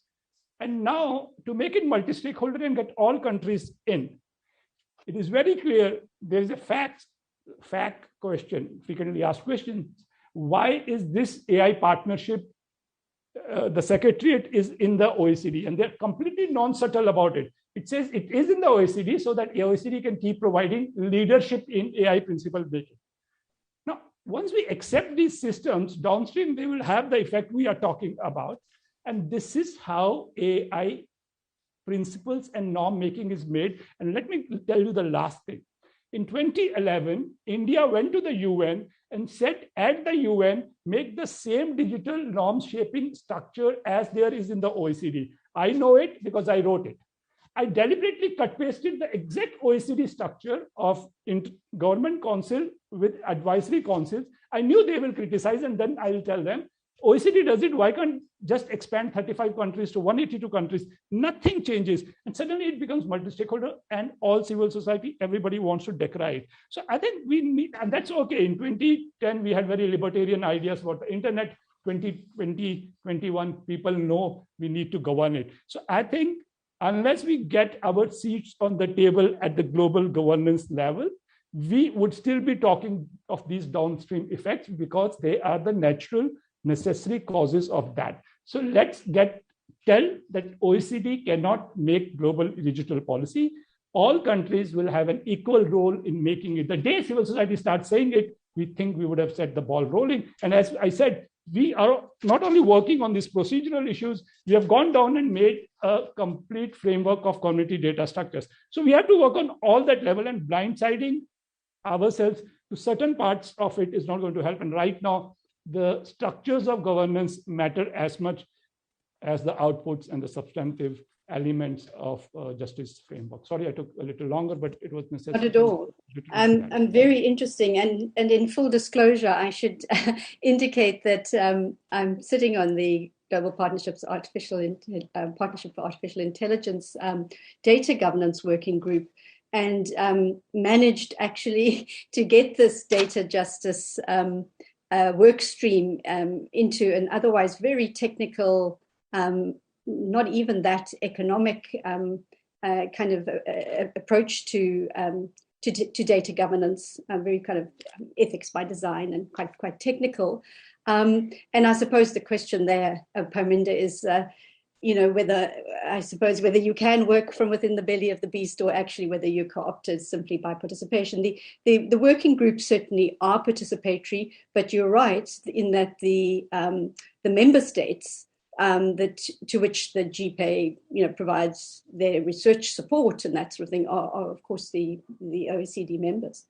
And so that's why I suppose a number of us have raised the question of to what degree is it a global partnership, although there are some people from the global south, they're not necessarily a lot, and not necessarily because this is a research support group, mainly academia.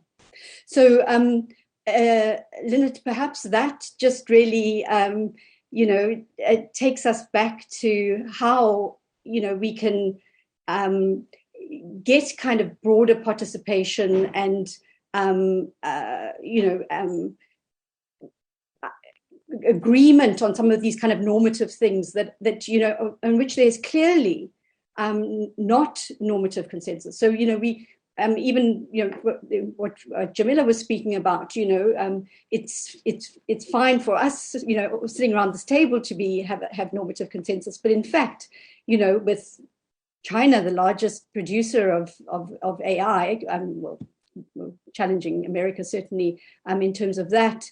There's no normative consensus there around, as there has been around digital advancement previously, which has been dominated by the US.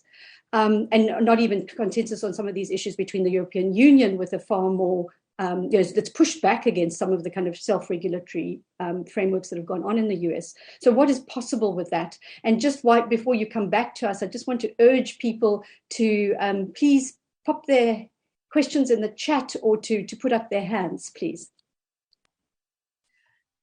I really appreciate Parminder's view on what is happening. I want to give a complimentary view on what is not happening. When I think about history, I think about the non-aligned movement and how that formed in relation to a basic threat to the existence of a bunch of countries who were affected by the Cold War, right? And I'm wondering how far we have to go with rich state governance on AI, basically, before that kind of threat emerges for all the other states in the world, and we see some sort of non-aligned coalition emerging around AI governance. We've seen a putative non-aligned coalition around data, led out of, I think, Latin America at the moment by Ulises Mejias. But I think that there is room for a more pluralistic coalition around both economic and social interest with regard to AI that really forms itself around the non-aligned countries.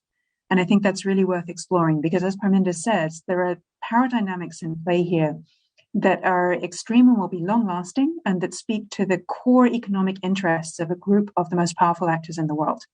And the only really meaningful response we've seen to that before is either revolution from within those countries that has been disruptive of their ability to put forward their interests internationally, or a non-aligned movement that is effective. Sizwe, what do you, what is your response to that? I mean, Africa has historically not participated in some of these global governance forums. Of course, South Africa, together with the BRICS countries, together with Brazil and India particularly, have often resisted some of these efforts to force global positions on various things, whether it's trade, whether it's on the WTO, on digital things, on digital taxation, various things, it's resisted. Often that resistance has been seen as counterproductive to various efforts to get improved trade, to get innovation, to get these kinds of things. And the arguments have not come only from foreign companies trying to enter in terms of data localization and flows and that sort of thing. It's also come from local companies that are saying, it's no use just sitting on this data. We've got to be able to realize its value, and we've got to be able to do things. So, we don't have consensus on the African continent. How do we respond to those things, or is it just going to be the traditional countries on the continent that speak about, and on the various continents that speak about these issues? I think, a lot of resistance, as you've mentioned, to conform to certain international standards or conventions, I think has primarily been political reasons, For political reasons, certain countries align themselves with certain countries, and in terms of their foreign policy, they would want to be seen to align themselves with certain countries as well. But the reality of it in 2021 is quite fairly simple. During the COVID-19 pandemic, it's either you comply or you don't compete. And compliance, I'm talking about internationally accepted norms, internationally accepted standards. So this resistance that you've been talking about, I think it's something that is slowly coming loose. We've seen in Africa, for instance, the right to privacy. It's not in our African Charter of Human Rights. But interestingly, last year, there was a additional protocol on access to information during COVID. And in that, they started speaking about data protection and the realization of protection of data, of personal information. And we've also now seen recently there is a development towards an African legal framework dealing with artificial intelligence. So I think it's more the political issues that make it seem like there is no convention or Africa is resistant of being internationally aligned. But at the end of the day, if you want to compete internationally and survive internationally, you need to do what's happening in the international board right now. You need to have your data protection laws in place. You need to have your cybersecurity laws in place. You need to, where necessary, start regulating AI. For instance, in South Africa, we don't have a law specifically regulating AI, but we've recently had a most fascinating decision of our patents office recognizing the registration of AI as a result of AI of a patent. So, the development is there. It may be very slow and it may not be seen from the outside as happening, but it is actually. Yeah. So the AI patent is very interesting because I think after the initial kind of, great excitement that this has happened in South Africa, it's actually not as positive and progressive as it seems, and probably legally problematic as well. But I suppose I wanted to take it back because I suppose that a lot of the economic logics might be there, although as Parminder says, they certainly are framed to have different interests and outcomes, in their expression. But obviously, at the nub of it is actually this politics.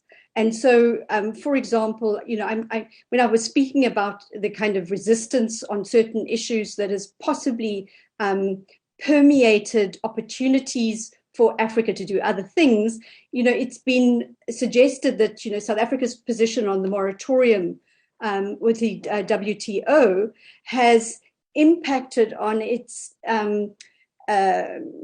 possible kind of pushback or resistance to some of the data policy framework, which is absolutely critical for the Continental Free Trade Agreement. If all countries, not only South Africa and Nigeria, and big ones are going to benefit from it, are able to conduct it. So that stance on digital trade has kind of permeated into the African Union one, which obviously requires the solidarity and the interoperability and these kinds of things.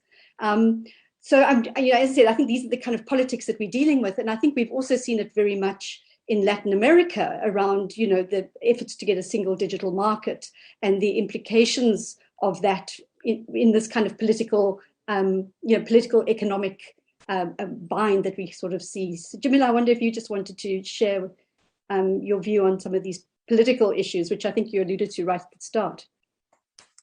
Definitely. Well, we have seen a very significant shift in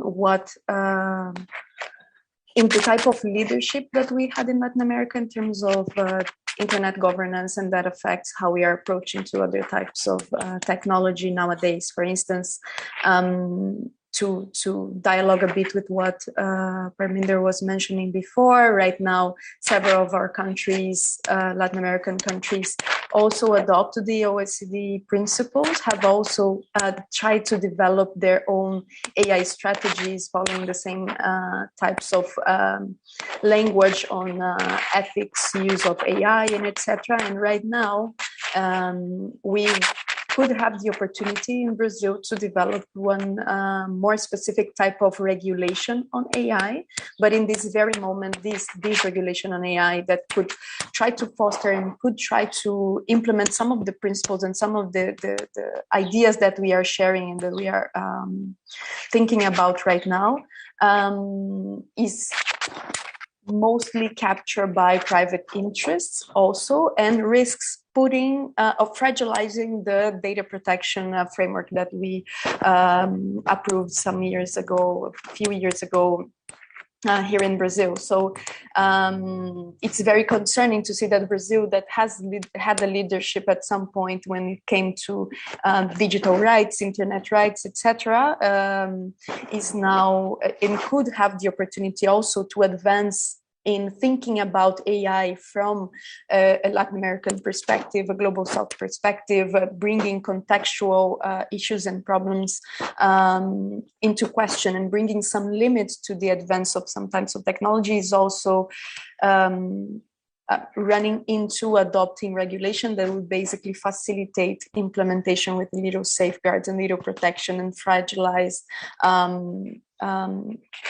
people's rights. And at the same time, another point that I wanted to add to that, using the opportunity to question these global infrastructures that are being deployed. Because one thing that I guess it's also something that you were touching, Alison, right now, has to do with how countries like Latin American countries that are mostly consumers of foreign technologies offer knowledge and intelligence to foreign countries and companies that then will continue to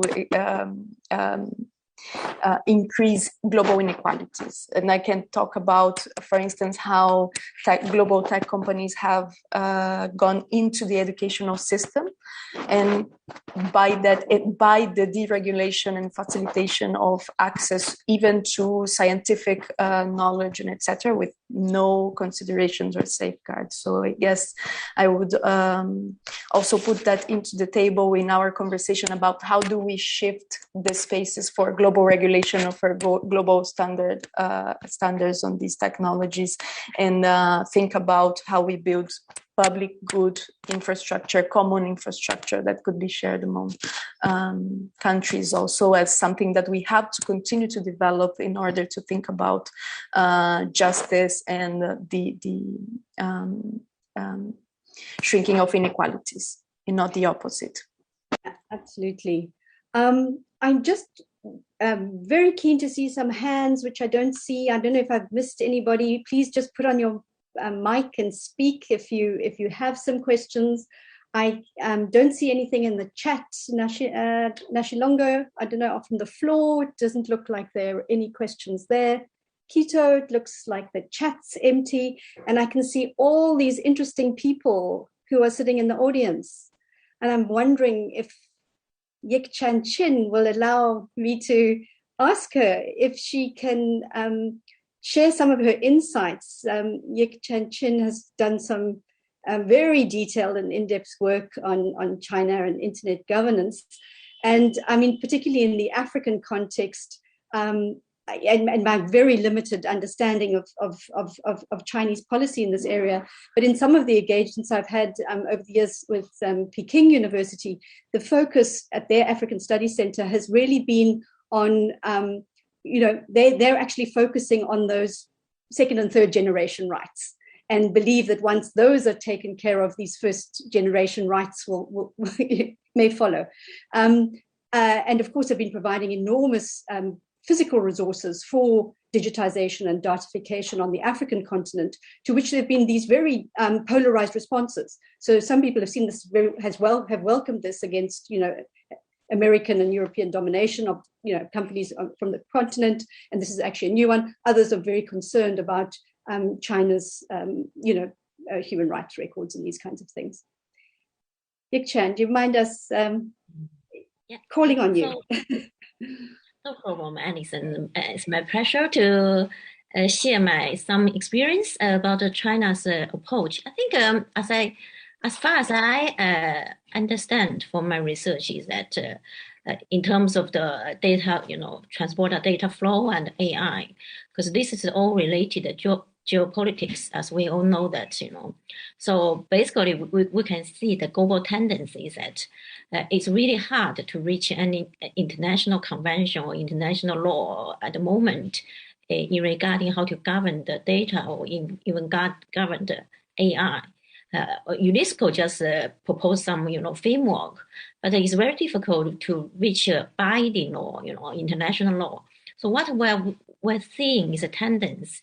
There's a kind of alliance between different groups, for example, like G7 countries, and also like in America, they have US, Mexico, or Japanese, this kind of the regional multilateral agreements. I think China is also doing the, as some colleagues just mentioned, is doing the same thing, because they also proposed like a global governance data initiative last year in 2020 by the Ministry of Foreign Affairs. So that is a kind of their proposal to how to govern the global flow of data. But I think at the moment, there's very few countries, has responded to that. So we can see basically, so the future will be, there's a lack of the international convention, but the regional multilateral agreements in governing the probably, at the moment is about the data, but in the future probably is about artificial intelligence or cloud standard. But I think what the next step is for the UN, the United Nations. The United Nations recently, they published a report, say they want to modify their strategy to make the multilateral approach to be more inclusive. So they hope they can play a kind of central institutional role, at least to build up some norms, which is soft norms, or or standard or framework.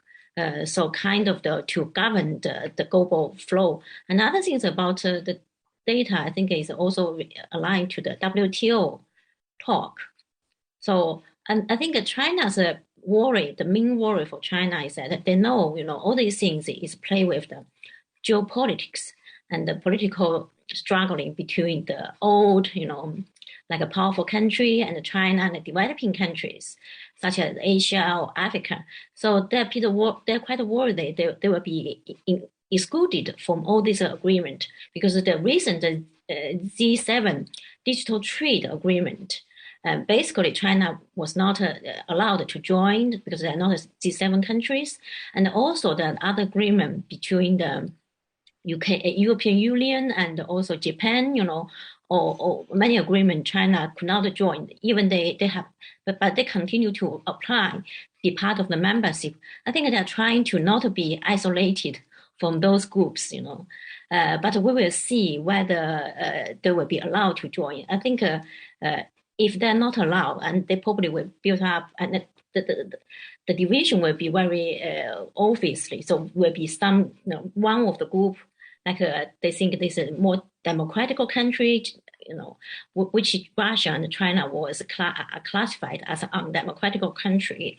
So they were not allowed to join. But I think the issue is much more complicated than whether you are democratic or non-democratic. There's many issues related to, developing countries' needs and developing countries' needs, and also infrastructure issues as well. So I do not think we should, talk about all these issues, just use the term of democracy or non-democracy, to divide the camps. I think I think this is absolutely the question, and it kind of takes us full circle to the point that Lynette was making around the lessons of history from the non-aligned movement, because I think great parts of the global south, certainly Africa, are kind of really just in the fallout of these efforts to try and get kind of normative consensus, essentially around the big powers. Unless there's some break put on by India or South Africa or something on some of these things, they just forge ahead. And then I think the work of the various people on this panel is indicating that the kind of multilateral agreements that on very high level normative agreements that we get, or even on standards and those kinds of things, don't necessarily deal with the issues of redress, of justice, of actual equality and equity, not just inclusion, not just crumbs from the table, but actually sitting at the table. So I think there's obviously an enormous amount for us to explore here from a research point of view, and from another point, and from policy point of view. I think at this moment, Quito, we're likely to just disappear into the ether as the IGF removes us from this room. But I just wanted to thank you all very, very much. If anybody has one last burning thing that they just feel they have to say, please use the few seconds, but realize that you may just be cut off midstream. I saw several people wanting to say things, but perhaps there's just not enough time to do so. Yeah, I think the last point I want to say is I did think the solidarity, the concept proposed by UN is very useful. When we say solidarity, it's not about equality. It's about some big countries should show more responsibility to help the developing country or weak country. So I think that the solidarity is the key concept for us to help each other. I think you're right, Yik-Chan. I just think there's been some skepticism of what some of these declarations of solidarity mean. And I think, it would be great if those can be overcome. Parminder actually points to the UNCTAD's digital economy report this year, which really goes, beyond other reports to try and speak about, development and ensuring that these data developments are actually more equitable, that the benefits are more equitably spread. But again, the real challenge, I think you would agree, Parminder, comes in how do we deal with that? If we're actually dealing with profound structural inequalities, how do we actually do that, and how do we do it in the short term? I see Parminder has his hand up, so perhaps you can close off for us, Parminder. Yeah, so ready to disappear in the ether, but meanwhile, so what the point Yik-Chan made about solidarity, this has been also been made by the Lancet Commission on Digitalization of Health. But see, all these things operate at different layers. Philanthropy, solidarity, goodness, ethics is one sphere. Rights, being on the table, these are hard things which are of a different kind. I just want to be the table if I even have make the most screwed up law. So solidarity, philanthropy, big nations helping small is one sphere. They're all good. After all, we as an NGO thrive on aid, which almost all come from the Western countries. They allow us to, in that way, speak. But I think the hardcore issues about who makes those norms and who makes those soft laws and who sits on the table is very important, and at slightly different layer, and both layers, I think, are fine. Thank you so much. IGF is urging us to say goodbye. So thank you all so much for your time, and take care wherever you are.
I think Louise, you're muted. We all live in a digital world. We all need it to be open and safe. We all want to trust. And to be trusted. We all despise control. And desire freedom. We are all united.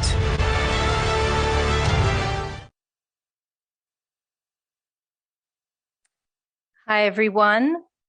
Welcome. That was a nice introduction.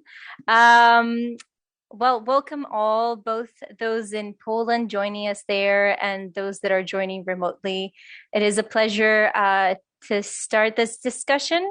For those of you who are wondering, might have gotten the link. This is the session called Exploring Neutrality, a multi-stakeholder cyber norms dialogue.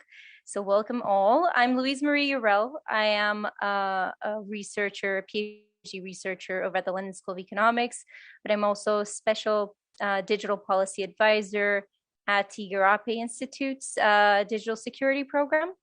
And I will be the moderator for this session. And together with me, I do have a stellar lineup of panelist speakers.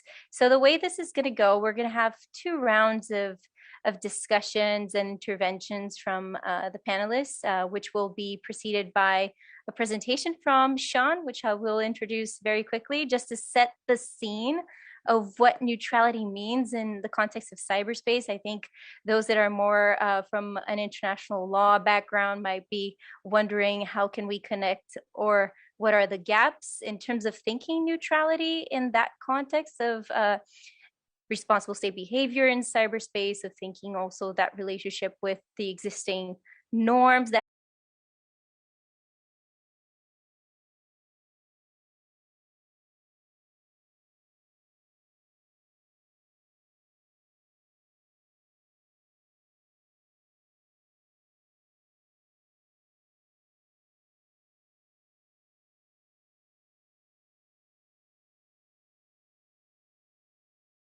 one of increasing risk, threats, and conflicts, mainly driven by increasing cybercrime, but also geopolitical tensions and competition. So at the same time, cyberspace is also now an important domain of interaction, human interaction for our societies. But as our societies sort of continue to digitalize, even more so with COVID-19, we're increasing sort of dependent on ICTs, and as such vulnerable to digital disruption, which can engender significant harm and human suffering. We therefore need to have sort of a continuous discussions on the ways of stabilizing this space. This includes sort of discussing different mechanisms such as international law, but also norms of behaviors, trust building initiatives. And in our opinion, it also includes sort of reevaluating or discussing neutrality. But before addressing neutrality and discussing it further, it's important to sort of define it, especially as it's kind of a complex, very flexible, multifaceted concept whose understanding and application has evolved across geopolitical and technological context and historical too. In practice, neutrality can imply or represent a set of legal principles, rights and duties, but also behavioral traits, practices, reputations, or even organizational sort of or state policies. Traditionally, neutrality is linked to expectations of non-participation, impartiality, and some form of due diligence in exchange for some sort of protections from harm and guarantee of independence. Again, historically, it has also served many other functions, such as ensuring continuous international commerce or promoting and fostering international peace and security. It has also been used to mitigate escalation or fostering social cohesion. One of the main sort of aspects of neutrality is its legal core, namely the law of neutrality. This is something we examined in detail in our recent publications, which sort of provides an overview of the historical technological evolution and the sort of legal debates and views as to the application of the law of neutrality in cyberspace. It will be posted in the chat, so I invite you to check if you're interested. So generally speaking, the law of neutrality per se regulates the relation between the belligerent and neutral states during an international armed conflict. It was codified in 1907 after sort of centuries of evolving state practice, and hasn't evolved much since. I had a nice little table that sort of summarized the different sort of rights and duties, but it's mainly that we can summarize this into as follows. So to put it simply, a neutral is to abstain from a conflict and from providing belligerent with assistance. It must also terminate certain violations of neutrality happening in its territory. Meanwhile, it must also treat all actors impartially and non-discriminatively. And at the opposite, the belligerent must respect the inviolability of neutral territory. This means not using it for certain hostile conduct, such as moving troops, weapons, or materials of war, not recruiting combatants in neutral territory, nor to attack neutral territory and the infrastructure. As for the law of neutrality in cyberspace, there is a legal argument to its application, which goes back to the ICG's opinion on the legality of the threat or use of nuclear weapons, which generally states that no doubt that the principle of neutrality is applicable to all international armed conflict, whatever the type of weapon might be used. However, neutrality in cyberspace remains quite a niche topic that has the potential to develop. For now, only 6 states have referenced it explicitly and discussed it in their legal opinion. These are Switzerland, the Netherlands, the US, Romania, Italy, and France. The Tallinn and the Oslo manuals also have some rules with regard to neutrality in cyberspace. Here ahead is sort of a nice snapshot of the different opinion juris. But as we can see is that there's a lot of different states sort of cover different aspects and put the emphasis on different sort of rights and duties of neutrality in cyberspace. And what we can notice is that some of these rules are relatively undisputed, such as conducting cyber operations from or against neutral infrastructure under sovereign protection, while other, while recognized, still need further discussions to be operationalized. And this is especially the case for the prevention or issues about the legality of routing cyber operations through neutral infrastructure. But generally speaking, there's still many questions that remain with regards to the scope of applications of these rules, including the larger repercussions or duties or rights for other actors involved in cyberspace. But neutrality isn't limited to its legal aspect. It can take other forms. For instance, neutrality can be leveraged as part of a permanent neutral actor digital, foreign, and security policy.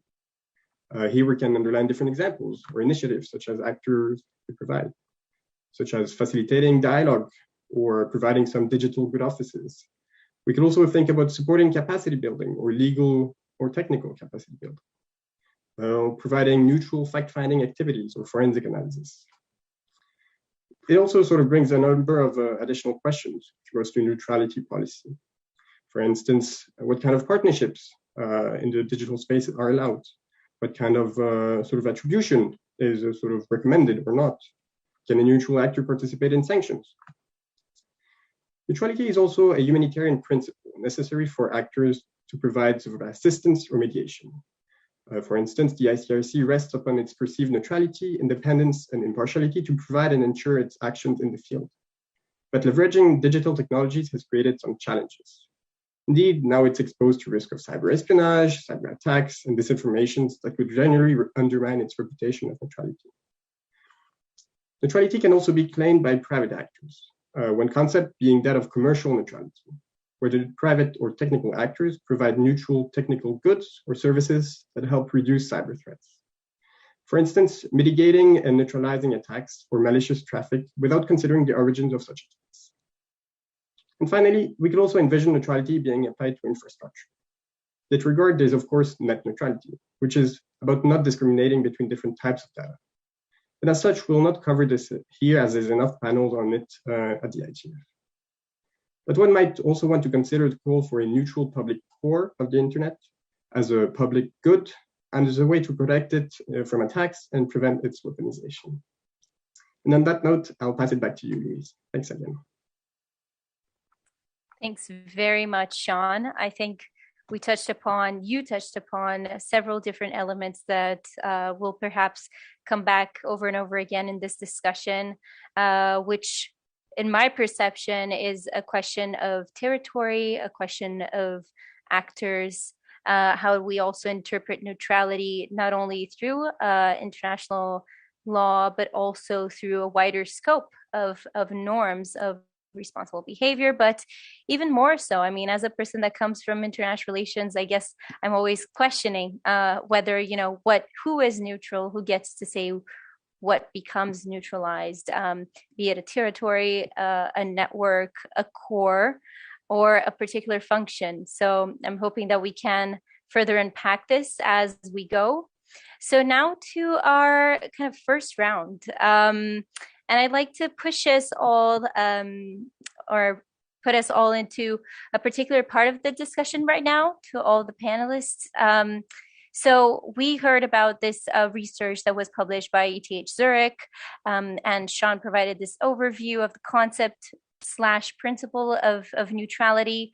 But does it make sense to think about neutrality in the context of growing tensions of state-sponsored cyber attacks? How have you, in your own kind of everyday work, be it as a scholar, as a practitioner, how do you conceptualize, how do you see the concept of neutrality, and what activities is it actually useful for thinking? So if you're coming from a civil society organization, what does that mean? So I would like to provoke you all to think about this nexus between what it means, the concept that was just presented, and the activities that you have to regularly do. So let's go on the following order. I'll just go Jan, Maurice, Otavia, Anastasia, and Koichiro. So let's start with Jan. Okay, thank you very much. Can you hear me? Yes. Perfect.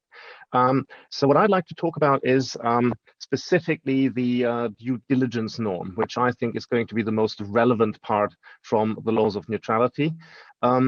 And one thing to say at the beginning, just because these rules are old doesn't mean they're not applicable, because states have made deliberate decisions not to develop these rules over time, and states tend to not give themselves due diligence rules, but develop them in periods on conflicts and crisis when they frame their expectations of each other. So in a way, the laws of neutrality are forged by fire. And the principles driving the key precedents are timeless and directly applicable to cyber. And I'd just like to throw a couple of examples out here.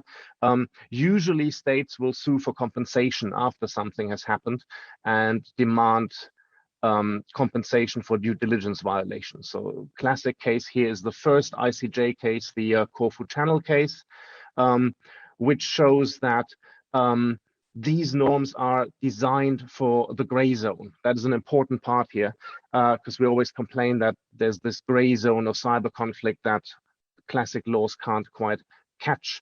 And Corfu Channel is about the UK and Albania suing each other. And they were not at war at the time. They're applying due diligence and the laws of neutrality, but they had friendly relations at the time. And so it shows that these concepts can actually be applied in this kind of context at the fringes of the Greek Civil War, but not directly involved around it. The decision in the case of over the mines that damaged the British vessels has another important feature for cyber, namely it shows that the due diligence norm does not require attribution. In the entire case, it was never determined who led the mines in Albanian waters that damaged British vessels. It was enough that they were there, and the court concluded Albania should have known of their existence and warned the British vessels. So we can then extrapolate for that and think about, does that mean then in cyberspace there's a duty to monitor certain networks to make sure that, for example, government-owned critical infrastructure is not used to start cyber attacks by third states against other states. Another interesting case to look at is the Alabama Tribunal, which is about the US receiving compensation from Britain for the violation of due diligence neutrality duties during the US Civil War, which shows that even though it may not be clear in writing in the relevant laws at the time, states expect certain levels of bureaucratic capability from each other and are not afraid to demand compensation if they are not met. So in this case, Britain had to pay because it did not act quickly enough upon American requests for action. And we could then ask, does this require a duty to prepare for dealing with cyber incidents? Sort of what level of competence is reasonable and appropriate for any state to have in 2021 and beyond? Can states get away, as the state of the law is at present, with not preparing at all? It also shows that states expect neutrals not to allow rebel groups being equipped with weaponry that has the potential to change a conflict, even if it is provided by a private company acting from the territory of a neutral. So this ties in with current debates about NSO and the question of export licenses for cyber weapons. And we can see quite interesting state practice moving in this direction. So happy to discuss all this in a lot more detail. But what I'd like to end on is to say all of the potential norms flowing from these old cases that I've just suggested today are discussed in the Tallinn Manual and explicitly rejected as present international law and state duties. But what the precedents show us is that even in the case of an unsettled law, such judgments, if in the particular case the tribunals decide that states have acted unreasonably and violated due diligence, they can find themselves paying out compensation even though they have not violated written rules at the time. They develop in crisis situations, and this is where we need to look out for the development of due diligence duties and the laws of neutrality in cyberspace. Thank you. Very good. Thanks so much, Jan. I think that's definitely a very thought-provoking way to start. Really kind of trying to contain myself in order not to derail the conversation and go deep into due diligence. So let's go ahead and pass it over to Maurice. Yeah, hello everybody, and sorry for joining a little bit late. Well, my introduction words will be about conceptualization and activities. I mean, we are part of the strategic level at MOD Switzerland, and we have to think about the impact of neutrality on the cyber world and the security policy. And we have to think about it as a state in general, as a state and in general. And I have to precise, after the introduction words of Sean, that Switzerland has an active armed neutrality policy. So we have to try to understand, to translate what it means according to rights and duties. Internally in our own country and administration, according to the fact that we are neutral and should benefit of the conditions of this status, focus on what it means in terms of type of security, scope of defense, stakeholders, partners, and prioritization. In general, I'm speaking about critical infrastructure. We have to take into consideration the fuzzy borders of both concepts of cyberspace and neutrality. This leads to principles that we all know are not globally fully fixed or commonly understood, and the duty is to precise the way that all the organization from all their various different point of view have to understand the main view on neutrality and cyberspace. For instance, cybersecurity, which is about, I would say, the economic world, the main functions of our countries. The second thing is cyber diplomacy. And this, of course, is very important because neutrality is not only a status, but also a promotion instrument. And then cyber defense, which is about sovereignty and the rules according to how to behave with belligerents. But we know that the cyber, I would say, war is below a certain threshold. And of course, we do not have to forget fighting cybercrime. And what is the meaning of neutrality regarding fighting cybercrime? So there is a continuous effort to understand the ever-changing context to ensure a balance between the use and the promotion of the principle of neutrality. I wanted to emphasize this in the beginning. Now, externally considering relationships with foreign countries, because we are talking about neutrality and about states, in order to share experience, best practices, to train or even exercise together, here also there is a strategic view on neutrality. And we must consider, analyze, define thresholds above which we cannot go. I mean, in general, active and passive measures. Mao. In fact, neutrality is also about cooperation in peacetime and below the threshold of armed conflict, of armed cyber conflict or armed conflict through cyberspace. And because of the a priori global open aspect of the internet, which is the dimension of the cyberspace, the challenge is about guaranteeing interoperability within and in neutrality. So Switzerland is not part of NATO, is not an EU member, but it's a player within Partnership for Peace, and Switzerland is part of OSCE. So you see, these are the concepts that we are dealing with and try to focus on. I would like to go further. I tried to introduce kind of a model regarding the activities that we have to focus on with considering neutrality.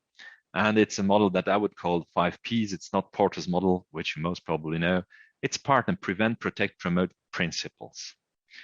So let's have a look at partners, for instance, and partners and prevention could lead to digital supply chain.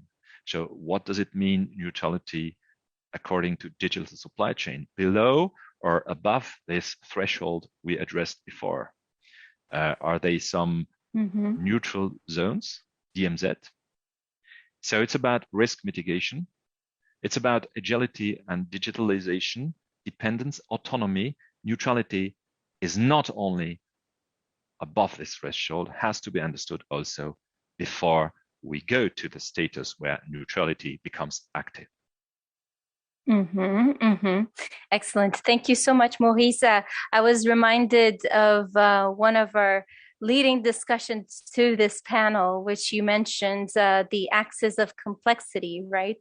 Of thinking neutrality as this encounter, as we said previously, of considering the actors, the processes, the territory, and as you said, you know, the activities that might most of the times be below the threshold of armed conflict. And what does it mean to pinpoint when neutrality is kind of incorporated in that sense? I think Sean presented some elements there, but we'll definitely return to that discussion in just a short moment.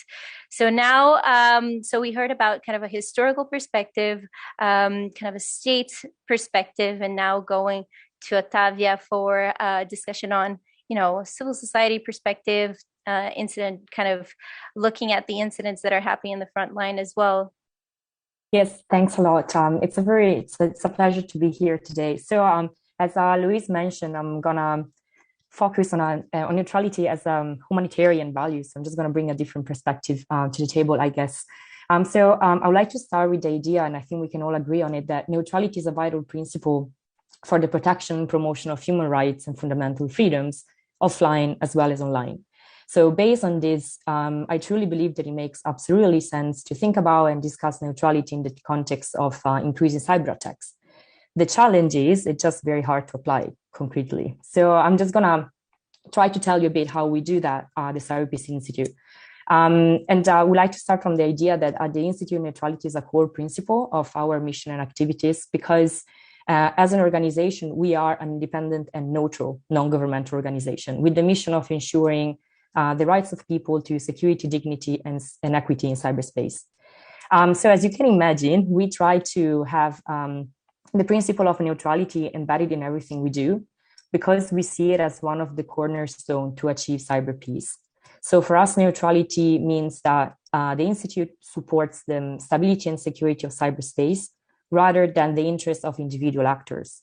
And so neutrality is not only a behavioral trait of the organization itself, but it becomes a principle, right and duty, to, on one side, support cyber attack victim or potential targets, regardless of their location, beliefs, or identity. But on the other side, neutrality is also the principle, right and duty to treat all parties equally and impartially. And we do that by providing evidence-led data that can shed light on what is behind a cyber attack, ideally even who. But that's very hard, going back to attribution. So if you look at neutrality as a behavioral trait, cyberspace could be defined as a neutral space in a way, as it has been conceived as an open, free internet, right? So we look at cyberspace as an environment where people have the opportunity to be connected all around the world, to access new resources, and to seek for help and assistance. So operationally speaking, neutrality in cyberspace becomes the access to knowledge, as well as the access to protection. And we believe this is very important because, as stated by GGE norm, states have the obligation to promote the right to freedom of expression, regardless of frontiers or through any media. And so at the Institute, we stand by these values, as it is in our mission to protect cyberspace for the neutral space we think it can and should be. And to give you a practical example, for many of our beneficiaries, which are humanitarian NGOs we provide cybersecurity support to, cyberspace is a new whole dimension where they can help even more the vulnerable communities they already support. So it's literally a place to build trust. And so the principle of neutrality applies in our everyday work in protecting vulnerable communities by providing free cybersecurity support to those humanitarian NGOs that provide critical services to vulnerable communities and populations. So neutrality has been a core value in the development and implementation of the Cyberpeace Builders, which is a network of cybersecurity experts that volunteer their working time to protect NGOs online. So with the builders, we aim to ensure self-defense and prevent the misuse of critical infrastructure targeted by cyber attacks. So we think humanitarian NGOs should be considered as critical infrastructure because in many countries, in many parts of the world, populations rely on these NGOs to get food, clean water, healthcare services, and education. These might be realities very far from us, but it is still a reality out there. And on top of this, other ways we look at neutrality is more on the accountability in cyberspace, because in this neutrality has a lot of meaning, because neutrality and transparency play an important role in holding malicious actors accountable. So for example, at the Institute, neutrality functions also by analyzing the impact of cyber attacks, not only from a financial point of view impact, but also from a societal and a human point of view. And so, for example, with a focus on critical infrastructure and healthcare, we launched the Cyber Incident Tracer, which is a neutral platform that provides data-driven understanding of the impact of cyber attacks on healthcare organizations. And all this data is out there available to everybody. So for us, this is a way of applying the principle of neutrality once again. And finally, this human-centric approach to analyze cyber attacks is also very important to to support victims of cyber attacks in getting justice, but also to have their stories heard by the whole community. Thank you. Thanks very much. And that was a perfect timing, Otavia. Thanks for that. So I guess now we're transitioning to kind of a very practice-oriented, activities-oriented kind of perspective. And it's really interesting to see, Otavia, from your kind of intervention, how neutrality takes on kind of this also multifaceted perspective from the NGOs side, not only in providing kind of some kind of assistance and being there, but also NGOs working with other NGOs that might be working in frontline kind of humanitarian environments, let's say, or even in kind of situations where there's just a need to provide some kind of assistance to people in specific communities. And how do we think about neutrality not as this kind of perhaps out there, very high level discussion, but something that really helps operationalize a needed kind of practice of protecting not only human rights, but also protecting kind of specific communities. So thanks for that. Now we're continuing perhaps on a similar kind of pathway on kind of going and zooming in now in the private sector. So Anastasia, over to you. Thank you so much, and hello to everyone. It's a really interesting topic, and I answer it directly to the question, does it make sense to think about neutrality in the context of growing tensions? I would definitely say yes, it does a lot of sense, especially right now amidst the growing militarization of cyberspace, which I think many experts have been reading already. It's really a timely topic.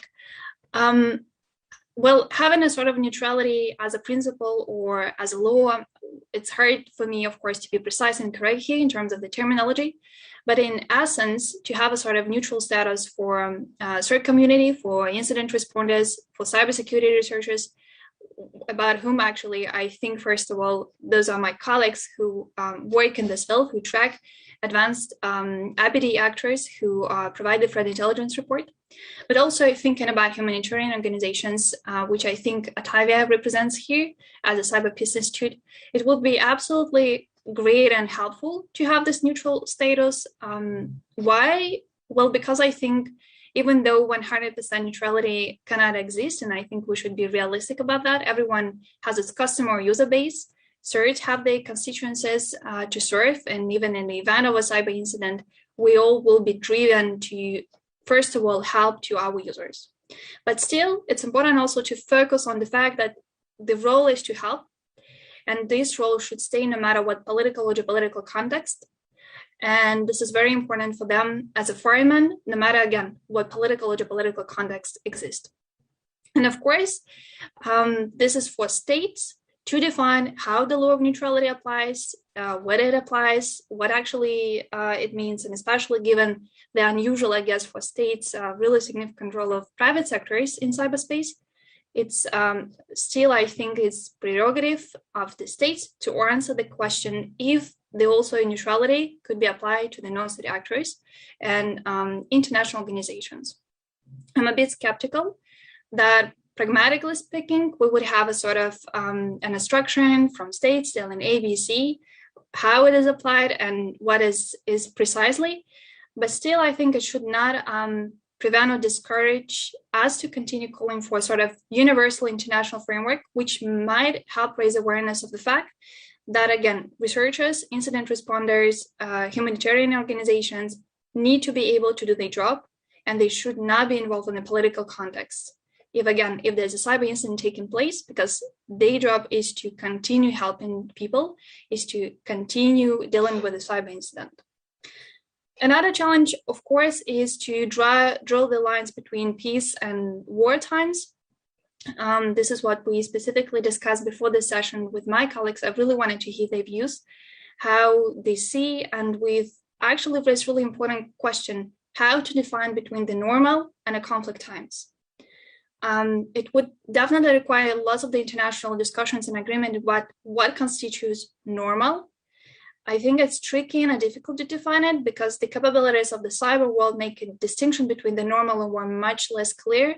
And it's one of the actually challenges to understand what's happening and who actually can have this neutral status during the cyber incident. Lots of the operations taking place below the thresholds. I think this has been really brilliantly highlighted in the research before the roundtable discussion.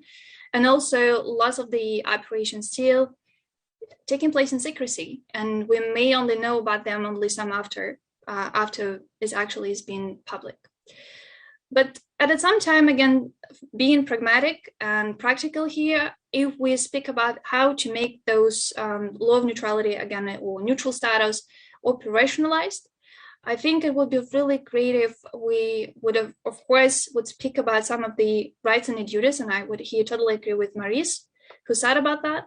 For instance, obviously requiring greater transparency from these organizations, individuals about their activities.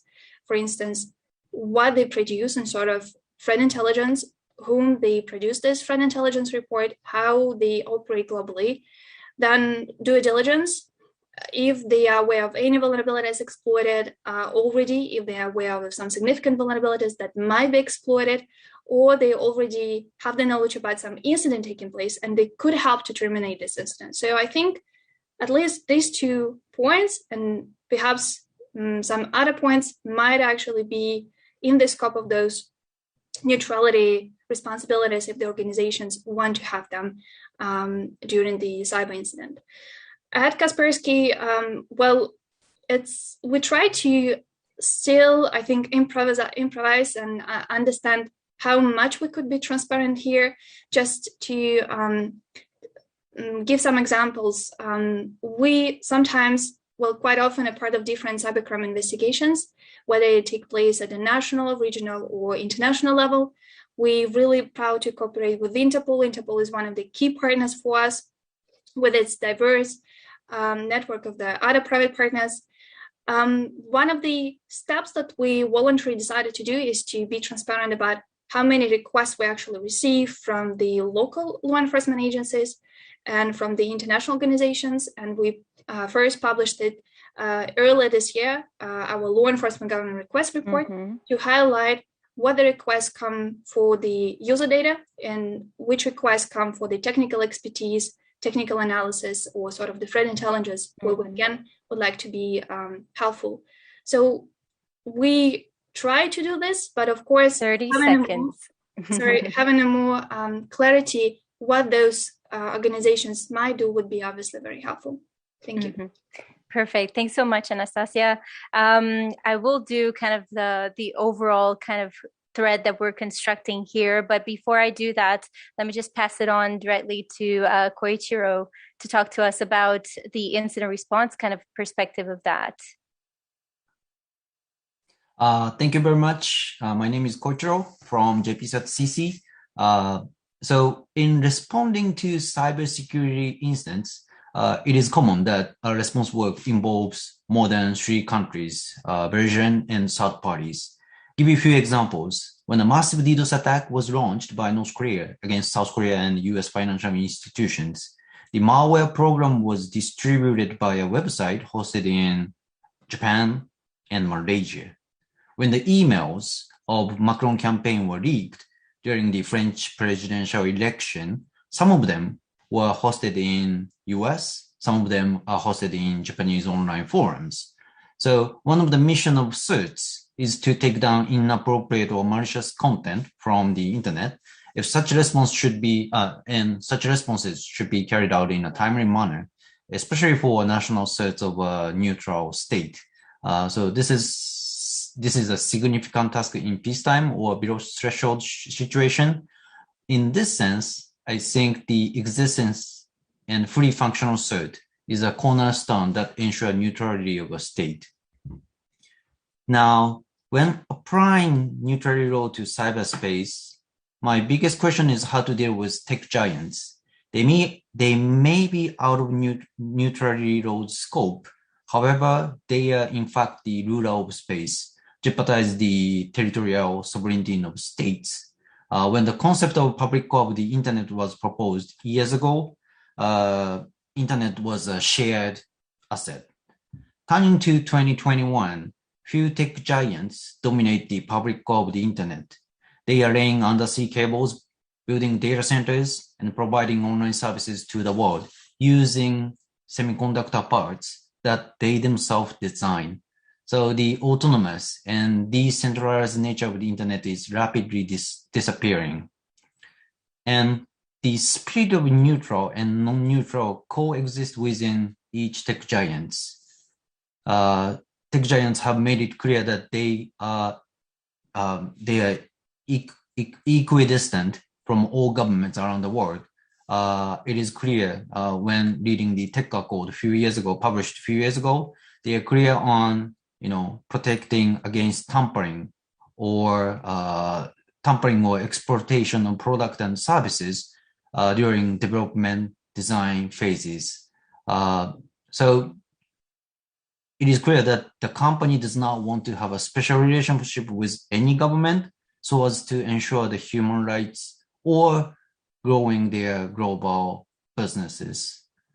So they like to be neutral in one sense. However, the tech giants are not neutral in some respects. If a tech giant in one country builds and operates a dedicated data center for the use by another country's military or defense department, it is not appropriate to describe that tech giant as neutral. The U.S. Ministry of Defense cloud data center was Microsoft is preparing the US military data center and is most likely a military object as defined by the additional protocol to the Geneva Convention.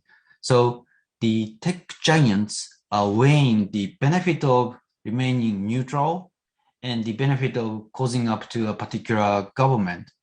And their next step has more influence than any single government's intention or their interpretation of international law. I'd like to stop here. Thank you. Thanks, Koichiro. I think that gives us kind of an overall kind of multi-stakeholder vision of what neutrality can mean for each actor. So we went from, as I said, a historical perspective where, Jan took us through the lessons learned in it throughout the years. So how can we think now in this context, thinking about the Thailand Manual and other kind of resources as well, of how due diligence can help beyond, the attribution, let's say, bottleneck, to think about protecting networks. But then comes the question of capacity, right? Who is capable, and whether a state is capable of actually protecting their own kind of infrastructure. So that is one food for thought there, beyond the monitoring, which could also mean, how are these states monitoring, but are they going beyond the scope of what they should be doing? And then comes the whole discussion around active cyber defense that we can further discuss here. Then obviously we went through Maurice that took us from a state perspective, thinking about neutrality also in terms of interoperability as capacity building, which is something that Jan also kind of touched upon, saying that we need to define the thresholds. But then obviously another question, just to provoke our discussion here, is that of whenever a state publishes their views on the applicability of international law, depending on how they do it, that or other mechanisms that they're doing it, how much are they kind of just being very kind of, the more transparent they are, the more it is easier for other actors, malicious actors, to know where the threshold is and play around with that if we stick to that. So just bringing a provocation there. On the CSO side, we also went through kind of this vision of neutrality as the status, as kind of the protection of the status of NGOs working in frontline, but also as a way of the continuation of their services in these kind of humanitarian contexts, let's say, just for the sake of kind of tailoring and bringing kind of a wrap around that.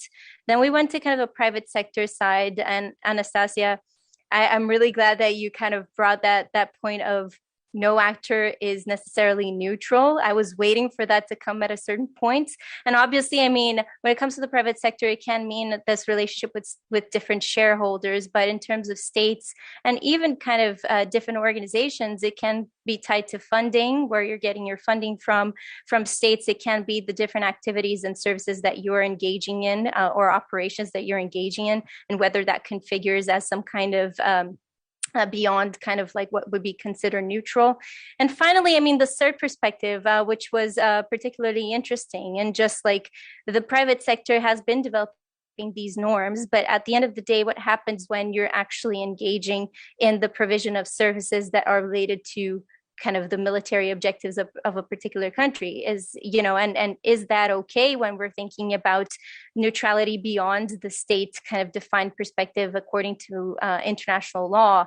And I think, one of the findings of the paper that Sean presented, and that's over there, is basically, neutrality according, to international law. It's not, it's a states thing. It's something restricted to states. And obviously it has something really related to the territory that we can discuss a little bit more. But what happens when we start looking at non-state actors, right? How blurry and fuzzy that is. Great. I just wanted to kind of give us this overall vision of our discussion, because I think, we're set up for a very complex mapping exercise here. And now, I mean, just to kind of bring us down to really concrete elements that we can dive deep into, I just wanted to go to the second round, and I'm going to ask you 4 minutes intervention each, just reminding of our structured plan. For us to go now towards testing international norms, right? We have the GGE, we have the OEWG, we have different different set of norms that have been agreed upon. And so how can we operationalize neutrality in the context of these norms? And what are the promises and shortcomings of doing so? So let's do the same round. Jan, you first. Okay. Well, I think I'll start by pointing out that once more due diligence as sort of the key neutrality norm in cyberspace, in my view, was included in the so-called zero draft of the open-ended working group at the United Nations, but was dropped from the final draft. So interestingly, the DGE includes due diligence as a state duty in cyberspace, but the open-ended working group doesn't. So that shows that it's controversial. And from what I've heard, it's been a couple of powerful states that did not want due diligence in this report because they feared it might be operationalized to include certain duties that they might not want to see widely applied or applied to them. So let's take a look at what that might have been that they're afraid of or that they're concerned. So if, for example, we look at Norm 7, states should take appropriate measures to protect their critical infrastructure from ICT threats. If, for example, your critical infrastructure, say your electricity networks, are used to launch a cyber attack against another state, what is your due diligence duty? What should you have done beforehand to protect it? What protections should you have had in place reasonably? Should you have had sort of system monitoring in place so you can spot the intrusion early on? And what is an appropriate response to, say, the target state informing you about an attack taking place? So it says that states have to respond to appropriate notices and then take appropriate measures. The really interesting question is, what does that mean? And what happens if this duty is violated? Are states then liable for compensation to the target state because they have not protected their critical infrastructure, which was then abused to launch a devastating cyber strike from a state that ultimately never is identified? So the duty applies even if the attack is never attributed. And Norm 8, states should respond to appropriate requests for assistance by another state whose critical infrastructure is subjected to malicious ICT acts. I mean, what does that mean in detail? When can you reject the request as saying this is not appropriate? What is the level? And what kind of assistance do you have to allow in if you don't have the capability to deal with something yourself? Does it mean allowing teams from a foreign state, maybe the target state or another friendly state of your choice, in to tackle with an incident happening abusing your networks? Does it mean allowing private companies in to deal with an incident on your state networks perpetrated presumably by a state actor from another country? What are the implications here, and how can that framework be organized? And at what point does not going along with a request or not going along with an offer of assistance appear unreasonable in the eyes of international law? And so if you've acted unreasonably, then you have you're inviting claims for compensation. So these are all things to think about. And also, especially when it comes to neutrality, we talk a lot about critical infrastructure, and that's a term that pops up again and again in the relevant cyber norms debates and in national legislation and in European legislation quite a lot. But it is not defined internationally. There's no clear rule what exactly is critical infrastructure, what is the scope. So we could have a situation where a state claims, say, everything connected to its military is critical infrastructure, which includes private companies owned by the military, and therefore they should be immune from attack, for example, and demand assistance if something happens. So there are great complexities here that we will have to deal with, but the fact that this debate is going on in such detail, I mean, everything I've cited here has been discussed either in the text or in the footnotes of the Tallinn manual or on the fringes of some of the big cyber norms debates going on. So this is not completely unrealistic or sort of an academic legal discussion. This is something that people expect to happen at some point, and it would be a good idea to have the relevant legal framework in place before a crisis happens, and not trying to figure this out while states threaten escalation and violence because of an ongoing cyber attack. Yes, that's great. So now let's go to Maurice.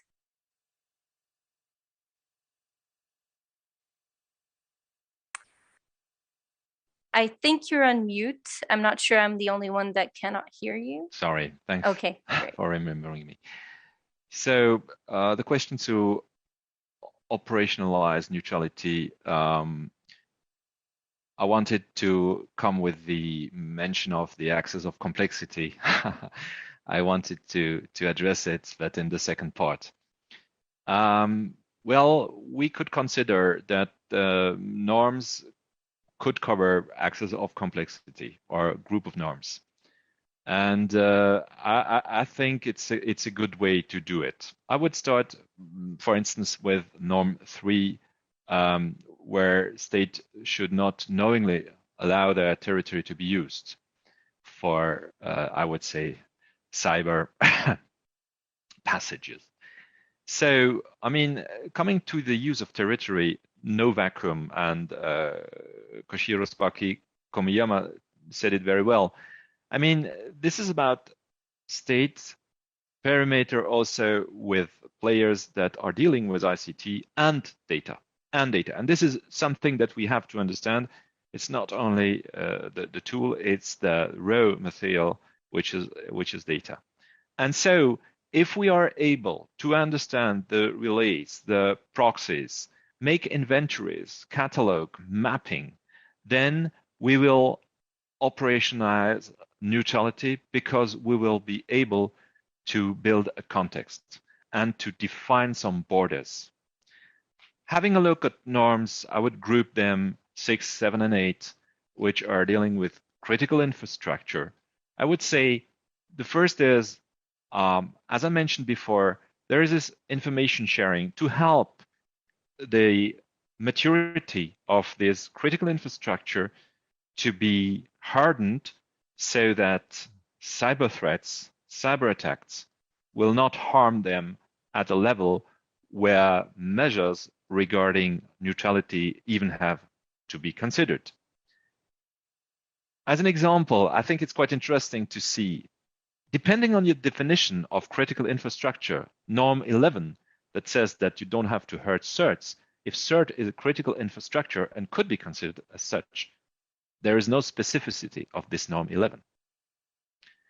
Now, regarding the operationalizing of protection of this neutrality, it's generally done, if I have a look at cyber defense, with MOUs or technical agreements, intergovernmental agreements that are focused on training and information exchange. And having a look on training, there is an interesting example with cyber training ranges, because cyber training ranges both can be used as training instrument and also for weaponry. And so, I mean, if we define clear rules, if we define clear inventories on what has to be considered as, for instance, a training purpose and what not, then we will help neutrality being able to be described. And of course, this leads to policy application. And I think the context helps to understand the terms of neutrality to be operationalized in terms of scenarios. So defining scenarios that help to understand inventory and illustrate the considerations necessary to address neutrality in a specific context of cyber tension on conflicts. Now, where goes support, supporting partners, supporting belligerents? Up to what kind of limit? Is it technical, organizational, political, and as such linked to neutrality aspects to be taken into consideration? And I would like to take an example from the modern cyber literature that plagiarizes a more classical say. E.g., it's to attribute or not to attribute. to attribute or not to attribute. Being able not to attribute is preserving your neutrality. And this is a real challenge for a neutral state. And can attribution being considered as a breach obligation? That's great. Thanks so much, Mohis. And just on the last point on attribution, not just, of course, like in preserving the status of neutrality and thinking about not attributing as part of that process, but also thinking about another thing that I'm not sure whether it was you or another speaker that brought this, was also thinking about attribution as this delegation, or perhaps that whole discussion around, you know, having an independent body that focuses on attribution, or having some kind of group of experts that can help in this process. So great. Now let's go directly to Ottavia. Yes, thank you. So in full disclosure, in order to reply to this question, I had to ask support to one of my colleagues who's way much more expert international norm than I am. So thanks to her. But also, I would like to start with a quick reflection on something I read in the cyber defense report written by Sean Kevin. So thanks to you as well. But I found very interesting how you referenced to the 5 political functions of neutrality according to Ricklin. And so looking at that, I start thinking what of these functions we follow, let's say at the Institute, a civil society organization, to operationalize neutrality, or at least trying to do so. And I think that integration is one of the main functions we follow. This because we work to, we see to apply the function of integration by convening a diverse range of stakeholders to act on issues that threaten the protection of human rights in cyberspace, but also to act on pressuring cyber threats targeting vulnerable communities.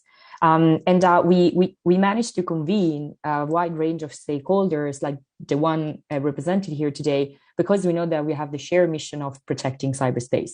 And for instance, to give you an example, together with industry partners, the Institute published the Multi-Stakeholder Manifesto, which aims to ensure that any cybercrime convention preserves and upholds basic human rights and freedoms guaranteed under existing international UN and other treaties. So this manifesto is an example of neutrality as a multi-stakeholder cooperation to promote protection of victims, international cooperation, but also focus on accountability mechanism and preservation of an open internet. And looking at all these principles as something to be followed to underpin rights and liberties in the discussion of cybercrime treaties. And so, like, I would like to connect this reflection on to the question of how the principle of neutrality is actually echoed in ongoing international discussions. And I think it is. It just, once again, as we all say, it's very challenging. And but the fact that all the challenges that we might face doesn't mean that we should not look at all the achievements reached in, for example, OEWG or GGE for us. Specifically, their related reports that lately have provided clear guidelines on how to implement the 2015 GG norms, because that's where everything kind of started, right? And so at least the Institute is part of our work to stand ready to assist stakeholders in the implementation of these norms. And we base a lot of our work on the international recognition that critical infrastructure like healthcare facilities should be off limits to cyber attacks. These for all the reasons I've said before and we all said right now. But I think an important point to stress out here is that we need to keep in mind that the GG norms only apply to states. And this is one stakeholder rather than the whole community. So these norms are important, but we still need to push for a multi-stakeholder effort. And we believe that efforts like activities we do at the Institute, but also done by many other organizations out there, are important mechanisms to support the implementation of these norms. And I just, as an exercise, I look at one of the GG norm, once again, because I'm not expert, but like looking at GGE norm 7, that I think we all kind of mentioned, in a way, I see neutrality there in two ways, potentially. One, like a state approach to infrastructure protection as positive obligation to protect critical infrastructure, but also as, again, cooperation efforts. So I would say that, just to conclude, that there is room to apply the principle of neutrality to international norms and operationalize it. But it's just a long way. And to do it, we just need to work together. Bottom line. That's great. Thanks so much, Ottavia. Anastasia? Thank you. I would just complement what have been said before. I agree with Ottavia to highlight that those norms are actually about this responsible state behavior. It would be, I think, also good to understand how those norms coexist with international law, where actually the law of neutrality, as I understood, is a part of. So the relation between those non-binding norms and the law of neutrality would be quite interesting to hear if some further states who would be more vocal about how they see the application of the international law to cyberspace could also be more specific about this. So I think it could also help to non-state actors to understand how they could then to use this to define their roles and their activities in this regard. The other aspect that I wanted to highlight, many of those norms actually have been already operationalized by both states and non-state actors. We really did a really good and interesting research, and I see some people from the BPF and cybersecurity here, about how the security incidents have triggered the norm implementation. And we have seen, I had this specific case of a Heartbleed vulnerability, and I did the interview of some security researchers. Well, in most of the questions, did you know about the specific norm, specifically the norm to responsibly report vulnerability? They said, no, of course, I wasn't really aware of this, but did you implement this? And the practice showed that they did. So lots of the researchers, lots of the CERT communities already operationalized those norms in the day-to-day activities. The question is, how could we actually have this knowledge, where those norms are working, where those norms are not working, what are the challenges with this? So this probably would be really helpful. And I know about the idea of some of the delegations, such as the Australia and the Mexico, if I'm not mistaken, to have this national survey of the implementation. So definitely this would be a really practical solution in this regard. One of the norms I think is missing here, again, based on the previous communications with the security researchers mostly, is how to help through the norms or through any bilateral, multilateral agreements to help the security researchers and incident responses, despite the geopolitical context, despite the sanctions, to be able to exchange the vulnerability information with each other, to be able to actually to help with to each other if there's some significant incident taking place, how to do with this. We know that because of this political context, some of the CERT communities cannot cooperate with each other, be they in Russia or China or in Iran, but still they are victims who could be needed this help. And I think, again, having some neutral intermediary, I love the comment here. I don't know if Director Durances agree with this or not, but I think having some international organization that might be helping to de-escalate and depoliticize the situation would be certainly helpful, again, to those who need to do the job. So it's all from my side. Thank you. Thanks, Anastasia. And I think that kind of transitions nicely to Koichiro. Thank you. I think my remark will be a little bit similar to what Anastasia just mentioned. Of course, I will pick up the Norm 11, the protection of CERT. Significant change have taken place between the time these norms were initially agreed upon and now. Until 2015, national CERTs in various countries were funded and operated by academic research institutions and domain name registry registrars, and even national CERTs within the government were allowed a certain degree of independence, with very few cases being set up under the military or intelligence agencies. Now, 2020-21, national CERTs has been tightly incorporated as a function of the government. Positive effect is we have CERTs almost all countries. Negative side is it is losing its character as a global epistemic community. The protection of CERT norm, I think, can be reconsidered because the boundary between CERTs, intelligence agency, and military was not clear from the beginning and becoming less unclear to this day. If national CERT work more and more for national interest, a global network of security experts should fill in the blank. several leading CSIRTs like Sarko from Luxembourg, Switch from Swiss. They are not the national CSIRTs, but they work more for global good. My last point is it is precisely because of this, as described in Sean and Kevin's report, the idea of permanent neutral countries supporting the global CSAT community, like FIRST, a Forum of Incident Response Team, is an excellent idea. FIRST is a global membership organization. Cybersecurity professionals from all over the world have joined this group to develop industry standards such as Common Vulnerability Scoring System or Traffic Light Protocol, TLP, and to establish a code of conduct for security engineers. But as an organization, FIRST is a 501c3 NPO registered in United States. Some of its activities are restricted by regulation in certain countries. So I really welcome Switzerland's support, and it would increase the flexibility of global CSAT community, CSAT activities. Thank you very much. Thanks, Koichiro. That is such an interesting point. I do remember just a couple of years ago over at the IGF having sessions discussing Norm 11, which is the one around the protection, not normally support activity or harm related to certs, or the Norm 7, which is request for assistance, or another one which is related to request for assistance. And it's so interesting that you mentioned that maybe the format of national certs have been changing, and that changes the possibility of neutrality in that sense, or protection, right? Which is a very close word to what we have been discussing. I just wanted to kind of pass it over. I mean, just check if Sean would like to chime in like 1 minute, because we're short on time and I want to open up the discussion.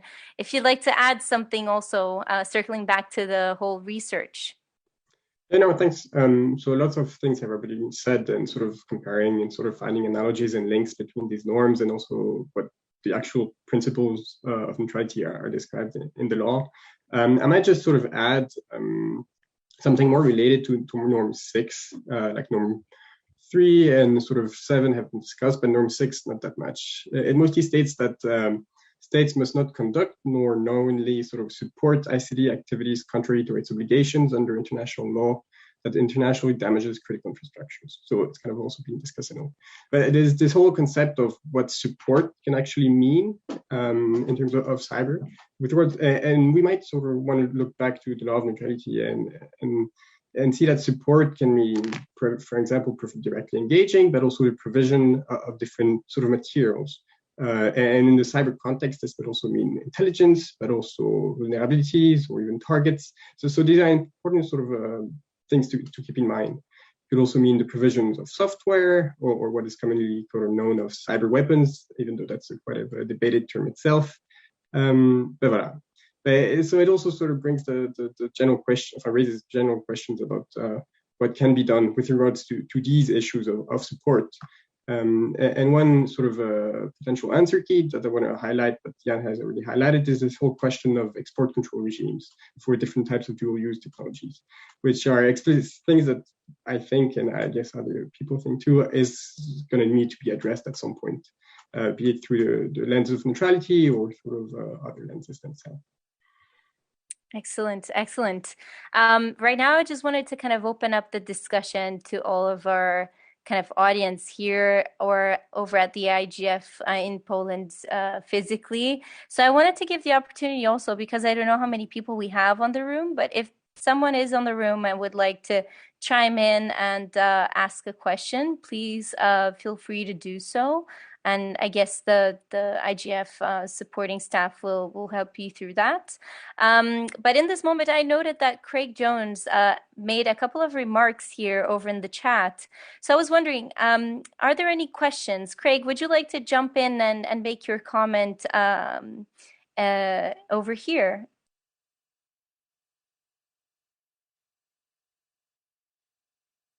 I'm not sure if I can do it. I can do it for the room. Perfect.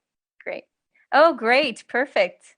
So, yeah, thank you very much. Following this with great interest, and I've put a few comments in the chat as well. It's about sort of roles, responsibilities, and organisations, and having very clear mandates. As I was saying, I'm the director of cybercrime for Interpol. I lead the global programme for 195 member countries. I've been wrestling for the last 2 and a bit years about what that looks like and where we can add that value. So now develop the new strategy. We're involved in the new ad hoc convention, but we're seeing a politicalisation now also of cybercrime. So we can see, whereas our common denominator that we deal with is just crime, and we try and keep it at that level. But I think what we can see now is the countries coming on and using the cybercrime as a national security issue as well. That is going to make it a lot more difficult, certainly for law enforcement, when we try and coordinate and facilitate those cross-border investigations. So drawing it down then to the lowest common denominators of which regions or which countries can work together in those geopolitical groups, and then looking at using Interpol as a neutral interlocker to bring those investigations operations together.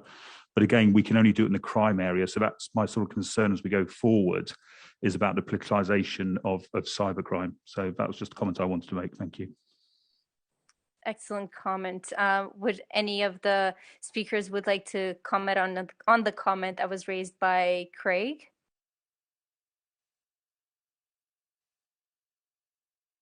If not, I mean, I'm just going to comment on your comment. Oh, okay. I see Jan. Jan, please go ahead. Okay, I mean, on the general question of neutrality of international organizations, NGOs, and it's quite instructive to look at the history of the Red Cross. I mean, why does it use the Red Cross? It's a deliberate inversion of the Swiss flag. It had no legal position to claim permanent neutrality as a newly founded organization. So they did the closest thing possible by inverting this flag and sort of trying to get this status. And it's quite instructive to look at sort of the struggle the organization has faced through the decades and through world wars to maintain that status. It could be quite instructive to look at that from the perspective of CERTS, because you have the Red Cross as a deliberately neutral organization that will sort of work with anyone in the interest of humanity. But you also have the Red Cross symbol used by the medical services of any armed forces, who then go into the battlefield and demand certain privileges and rights not to be targeted based on that symbol. So I think that there's a quite interesting analogy here that I haven't really thought about ever, but I think this could be really interesting. Yes, and I think Anastasia very rightfully kind of spot on shared here a paper from the ICRC, which talks about digital emblem to mark some ICT infrastructure off limits, which goes back to kind of that discussion that we started to have around what could be considered kind of the Article 15 of the Geneva Conventions that talks about kind of safety zones and neutralized zones. Obviously, you know, we need to think about peacetime, and I think this whole discussion around protecting healthcare from cyber attacks, for example, and having kind of a common understanding that this is a no-go. So states cannot kind of do that. But what happens when we're looking at potentially kind of cyber espionage operations that, as we know, kind of fall below the threshold, that, you know, are very blurry, and it's very difficult to understand what is being done there. It can be just a reconnaissance operation.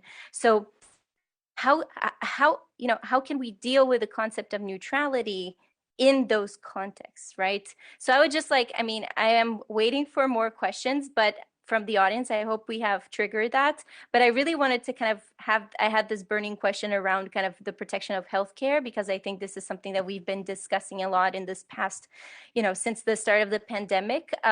So how have, you know, just whoever wants to kind of jump in and talk about that, but how can we think about the concept of neutrality in that context, given even kind of cyber espionage operations kind of using those networks, even if to only leverage to get into another system? How can we deal with that? Mohis?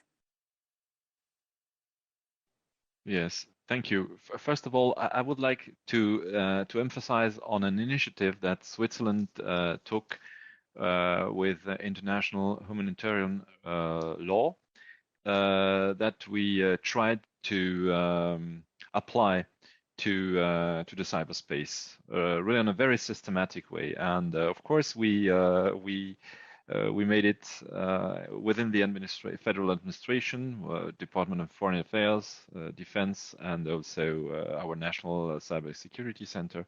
And then we checked it with the ICRC because we thought it was very, very interesting.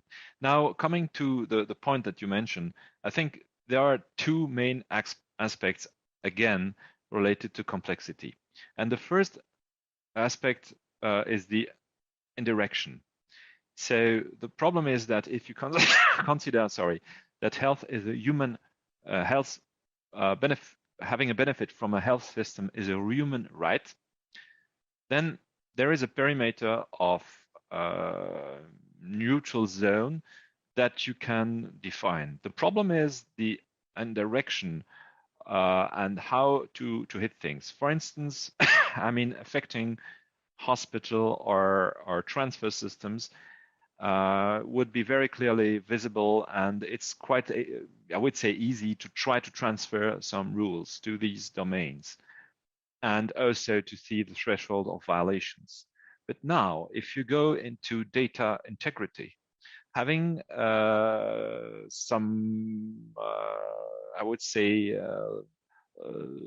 attacks on the long run that will affect the efficiency, but that's not clearly visible. And of course, there is the short and long time within cyberspace that we have to take into consideration.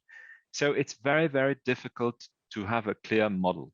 So I think the first suggestions that we did is we considered that some sectors that can be considered as vital sectors, not critical, but vital sectors, have to be considered on the way they directly can be impacted by cyber threats. And this should be part of what could be defined a neutral or non-threatable zone.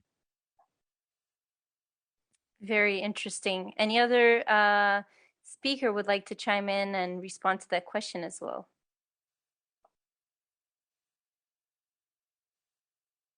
No. Seeing that, I was looking at Otavia to perhaps see, but please feel free. I see Anastasia. Just very quickly, I don't have obviously the answer because it's a really quite difficult question to have a black and white answer. But just to highlight, one of the risks that we are dealing with and we are theoretically keeping in mind that those threat intelligence that our colleagues produce publicly and actually provide the information about the vulnerability analysis or some technical information analysis of this malware that has been investigated could potentially and theoretically could be abused by some states, those that could be part of the cyber conflict. And this is actually, even those who abuse this information are not our users and not our customers, but still, without even our intention, of course, without even our knowledge, this is some of the risks that we need to take in mind. And obviously, this is the open questions that we do not have the answer yet, how to deal with this. But just to add to the lots of the questions we discussed, one more. Yes, that's absolutely true. I think this this panel was definitely kind of raising questions about, the blurry lines of applicability of international law, international humanitarian law. So I see that Amir Mokaberi submitted a question here. Amir, would you like to unmute and quickly just ask your question, and then we go for a last round before we close up? Hello, can you hear me? Yes, we can. Thank you very much. Hello, everyone, and distinguished panelists. I would like to ask one question here regarding application of neutrality principle. How can neutrality principle be applied without having an international legitimate attribution framework? For example, under auspices of the United Nations, and considering lack of cyber capacity building needed for due diligence and protection of critical infrastructure for all countries, and also possibility of fabricated attribution, and also with respect to the phenomenon of cyber attacks with the mask of other parties. With these conditions, how can neutrality be applied? Thank you very much. Thank you, Amir. I see Jan has already raised his hand. Jan? Okay, thank you.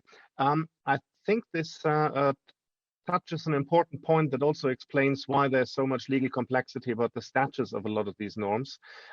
Because if you, for example, consider that the official US cyber strategy explicitly mentions that cyber attacks by US forces will usually be routed through third countries to make sure that they cannot be tracked as easily. If you then look at that from the angle of due diligence duties, you will then understand why the United States has so far not publicly committed to due diligence in cyberspace as an international norm. So that's where we're clearly hitting boundaries of state interest, and that's where my argument comes from, that I don't think we will clarify this around the table of an international meeting where states agree certain rules are now binding. But what is more likely is that we will have some form of international conflict where these rules come into play and states will clarify their expectations of each other.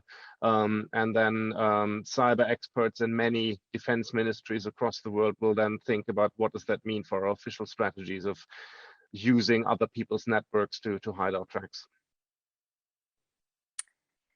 Well, that is a grim scenario, but I do hope that we can find a kind of a common ground before something kind of the doom cyber day kind of happens. But yes, Maurice.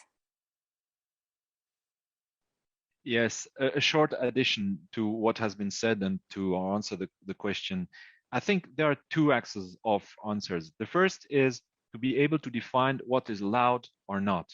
And according to this, our view or our thoughts are linked to we must be able, according to UN view, to define some parameters. And once again, in the end, it will depend on the context. It's not something that can be described in a generic way. The second thing, the second axis, is being able to take measures. And here, once again, this is a very complex thing. It's according to security policies. And here, I think we're far away to find a solution. Thank you. Thanks, Maurice. Any other comments from the speakers? Okay, if not, I am going to just ask either Jacob, Sean, or Kevin whether there are any other remarks that you would like to make with regards to our discussion. I would certainly love to thank you, Louise, for navigating us through these uncharted waters as we are mapping our surroundings. How are we applying neutrality law to cyberspace? I think it's been an immensely rich discussion, so a great thank you from my side to all our speakers. I think we've had a lot of wealth of details in terms of how neutrality can be of value as we think about enhancing stability in cyberspace and the different contributions that a multitude of stakeholder communities can offer. And in that sense, I hope that this has been an interesting discussion for you in the audience. I know that neutrality at times can seem a rather abstract and therefore daunting concept, but what we were hoping to show to you today with our discussion is that there are a lot of steps and considerations that are already being made to see really how do we translate this into practice and really tease out the value of neutrality beyond just the discussions on norms. And this is a conversation that definitely needs to continue going forward. I think we've seen that it's an issue that's not only concerning states. There are interests and activities of a growing group of actors that are being touched on. We've heard from Greg Jones also that it's not only a question of actors, it's actually also increasingly a question of issues with the politicization of cybercrime. So lots of complexity to unpack there. Thank you all for being part of this. Thank you for your input. Back to you, Louise. Yes, absolutely. I would like to thank you all of the speakers, all of the audience, both virtually and physically over there. I hope that next year we can continue this conversation, hopefully face to face somewhere in the world. But yes, I think that we have kind of our expectation was to get to the end of this discussion with like very, very concrete takeaways. Although I do think that we have them, I think this was a mapping exercise of different views around neutrality, right? I think what we leave this discussion thinking about, at least I do, and I hope all of us do, is about, as Jakob already said, the geopolitical implications, the context that we're living in, of Norway WG starting next week, of an ad hoc committee on cybercrime developing a treaty around this, starting negotiations in January next year, processes that will kind of touch very concretely in the blurry lines between cybersecurity and cybercrime. We're also talking about a moment where many states have started to publish their views. Hopefully they will continue to do so, so that we can have more clarity as to these interpretations.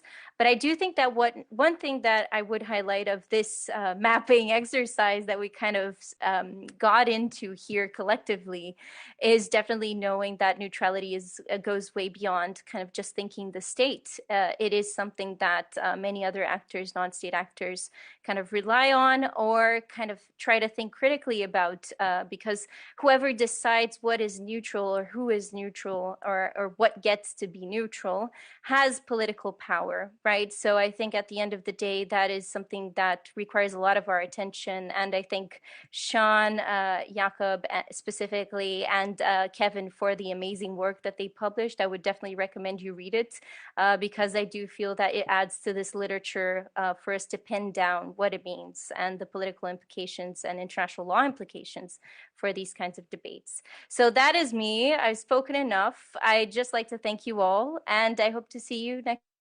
year.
Hello, good morning.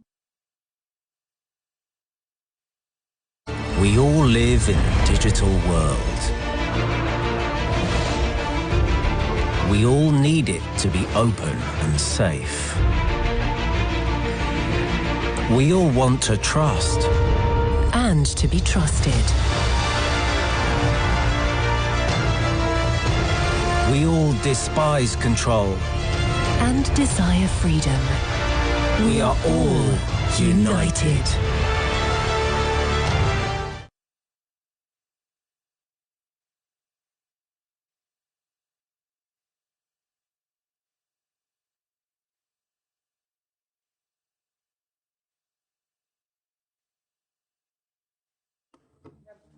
Does the mic work? Mine works. Hello. Yeah. Okay. Okay. Hello, everyone. Hi, good morning from Brazil. Hi, everyone. Hello from from Poland here, Natalia. So we are both co-moderating, me and Andre, yeah, and this session. So I will pass the start to Andre. So Andre, please. Okay, thank you, Natalia. Hi, everyone. Is everyone hearing me well? Okay, just give me a sign. Okay, is everything okay? So, hi, everybody. I would like to welcome everyone who's attending to this session. Network the trust, encryption choices to a reliable internet. And welcome for those who are in person at Katowice, and of course for those who are watching us remotely. My name is André Ramiro. I am director of the Law and Technology Research Institute of Recife, the IPREC, and I will have the honor to be your online moderator today. And to help me with this mission, we will also count on Natalia Salchuk, who is a German Chancellor Fellow at the Center for Global Cooperation Research at the University of Duisburg, Essen in Germany, and who will be our on-site moderator straight from Katowice in Poland. And as the rapporteur of the session, we will count on Luisa Brandão, who is the executive director of the Research Institute for Internet and Society, also from Brazil. And before passing the word to Natalia, for her to introduce finally our speakers and to open our first round of interventions, just a few words about our panel. It was a proposal conducted by several entities, among them the IPREC that I just mentioned, the Research Institute for Internet and Society, also from Brazil, the Internet Society, the Brazilian chapter of the Internet Society, the Center for Democracy and Technology, the ECHO Association of the Internet Industry, the Software Freedom Law Center from India, and the Prostasia Foundation. And very briefly too, we consider that encryption policies, or more broadly speaking, encryption choices can be seen as a trust model that has to be deployed collectively towards a collective sense of trust in the digital ecosystem. So we believe that it can be seen as a possible approach that might help stakeholders to collaborate with themselves when it comes to a collective sense of trust regarding cybersecurity, with our special focus, of course, on encryption. And we count, of course, on our speakers to develop further those issues. And finally, I just want to encourage the public to participate with us by addressing your comments, your questions, your impressions on the session in the Zoom platform, and your impressions too in the YouTube transmission of our workshop, okay? So we will be gathering keywords from the speaker's notes, as well as from the public questions, to give form to a cloud of words and expressions that will be, of course, shared with everyone later. So that's it from me. for now, and I pass the word to Natalia. Natalia, please be welcome again. Thank you, Andre. So now I will start presenting our participants, our panelists. First, of course, thank you all of them to accept to be here and online, of course, also. So we have Patrick Breyer, member of the European Parliament for the Pirate Party, that will be here and will be the first to answer our questions in the following round. Pablo Belo, Director of Public Policy of WhatsApp for Latin America. Lydia Stepinska Ustasiak. Yeah, it's a little difficult, but okay, member of the Internet Governance Forum 2021 Program Committee. Jeremy Malcolm, Executive Director of the Prostasia Foundation. Susan Loudon, Cybersecurity Expert and Professor at the Tufts University. Vittorio Bertola, Head of Policy and Innovation at the Open Exchange. Mallory Noddle, Chief Technology Officer at the Center for Democracy and Technology. Prasanthi Sugatan, Legal Director of the Software Freedom Law Center in India. So now to start our session here, we have 2 rounds. Basically, it's our discussion will be based in these 2 rounds.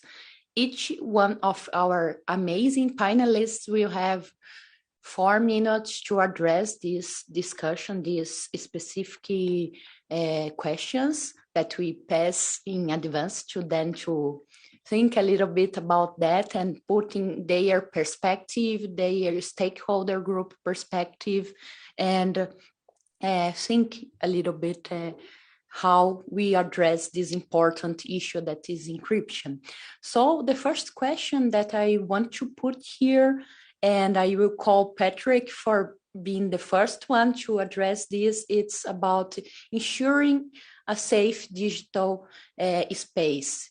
So how should government, internet business, and other stakeholders protect the citizens, including vulnerable citizens, especially that we know that there is a lot of questions in this regard, against online exploitation and abuse. So please, Patrick, go ahead with your thoughts about this question.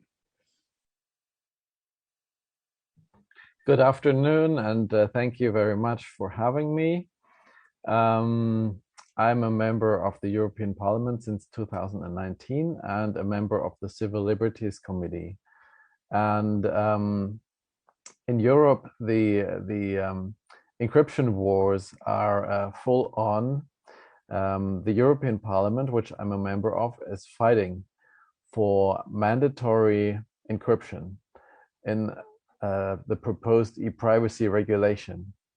And that was a consequence of the Snowden revelations that made us fight for this, because we know today that everything that's not encrypted is not safe from intelligence services. And since you mentioned exploitation of persons, we know from Edward Snowden that NSA likes to share pictures of naked persons or even of genitals just for fun.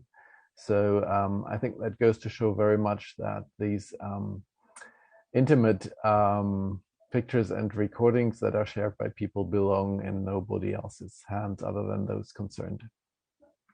European Parliament is also now fighting to outlaw member states' interferences with the right to encryption in the new Digital Services Act. Part of the Parliament's position will be to call for a provision that will guarantee users and services the right to offer encryption.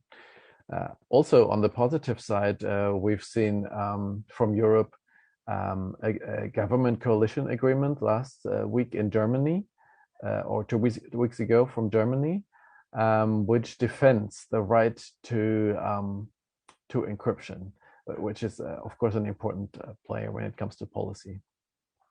On the other hand, both the European Commission, so sort of EU's government, and the member states, the member state governments, are attacking encryption. They are calling on providers to find technical solutions to allow them to access communications, content, stored data, which basically means rendering encryption ineffective. And most of all, the European Commission, beginning of next year, wants to present legislation which I call chat control. So it's legislation that would mandate communication service providers to screen all private messages for possible child pornographic content, fully knowing that these filters are up to 86% inaccurate, according to the Swiss Federal Police. A vast majority of these flags are not even criminally relevant. And knowing that only by chance will ever sexual abuse be detected in this way. This is mostly about the circulation of old material.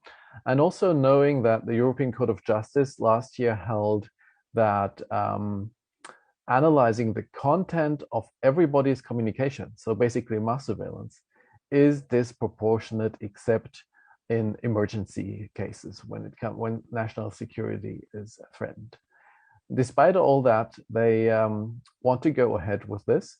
And they even want it to be applied, the screening obligation to be applied to encrypted services. So in order for WhatsApp and Signal, etc., to be able to scan and screen private messages, they would at least have to build in a backdoor, which is called client-side scanning, which has been debated at length when it came to Apple's spy phone plans. And therefore, you are probably all aware of the risks this would entail. Specifically, it would open up the window to use this function also for other purposes and even for interception purposes. And that's why the Five Eyes have spoken out in favor of the EU's chat control plans. And I hope that there will be a lot more noise about this. Plans are going to be announced on the 8th of March of next year. And until then, we have a chance to defend our right to encryption and to privacy. Thank you. Thank you, Patrick. I have a lot of things that I could ask now, but let's go just straight to Pablo. Pablo, please go ahead with your thoughts about your stakeholder in this field. Yeah.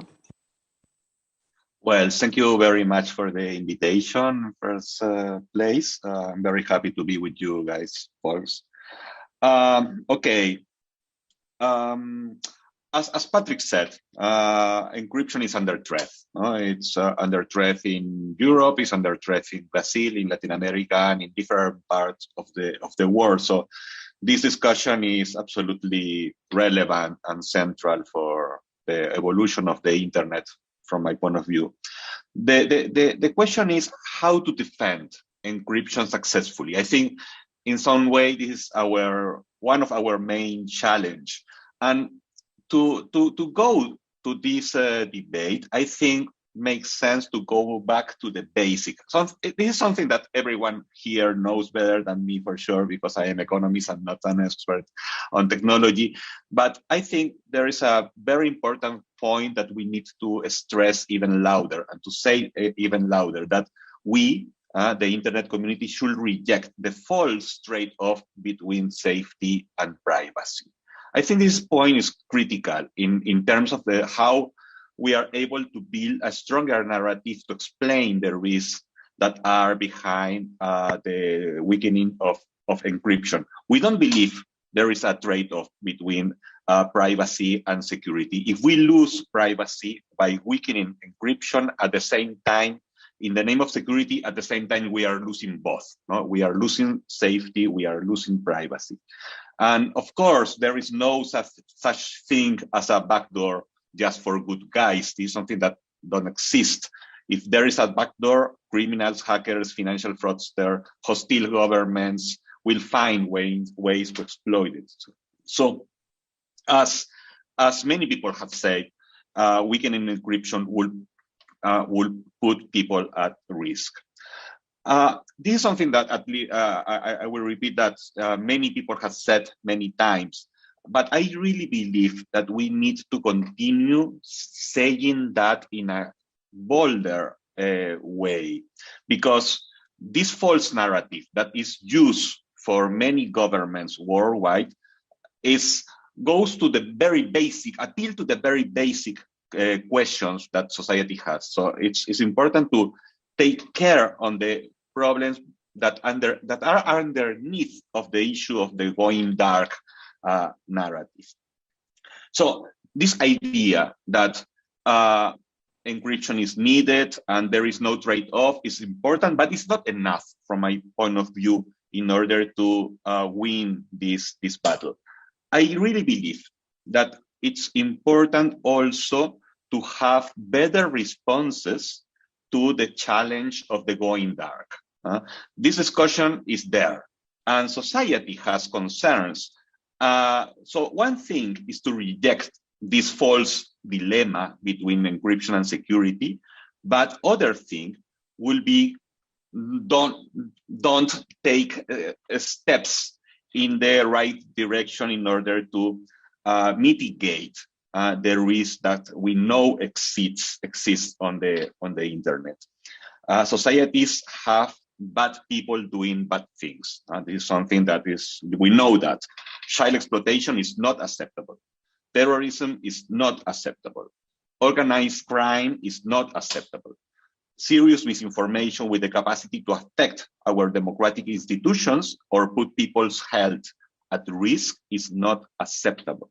So I think it's at the same time that we are very clear that backdoors are not the answer, that client-side scanning is not the answer, that doing that put lives in danger.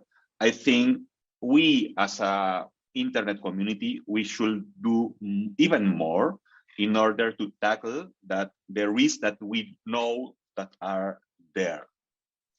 From WhatsApp perspective, we strongly believe that the combination of integrity measures to identify abnormal behaviors, for example, automatization or bulk messaging, the appropriate use, and it's important to use the concept of appropriate use of limited metadata for law enforcement, following legally valid orders, the use of cross-platform signal analysis, the design of the product to offer strong privacy features, settings for users, while limiting viralization through friction and other measures, and to offer users a channel to report dangerous content like child exploitation imagery, are the base to combat misuse on our platform.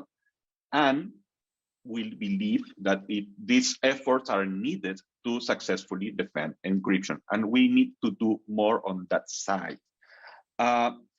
Finally, I think it's not brave. It's easy, but it's not brave just to say we won't cooperate with law enforcement in democratic states. It's not brave to avoid responsibility in order to tackle the issues that we know exist. We need to do our main effort in order to keep internet as a safe, or at least as safer as possible place, because our societies depends on that. So just to summary, I strongly believe that it's very important to strengthen our narrative, to be very clear that there is no trade-off between privacy and safety, and at the same time do more from the technical point of view, from the product design, from our integrity efforts to combat the misuse of in internet in our platforms. And this is something that is feasible. It's false that is not feasible. So I think one of our big challenge for the future are laid on that, on find that approach, the right approach on that. Natalia, sorry. Thank you. Thank you, Pablo. Very nice, your points. And now we come back here to on site. I will invite Lydia to put your thoughts on that. Thank you. As I observe fascinating European encryption debate from the position of sociologists interested how technologies impact societies and individuals, I observe that European debate continues to evolve, but there is still knowledge gap between policymakers and public around encryption. And of course, the legal and technical aspects are very important, and standardization in area of encryption is important, but also very challenging. But I think that what is strategically important is transparency, because users should make conscious decisions and choices on their safety, and they should be informed on enforced encryption methodology. And well, the question which appears is, can the EU really create such a balance between security and privacy? And probably the answer is legally no.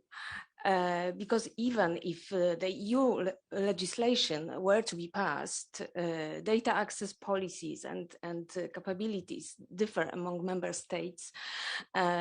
So the problem with encryption, for example, in criminal investigations, vary from one member state to another. So still the discussion and further chapters are still ahead from us. Thank you. Thank you, Lydia. And now I invite Jeremy to comment and put also some thoughts on this question that we are discussing.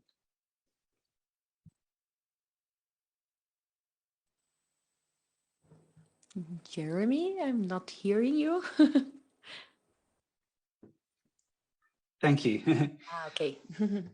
I'd like to talk specifically about child safety, since that's the topic that drives a lot of the discourse around encryption and law enforcement. And at the outset, I want to affirm that child sexual abuse, including the exchange of images of abuse, or CSAM, is an intolerable and heinous crime. However, surveillance and censorship are firefighting approaches that have utterly failed to address this crime. Weakening end-to-end encryption in popular communications apps would simply be papering over that failure. It would create a false sense of accomplishment that a significant blow has been dealt against offenders, while in reality, it would do nothing but divert those who would offend into using safer communications channels. So if weakening encryption isn't a way to ensure online safety for children, what is? The answer is simple, but politicians don't want to hear it. We need to stop fighting fires and get ahead of the problem of child sexual abuse by investing more in abuse prevention. This means treating child sexual abuse not primarily as a criminal justice problem, but as a public health problem. The difference is that when it's viewed as a criminal justice problem, we wait for a child to be harmed before we take any action. When it's viewed as a preventable public health problem, we intervene to prevent children from being abused in the first place by taking steps to reduce the risk factors that can lead to abuse and to increase the protective factors that can prevent abuse from happening. So why don't politicians want to buy into this approach? Because it's not popular among the public. That's the only reason. In fact, prevention work is highly stigmatized because people falsely believe that it's a more lenient approach. Some of you may have heard about a prevention researcher, Dr. Alan Walker, who lost their job last month because of public outrage over a podcast interview that they did with my organization, Prosteja Foundation, about their work on child sexual abuse prevention among people who are sexually attracted to children. In response to that, Dr. Elizabeth Letourneau from the Johns Hopkins School of Public Health wrote an op-ed in the Washington Post last week in which she said, if we really want to prevent child sexual abuse, we need to begin by supporting researchers who engage in this difficult but important work. We should also encourage those most at risk of harming a child to come forward. Assisting people who have an unwanted attraction to children helps them, it helps kids, it helps everyone. Now, this discussion is being ignored by politicians because it's controversial, and they would rather just double down on censorship, surveillance, and mass incarceration, which the public believes are the only solutions. That's false, and members of the Internet Governance Forum need to help to get that message out there if we want to help promote more long-term solutions to this problem. At a RightsCon workshop that my organization held this year, the participants reached a consensus around the following message, which I'd like to share with this group also. We encourage policymakers to adopt a comprehensive approach to combating CSA that is guided by public health principles and human rights standards. End-to-end encryption is here to stay, and the only real choice facing policymakers is how to respond to that fact. Will they finally turn their attention to the underfunded field of abuse prevention, or will they continue to waste resources on a war against secure communications that they've already lost? Thank you. Thank you, Jeremy, for your comment and thoughts. And I would like to invite also people from that are participate on site, online, to make some comments in our chat. Yes, if you want, because we do a cloudy cloud of words about the comments after a while. And now I invite Susan to talk about this. Susan, are you with us?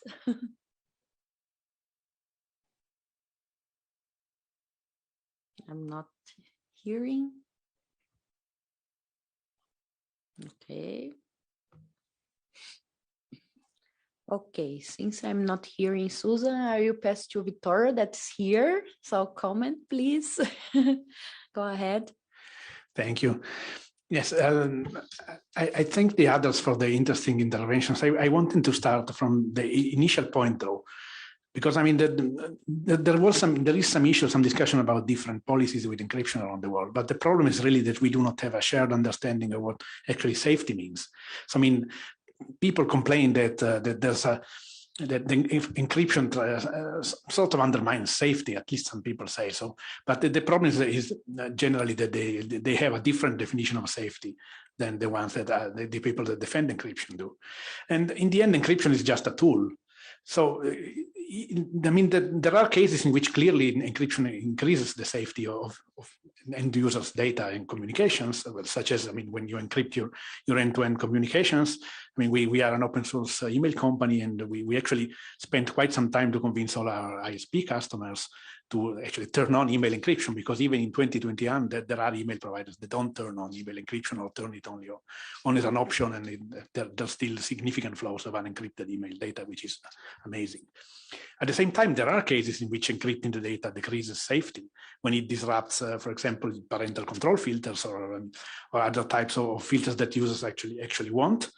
For when it prevents lawful interception, when there are actual criminals that are at play, or when it disrupts the blocks and prevents your ISP from blocking access to a phishing website for unsuspecting users that are not able to distinguish phishing websites on their own.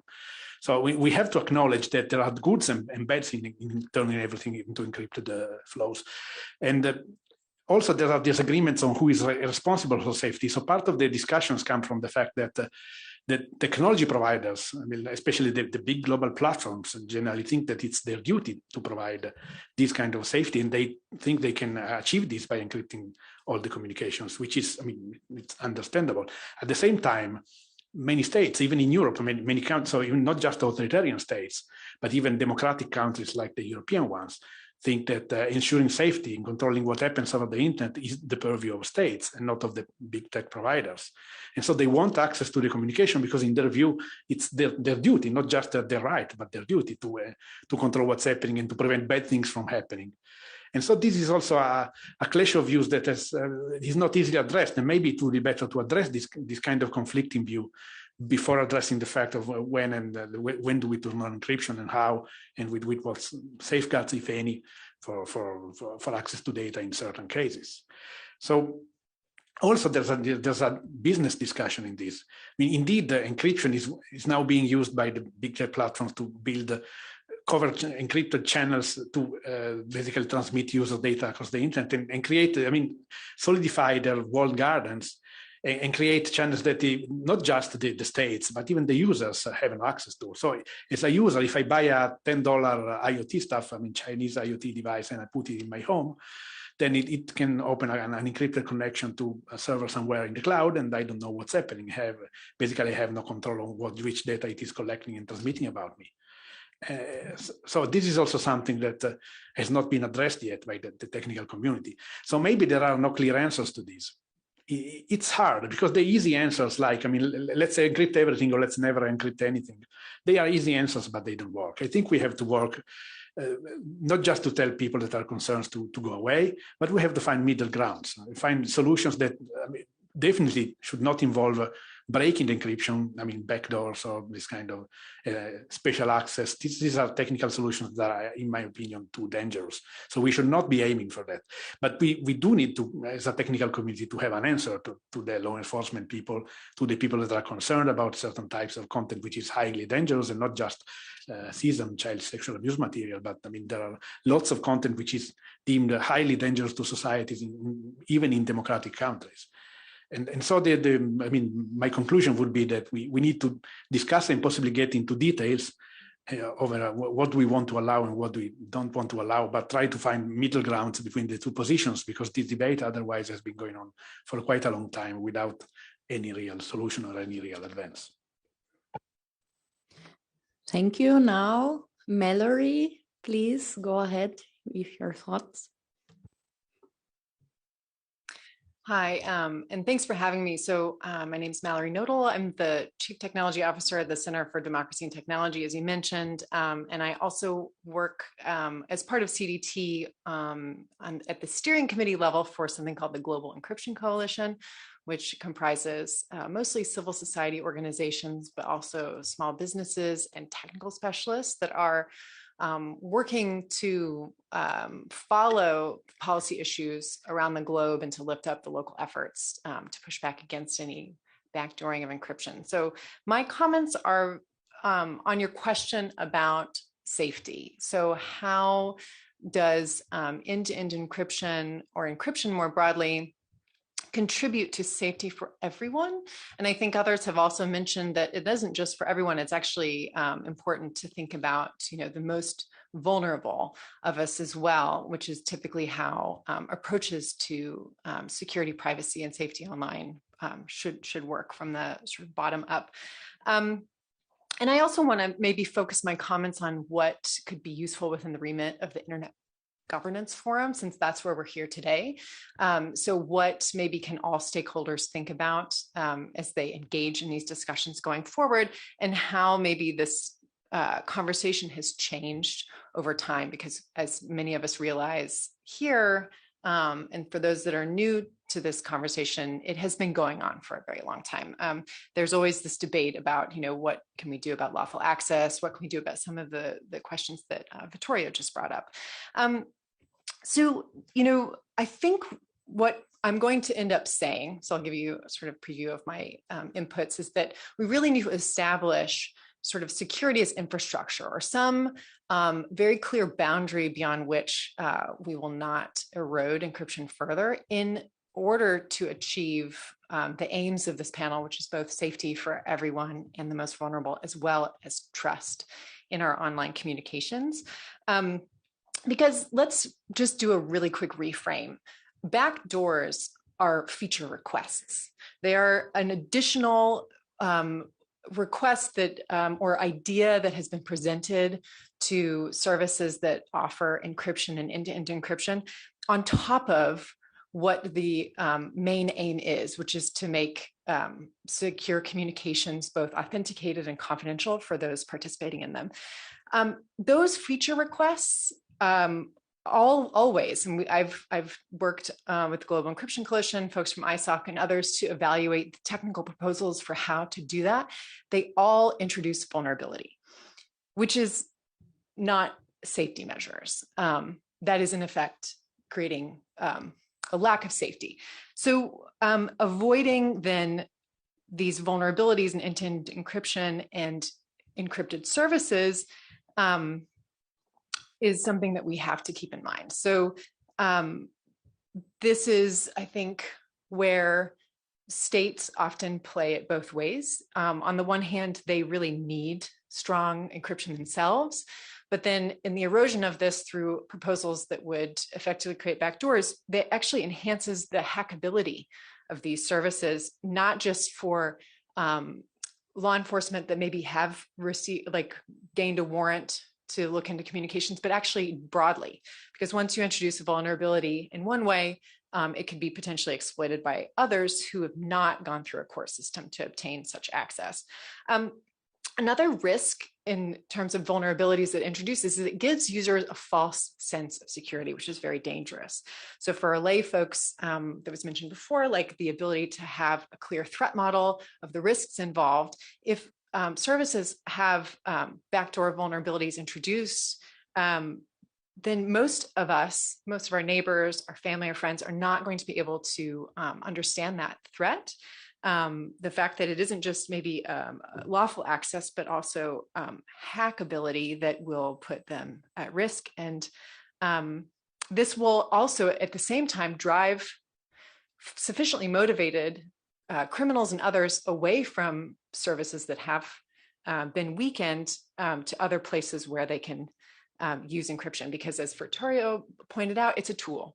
It's not that there's one end-to-end encrypted service out there. There are many, and because it's it's a standardized protocol, potentially anybody could implement it. Some will remain strong. Others, probably the biggest, most accessible applications out there, will be requested to have these vulnerabilities introduced. I think that as well, I want to just say that in order to implement these features or to weaken safety in the ways that I've described, states and those states that are thinking about introducing these in legislative processes have not really grappled with then the other human rights considerations, human right to privacy, the right to information, where encryption can often enable censorship circumvention, and then freedom of expression that goes along with knowing that you're in a confidential conversation, you can say what you want to who you want. And then there are, of course, economic rights that Vittorio pointed out with the business model, and then social and cultural rights. Those are not, I think, being sufficiently considered and balanced when proposing these changes through legislation. I think that there should be an incredibly high bar to undermine these, and yet we are already being asked to develop these features without the parliamentary discussion even really making this case or trying to clear that high bar. Patrick Breyer, mentioned that in addition, these tools are flawed. The feature requests being asked for aren't even promised to do what they say they'll do, and that we really ought to be thinking on the other end of things. So getting to my final point, which is how can we instead establish a baseline or a boundary beyond which we won't go so that encryption always remains strong, end-to-end encryption remains strong, and that we can build up from there so that we have, rather than this highly subjective notion of what courts should be able to do and what they shouldn't, just drawing a line and upon that building trust and doing some more social focused aspects that others have pointed to. So thanks very much. Thanks. Now we go to the last intervention in this first round, not the least, but now I would like to invite Prasanthi to to give your thoughts in this topic. Hello, everyone. Good morning, good afternoon, good evening, depending upon which part of the world you are joining from. Great to have you all here and great to be part of this discussion on a very important topic as far as the safety of the internet is concerned, the openness of the internet is concerned. In fact, in India, currently we have a committee appointed by the highest court of the country called the Supreme Court of the country, looking into the issue of surveillance and the use of Pegasus software sold by the NSO group. The various human rights defenders, journalists, politicians, all of them have been affected by this military-grade malware, which have been found in many of the mobile devices. The very fact that bad actors, unfortunately in some cases these are the governments themselves, could enter these devices and get into any personal communications that we have, anything on a mobile phone, itself underlines the importance of encryption. But unfortunately, instead of a discussion on encryption, debates on encryption, we have mostly parliamentarians talking about how we can build backdoors to encryption. The focus seems to be on a misplaced questions of national security, child sexual abuse material, hate speech, etc. And the backdoors to, encryption being portrayed as a problem and the backdoors being portrayed as a solution for all this. That definitely is an issue. In fact, India, along with Japan and the Five Eyes Alliance countries, signed up a statement where they were really asking for backdoors to these encrypted platforms. That definitely is a problem where if we can't even get an informed debate from the policymakers on this issue, which is going to affect all of us, then I would say that people who are part of the civil society, part of the government, we are not doing a great job informing people about the importance of encryption. We have come a long way from when encryption was used just by the military. Thanks to technologies used by platforms like WhatsApp and Signal, it has become very easy for anyone to use encryption. But unfortunately, the focus now is so much on the technologies used by these platforms and the often used phrase of going dark. And often forgetting the fact that there is a lot of other uses of encryption. It is very important for business, it's very important for citizens to transact their day-to-day life. But as strange as it may sound, a parliamentary panel from India recommended banning of VPN services, saying that VPN services often create issues and resulting in transactions being conducted by various criminal elements over the internet, over the dark web, without the law enforcement agencies being able to track them. And the solution mooted was banning of VPN services. In this pandemic phase, if most of us could work and get on with our daily life, it was thanks to VPN and such secure communication services. The very fact that policymakers could even think of coming up with such a solution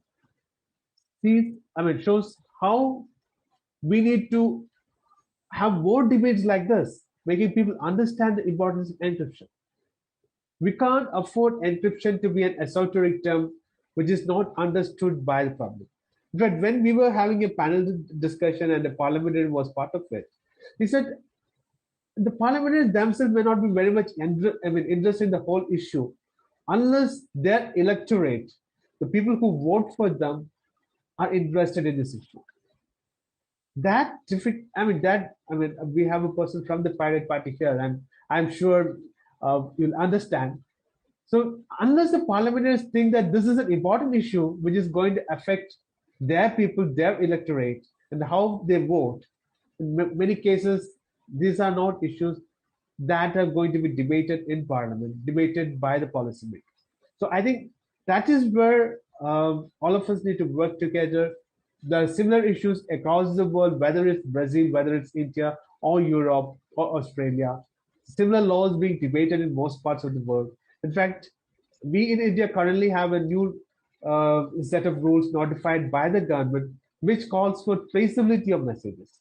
That is, when you have platforms, encrypted platforms like WhatsApp and Signal, the new rules mandate that if the law enforcement agency asks these platforms to figure out who initiated a message, then they should be able to find out from the metadata as to, let's say if there is a chain of message, they should be able to tell the law enforcement agency as to who originated that message.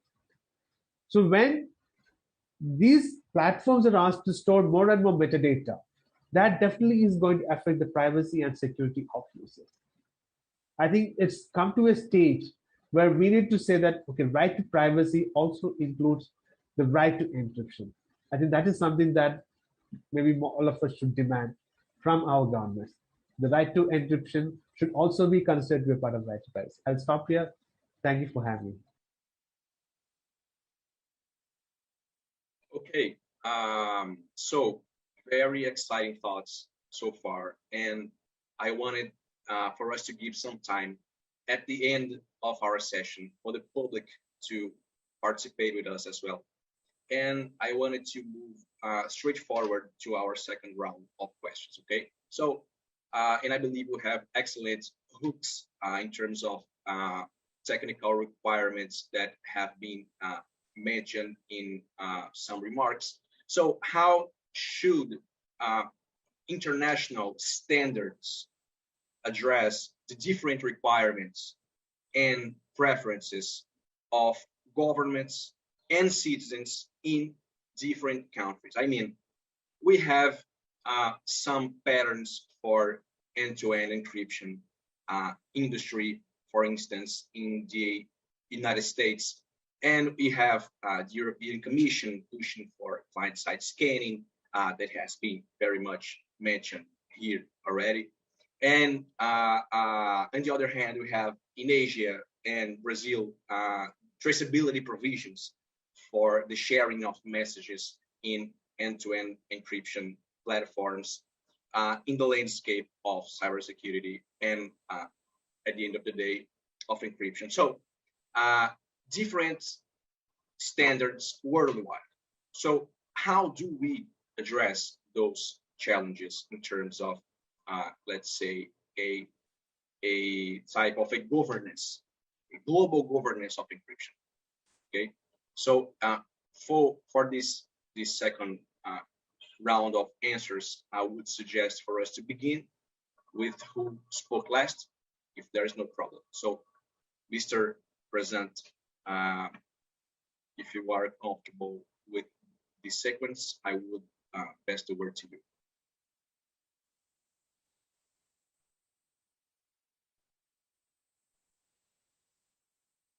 Mr. President. Sorry, I missed that part.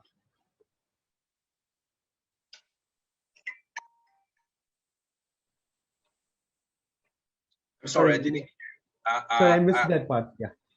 So I was suggesting for us to begin with who spoke last. So repeating the questions, how should international standards address different requirements and preferences of governments and citizens in different countries worldwide?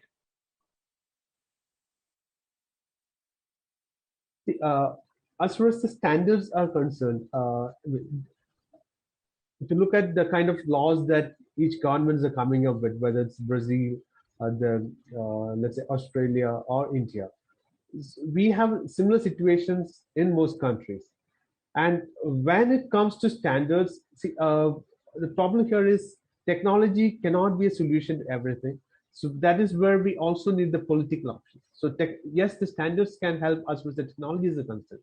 But when you have governments coming up with laws which are going to undermine these technologies, definitely have a problem. That's why technology cannot be an answer to everything. That is where we need to have more interactions, more discussions with the various parties, various countries, various stakeholder groups to have a more kind of a combined approach across jurisdictions, to have a more discussions on the political side of it, not just on the technology and the standard side of it.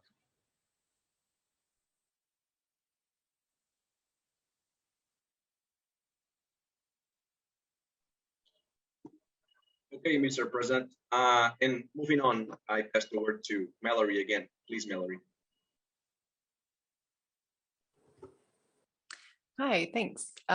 So I think that, when we think about trust, I think trust is really a concept between people, although we do try to approximate trust in through technical standards. I think if we're doing that, we want to be really specific. When it comes to encryption, there are two main elements to that. The first is authentication, so knowing who you're talking to or what server you're talking to, and then the confidentiality. So knowing that you're having a private conversation and nobody else that's not authorized to be in it is having it with you. Services, from a technical perspective, are implementing these standards to fulfill user demand for privacy respecting, trusted and confidential communications. And then we also see at the same time, though, policies that are intentionally trying to erode it, like others have mentioned. They're intentionally trying to degrade the provision of those services. I'll just borrow the language. I think it's roughly from the Five Eyes countries and Japan and India that wrote a statement earlier this year that included the words, companies should not deliberately build services that deny any access. They're referring to, the ability to circumvent lawful access. Again, going back to the high bar that was required to fully ban a technology, I think that's not yet been cleared, really. I mean, companies should not deliberately build services that users want. I think is really disturbing that would be mentioned. Because it's already hard, right? I mean, I think that the major platforms that are offering end-to-end encryption, for example, are really trying. There's an effort in the Internet Engineering Task Force to standardize messaging layer security protocol that could be applied to text messaging as well as video conferencing and so on.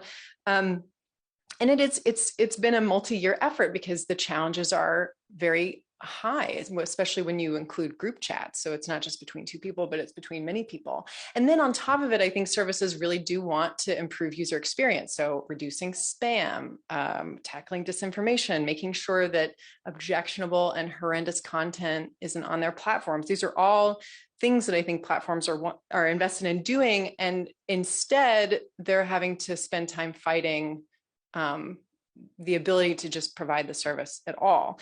I think user choice means that we need to think about ways of doing content moderation and end-to-end encrypted systems that center user needs and consider user choice.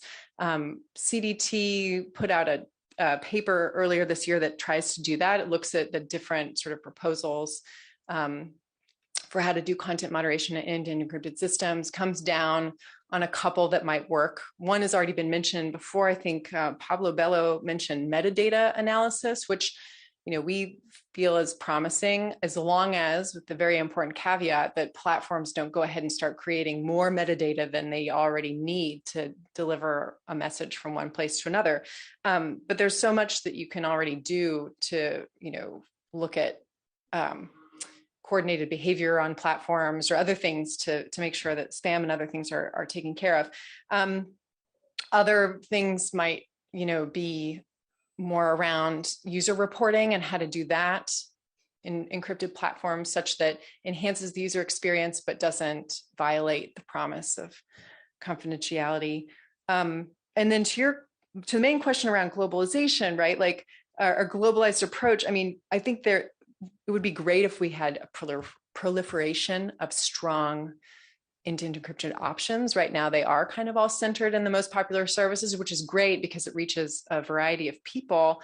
But I think we do want choice. And this then goes back to my original point around if we could establish strong standards, strong implementations that center user choice and ensure the authentication and confidentiality towards building user trust, proliferate those, then that is essentially what we have. And that's what I would call security as infrastructure.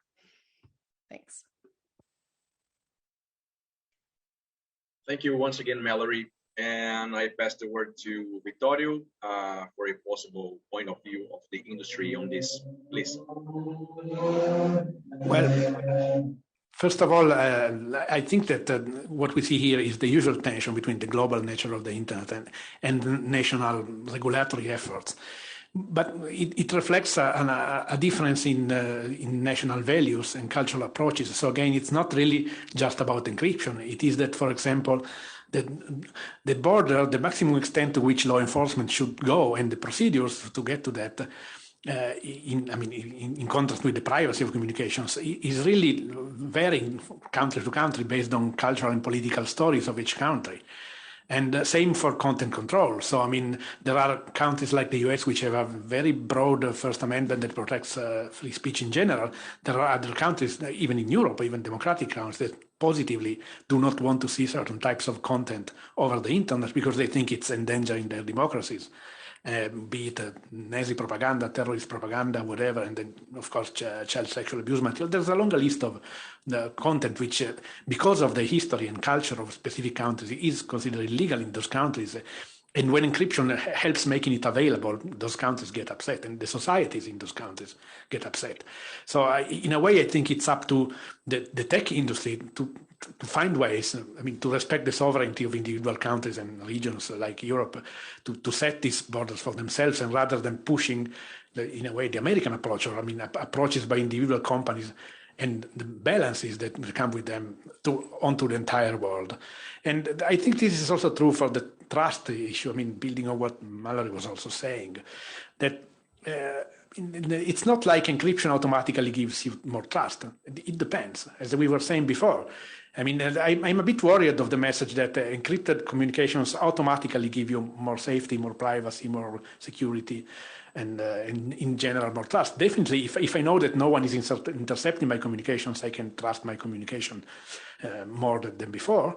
At the same time, if I'm the unsuspecting user that wants to, someone to check my communications to check that I'm not going to any bad website, phishing or malware or whatever, then I get less trust if all of a sudden maybe my filter disappears and I found myself on an inappropriate or on a dangerous website. So it's, I've seen actually elderly people, including my own family, but really scared by the fact that all of a sudden their phone started to tell them to install some kind of unknown app for no apparent reason. And there was no safeguard against that because the filters had been bypassed. So that's so I think it's even in terms of trust, it's not that simple, and we should be very, very careful about the messages we send. Even with end-to-end encryption, again, end-to-end encryption, unfortunately, is sort of a marketing slogan, by the way. There are messaging companies that use it very heavily to promote their products.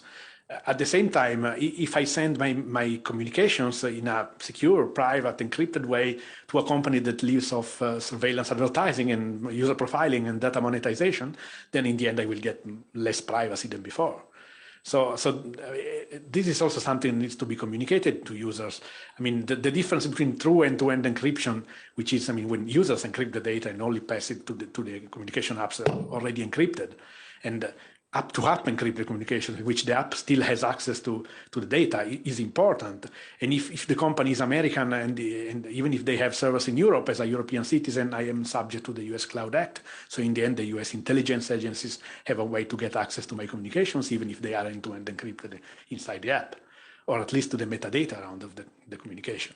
So I think we're simplifying again the discussion too much, and we should not start by discussing about encryption. We should start about trust and sovereignty and these kind of issues in general, and then from that it will descend a policy on encryption. Okay, thank you, Vittorio, and I would like to welcome Professor Susan Landau, who is now with us and who unfortunately made it to be with us. Thank you, Professor, and I'll pass the word to you for you to address the both questions. Thank you, and my apologies for the technical difficulties I had getting on originally. So I want to start with how to ensure international digital safety. And when I think about that question, the automatic news headline talks about privacy versus security, and that's the headline we've seen for 40 years, ever since the development of public key crypto. But in fact, it's the wrong headline because the right issue is that we have national security, business security, economic security, public safety, and privacy. And encryption, end-to-end encryption, provides all of those pieces, as well as making it harder to do some investigations. And putting the two in opposition, privacy versus security, is a real mistake in thinking about the problem to begin with. It's one of the reasons, for example, that we saw the change in both the US and the EU back in 2000 on export controls on encryption, because at least the US saw it as advantageous for various reasons for the US public to have access to encryption, knowing that it would make their job harder abroad, although not that much harder, since in the case of the NSA, other nations were already encrypting, not just the more technically advanced nations, technologically advanced nations, but by 2000, many of the nations. What it did do was make law enforcement's job harder in the United States, and it's been harder throughout the world. But when we think about the issues of international safety, as I suspect you all said when I wasn't here, every nation has its own definition. China has one, Russia has another, Iran has a third, the US and France differ, and so on. About the only thing that nations agree on is that CSAM, child sexual abuse material, is terrible and shouldn't be encrypted, shouldn't be protected, shouldn't be allowed to circulate, and so on. We say that, and yet it turns out that for certain types of CSAM, certain countries of the world are in fact large purveyors of that. And so something is going wrong within those countries that enables that crime, that terrible crime, to happen. So if we go back to my first point about encryption sits on both sides of the issue, then we get to the point where each nation is really going to make its own decision. It makes it complicated for the technologists. It means that we're going to have multiple standards, but I don't see a way around it. You're not ever going to get to the point where the US and Iran and France and Russia and China are going to come to agreement on end-to-end encryption.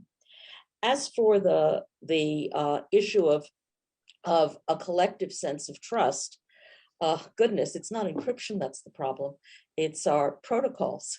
And it's, why don't we have DNSSEC widely available? Why don't we have secure BGP? That's where our problems lie. And Mallory's absolutely right that we need encryption, end-to-end encryption, ubiquitous end-to-end encryption, authenticated end-to-end encryption in order to ensure authentication, which is absolutely essential. There's one other comment I want to make. I heard some talk about, well, we can always use the metadata. And yes, law enforcement can always use the metadata. And in fact, the tech companies are also using the metadata.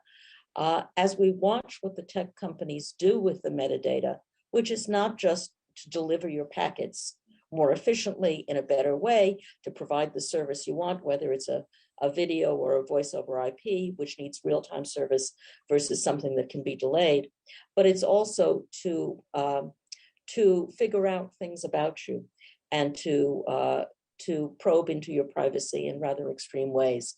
So I don't think the answer, well, the metadata is always there and let's not worry about it, is the right answer. I think, in fact, that we need to start worrying about the metadata more. And I'll point to a 2018 Supreme Court decision in the United States that said 7 days of location data, collection of location data, has such depth, breadth, and comprehensiveness that it needs a search warrant. And we can think of many other kinds of metadata for which that's also true. I'll stop here. Thank you. Thank you, Susan. And you came in time to keep the level of the table splendidly high. And with this, I'll pass the word again to Jeremy. Please, Jeremy, the word is yours. Thank you. So as to the question about how global encryption policy can be developed in a context where countries are making incompatible rules, I'm going to give one example of an attempt to develop a global private sector approach to detecting child grooming in chat communications. So in November 2018, a meeting that I attended called Preventing Child Online Grooming, Working Together for Maximum Impact, was organised by the UK Home Office and tech companies to launch the development of an AI tool that industry could share to detect text-based child grooming. Now, scanning text conversations for sexual meanings is notoriously inaccurate and systemically biased. Allowing such scanning to take place violates the trust of the very groups that we want to protect. And without trust in the security of communication systems, all sorts of conversations cannot happen. For example, survivors of child sexual abuse often talk about that abuse online and may even reenact it with consenting adult partners. Allowing there's no way for such conversations to be held safely when they cannot be kept private. When survivors don't feel safe to talk about what happened to them, they don't come forward at all. Now, in July this year, almost 3 years after that AI tool had already been rolled out by major platforms, including Microsoft, Roblox, and Kik, the European Parliament determined that it was illegal because it attempted to analyze the meaning of private text communications. And allowing the private communications of people who are under suspicion of no crime to be scanned by experimental inaccurate AI robots and potentially flagged to police as evidence of child abuse violates European human rights law. So this attempt at a global private sector response to CSAM in private communications fell flat. And this is just one example of how well-meaning attempts to intervene in private conversations to make them safer actually violates human rights and reduces trust in the privacy of online communications. Anything that allows governments and maldoers to access private communications of internet users, including survivors and children themselves, is counterproductive and hurts those who we want to help. Reducing the privacy of communications to catch child abusers never accomplishes the outcomes that we hope it will. So once again, returning to my point from my earlier intervention, the solution is not more censorship and surveillance, which undermine trust, but rather more stigma-free support and education, which can prevent problems from arising to begin with. When people have confidence in the security of their communications, they're more likely to reach out for help when they need it, knowing that what they have to say will be kept in confidence. So that's where I believe we should be focusing our attention, rather than trying to stuff the encryption genie back into the bottle. Thank you. Thank you once again, Jeremy, and I'll pass straight to Lydia. Please, Lydia, the word is yours. Thank you. As I observe European debate in Europe, encryption is perceived in two potentially conflicting ways. On the one hand, it is a tool for privacy and security, and therefore, in this context, it is an essential component of Europe's open societies and digital markets. But the second way of thinking is considering encryption as a tool for criminal activity and therefore an obstacle to law enforcement. And for example, after terror attacks in 2016, a year later, the EU responded with a series of provisional but non-legislative measures. Another important context for this debate was the rapid rise of sexual child abuse online, and it got new importance during the pandemic, when children had to spend a lot of time not supervised at home. In a response, in July 2020, the European Commission launched two very important strategies in this context. One for combating child sexual abuse specifically, and another for updating the EU Security Union strategy more broadly. And well, the updated EU Security Union strategy will try to find a compromise related to security, safety, and and it declares to promote an approach which both maintains the effectiveness of encryption in protecting privacy and security of communications while providing an effective response to crime and terrorism. But when we talk about standards, the discussion on technical aspects definitely should be followed by joint efforts of governments and private sector to build common understanding on safety and trust, and it will be also important as a part of capacity building strategies on a national or European level. Thank you. Thank you once again, Lydia. And I pass the word to Pablo, who is here representing WhatsApp, which is, of course, at the center of those international challenges. Please, Pablo. Thank you so much. I will follow in the same line that the previous speaker. I really believe that in order to create this collective sense of trust and put encryption as a key factor of that, there is a relevant challenge and for us that is how to include the regular users in this conversation. I think this is a relevant challenge. We know, of course, that for human rights activists, for journalists, encryption, it's key. No? It's very, very important. But not just for them, not just for people that is obviously in danger, that of course they need encryption and to have tools to protect their communication, but for everyone. Encryption, of course, helps to keep personal information secure, protects financial assets, property data.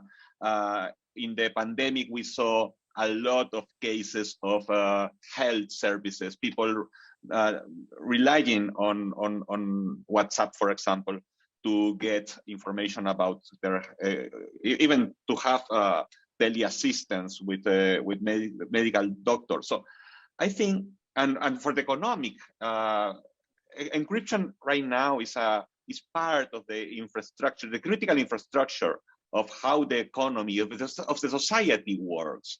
And I think this is very important to stress and to bring regular users to this conversation. WhatsApp has more than 2 billion users worldwide. It's huge. It's by far the most relevant encrypted communication platform in the world. Nevertheless, I will bet that not all of our users are aware of the importance of encryption.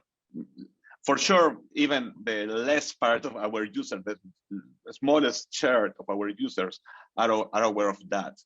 And we are doing a lot of campaigns to explain the importance of encryption, and we will continue to do that. Our head, Will Cathcart, has been a vocal defender of encryption in different forums and in the media.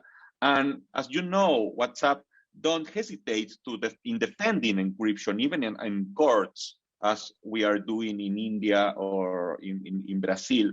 And we will continue fighting on encryption.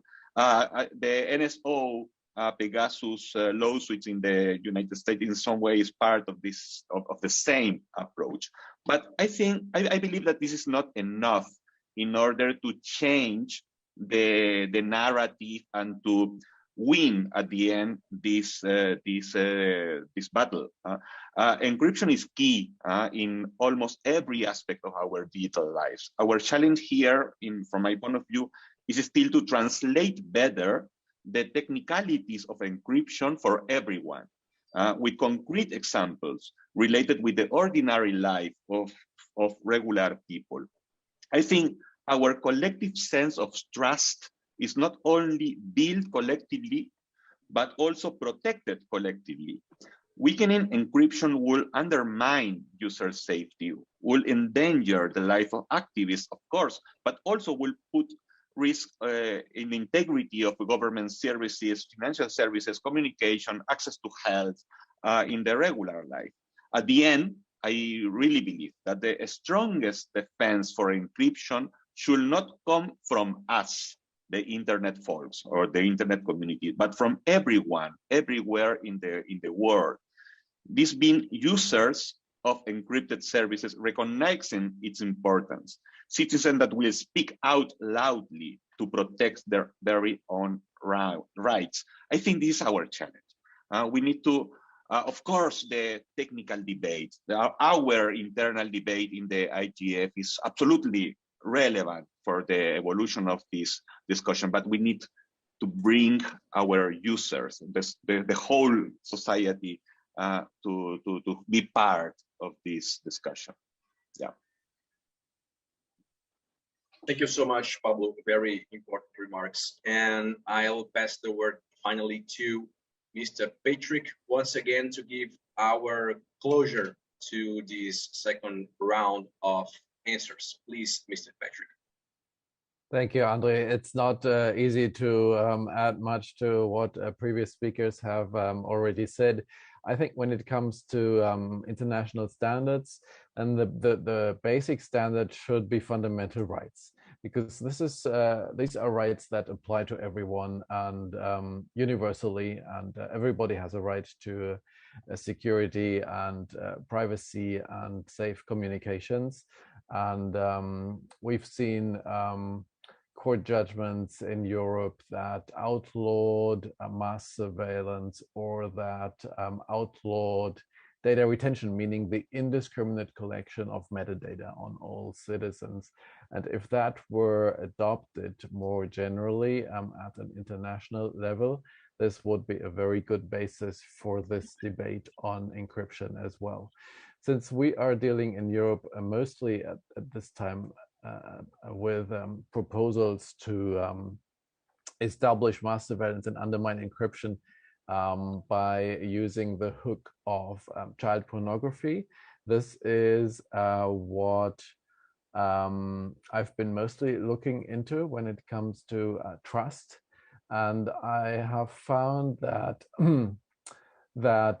many children use private communications for sexting, so for sending consensually nude photos or recordings of each other, and they have a very strong wish for their communications to be private. So there's an overwhelming majority, both among young people as well as adults, that their communication should not be scanned indiscriminately without any reason. And also I found that a victim telling me just how important these private communications channels, a victim of child sexual abuse telling me just how important these private communications channels are for them. First of all, to reach out and find help in the situation of abuse, but also afterwards to receive support, to receive counseling, to discuss with other victims what happened. Also maybe to report to the police, and the victim told me they discussed with a journalist whether the story should be published. All that they really need to be private and go undetected, as well as when they discuss these issues with their lawyers and defense attorneys. So what we really need to do in this debate is to find the emotional cases and witnesses that explain how crucial this privacy and safe communications is to their lives, how the safety of children and adults depend on it, including democracy activists in many countries, human rights defenders, etc. So we need to be just as emotional as the purported children's rights organizations are, and they are very emotional. We just need to find those cases. We need to find those people. And I think in the case of the Pegasus scandal, there have been so many examples of people whose privacy was invaded, and that's really the way to go, to find those people and let them give a witness to why it is important. And I fully agree on what Susan Landau said, that you know, this this difference and opposition of privacy and security is completely the wrong starting point. We really need to put that out, that both need to go hand in hand. Thank you. So thank you. We finished the panelist intervention, and now we have one intervention here in the floor. Please, if you keep only 2 minutes because we don't have much time. I try to be even faster. Alexander Isavlin, professor of Free Moscow University, pirate and mathematician.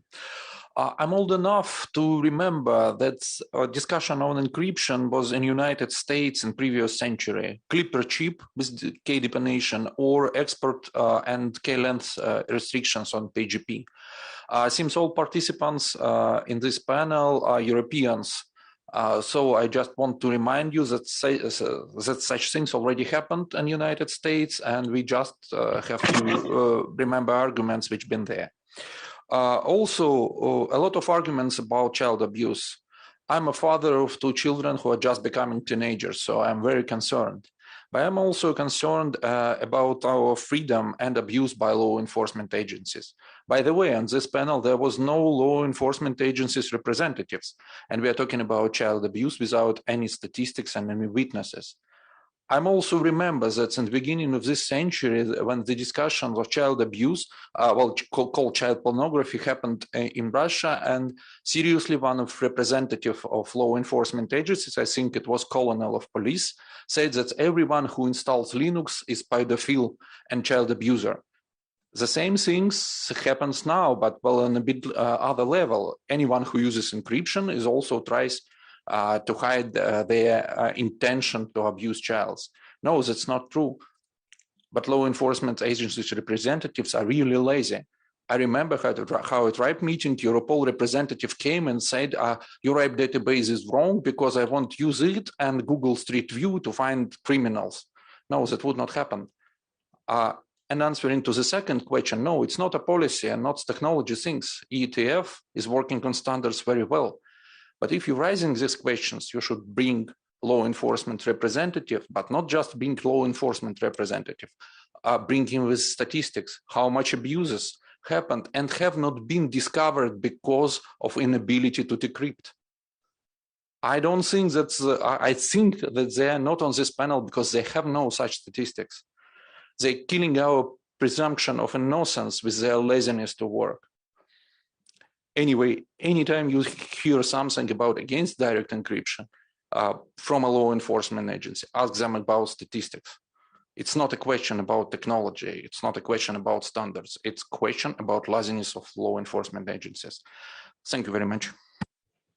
Okay, thank you for the intervention. We have very few minutes to make a little wrap up of this panel. We had some questions also in our online, from our online participants. For example, we had one here, Monica Hermet, that talk about, do states still believe that nobody but us can work, or do they just pretend that it will work? And so this is one of the questions, and I will not be able to address all, because we have only 7 minutes, and I want to give the chance to our panelists to make a final statement, like 1 to 2 minutes, yes, to fit in our time here. So first, Patrick, do you want to try to address very quickly, briefly, the things? Sorry, could you repeat the question? There is this question from Monica about the government stuff. Nobody but us can work, or just pretend it will work, or some final remarks that you have also. Okay, I just see Monica's question.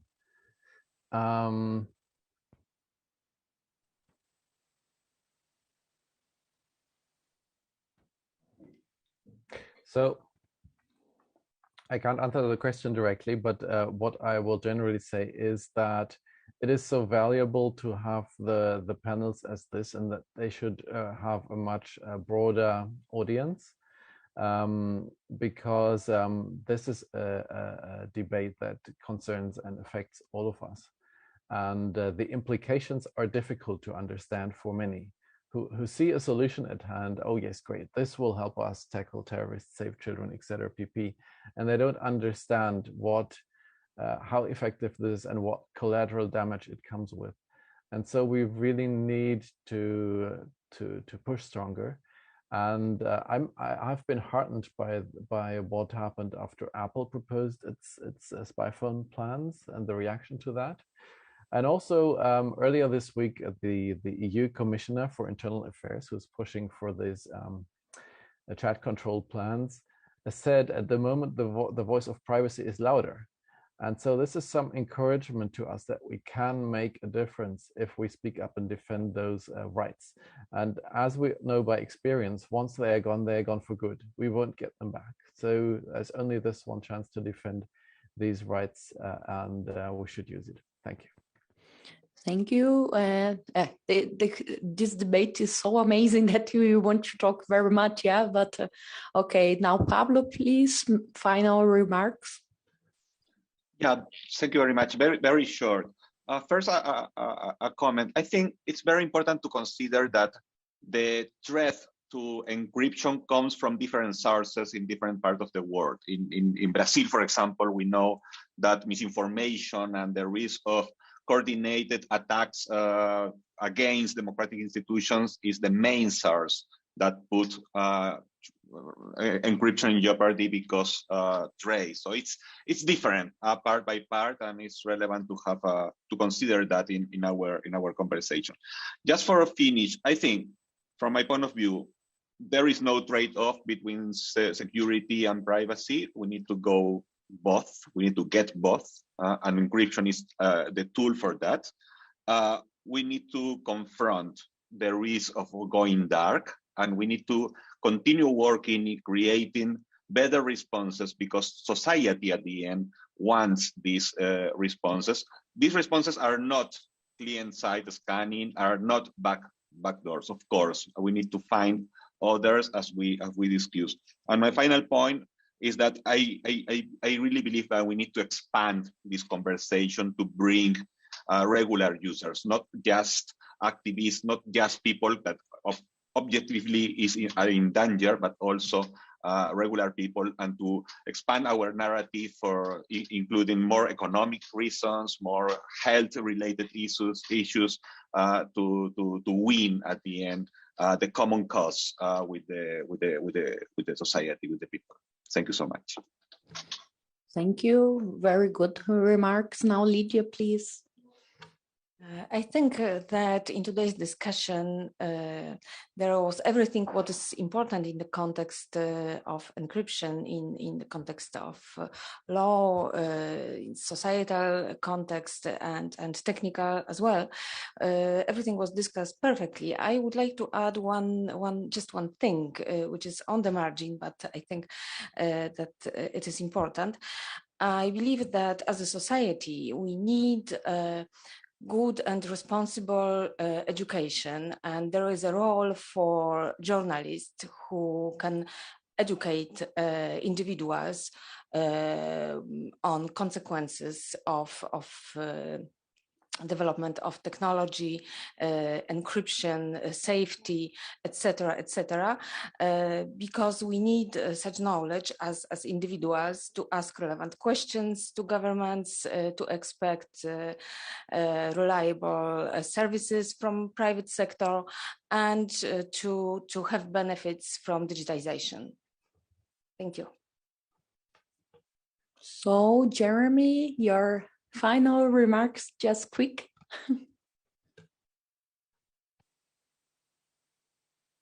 You're on mute. You are muted, yeah.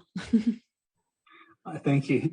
I want to refer back to Pablo's statement that there's no trade-off between security and privacy. And I have a different perspective on that, which is that the only way that we can get absolute security and have no privacy is in jail. And we don't want to live in a society like that. So there has to be some trade-off, in a sense, between security and privacy if we want to live in a free society. And if authorities know of particular users who they have probable cause to target for surveillance, then they have investigatory powers that allow them to do that. But that doesn't translate into weakening encryption across the board. That is unnecessary, it's illegal, and it reduces trust in communication systems. Nice. Susan, please, final remarks from your point of view, comments. Sure. So I'm going to reference a report I, participated in a couple of years ago with the Carnegie Endowment for International Peace called Moving the Encryption Debate Forward. Sorry, I caught a frog in my throat. And this report had senior ex-members of government, civil society, people from industry, and some academics. We threw away two straw men. One, that there's no point not thinking about ways to access communications, and still keep them secure. And the other, that law enforcement can't do its job if it can't access communications. And we came up with a set of principles that there needs to be utility in any solution. It can't be, any solution can't be repurposed for mass surveillance and so on. We also went down a tree looking only in the United States about what the issues that seemed to be most pressing. And it was not foreign intelligence, it was law enforcement, it was not end-to-end encryption, it was devices. The solution was not escrowing keys. The solution might be accessing the data on the phone. It was not using updates to make the phone insecure and so on.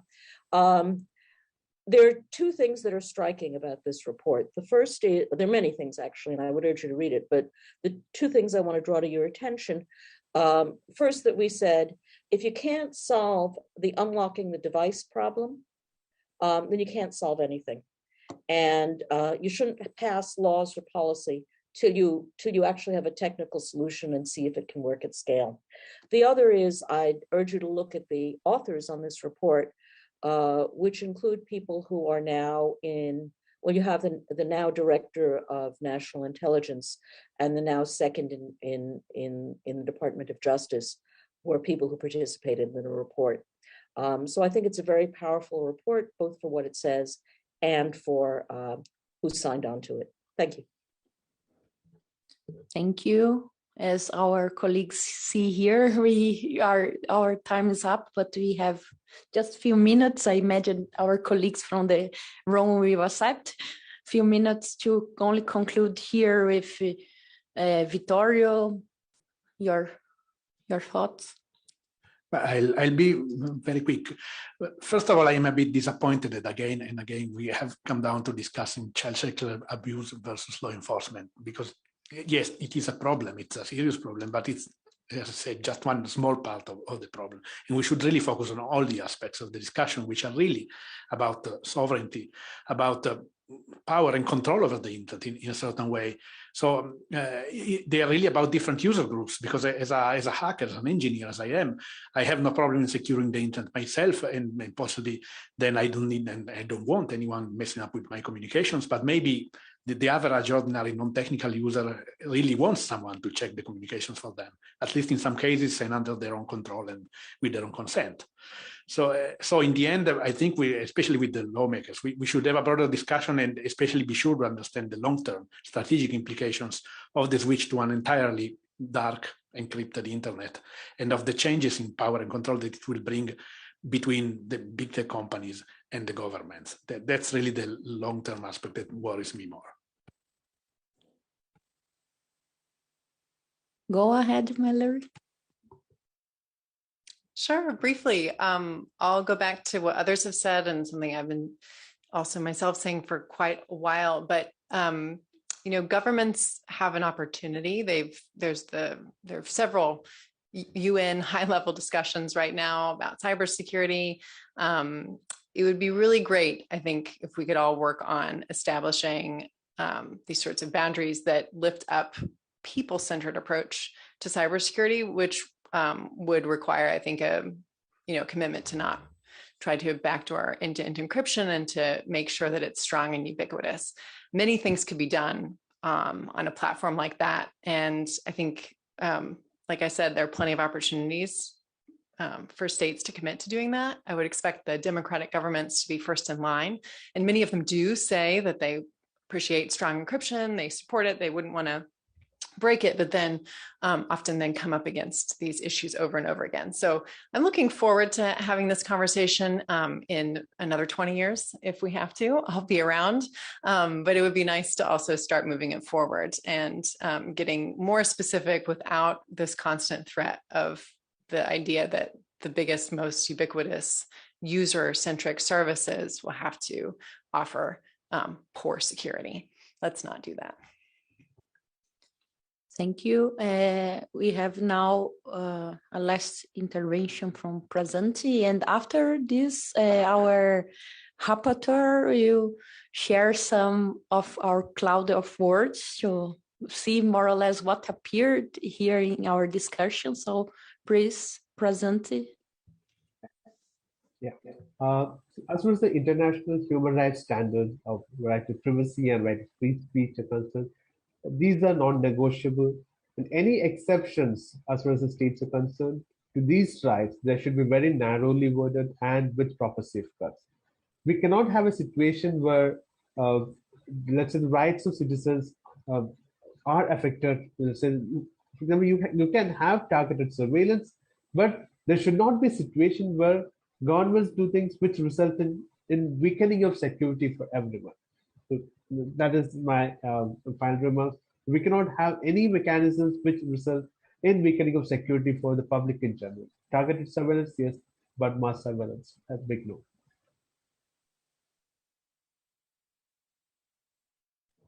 Now, Luisa, please go ahead.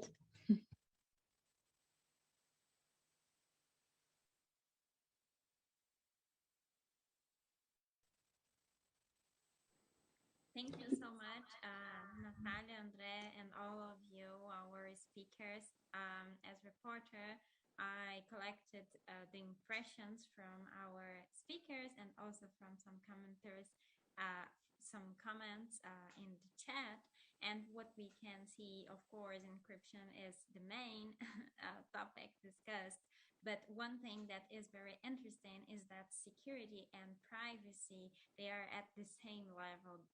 You can see they are discussed equally, and that point how much we must follow this path, that they are not opposite, they are complementary, and how we must involve this discussion about trust communication, and it's about the human rights and how to protect the society against surveillance, censorship, and establish standards such as end-to-end that appeared a lot to make our rights, our human rights enforced around the world.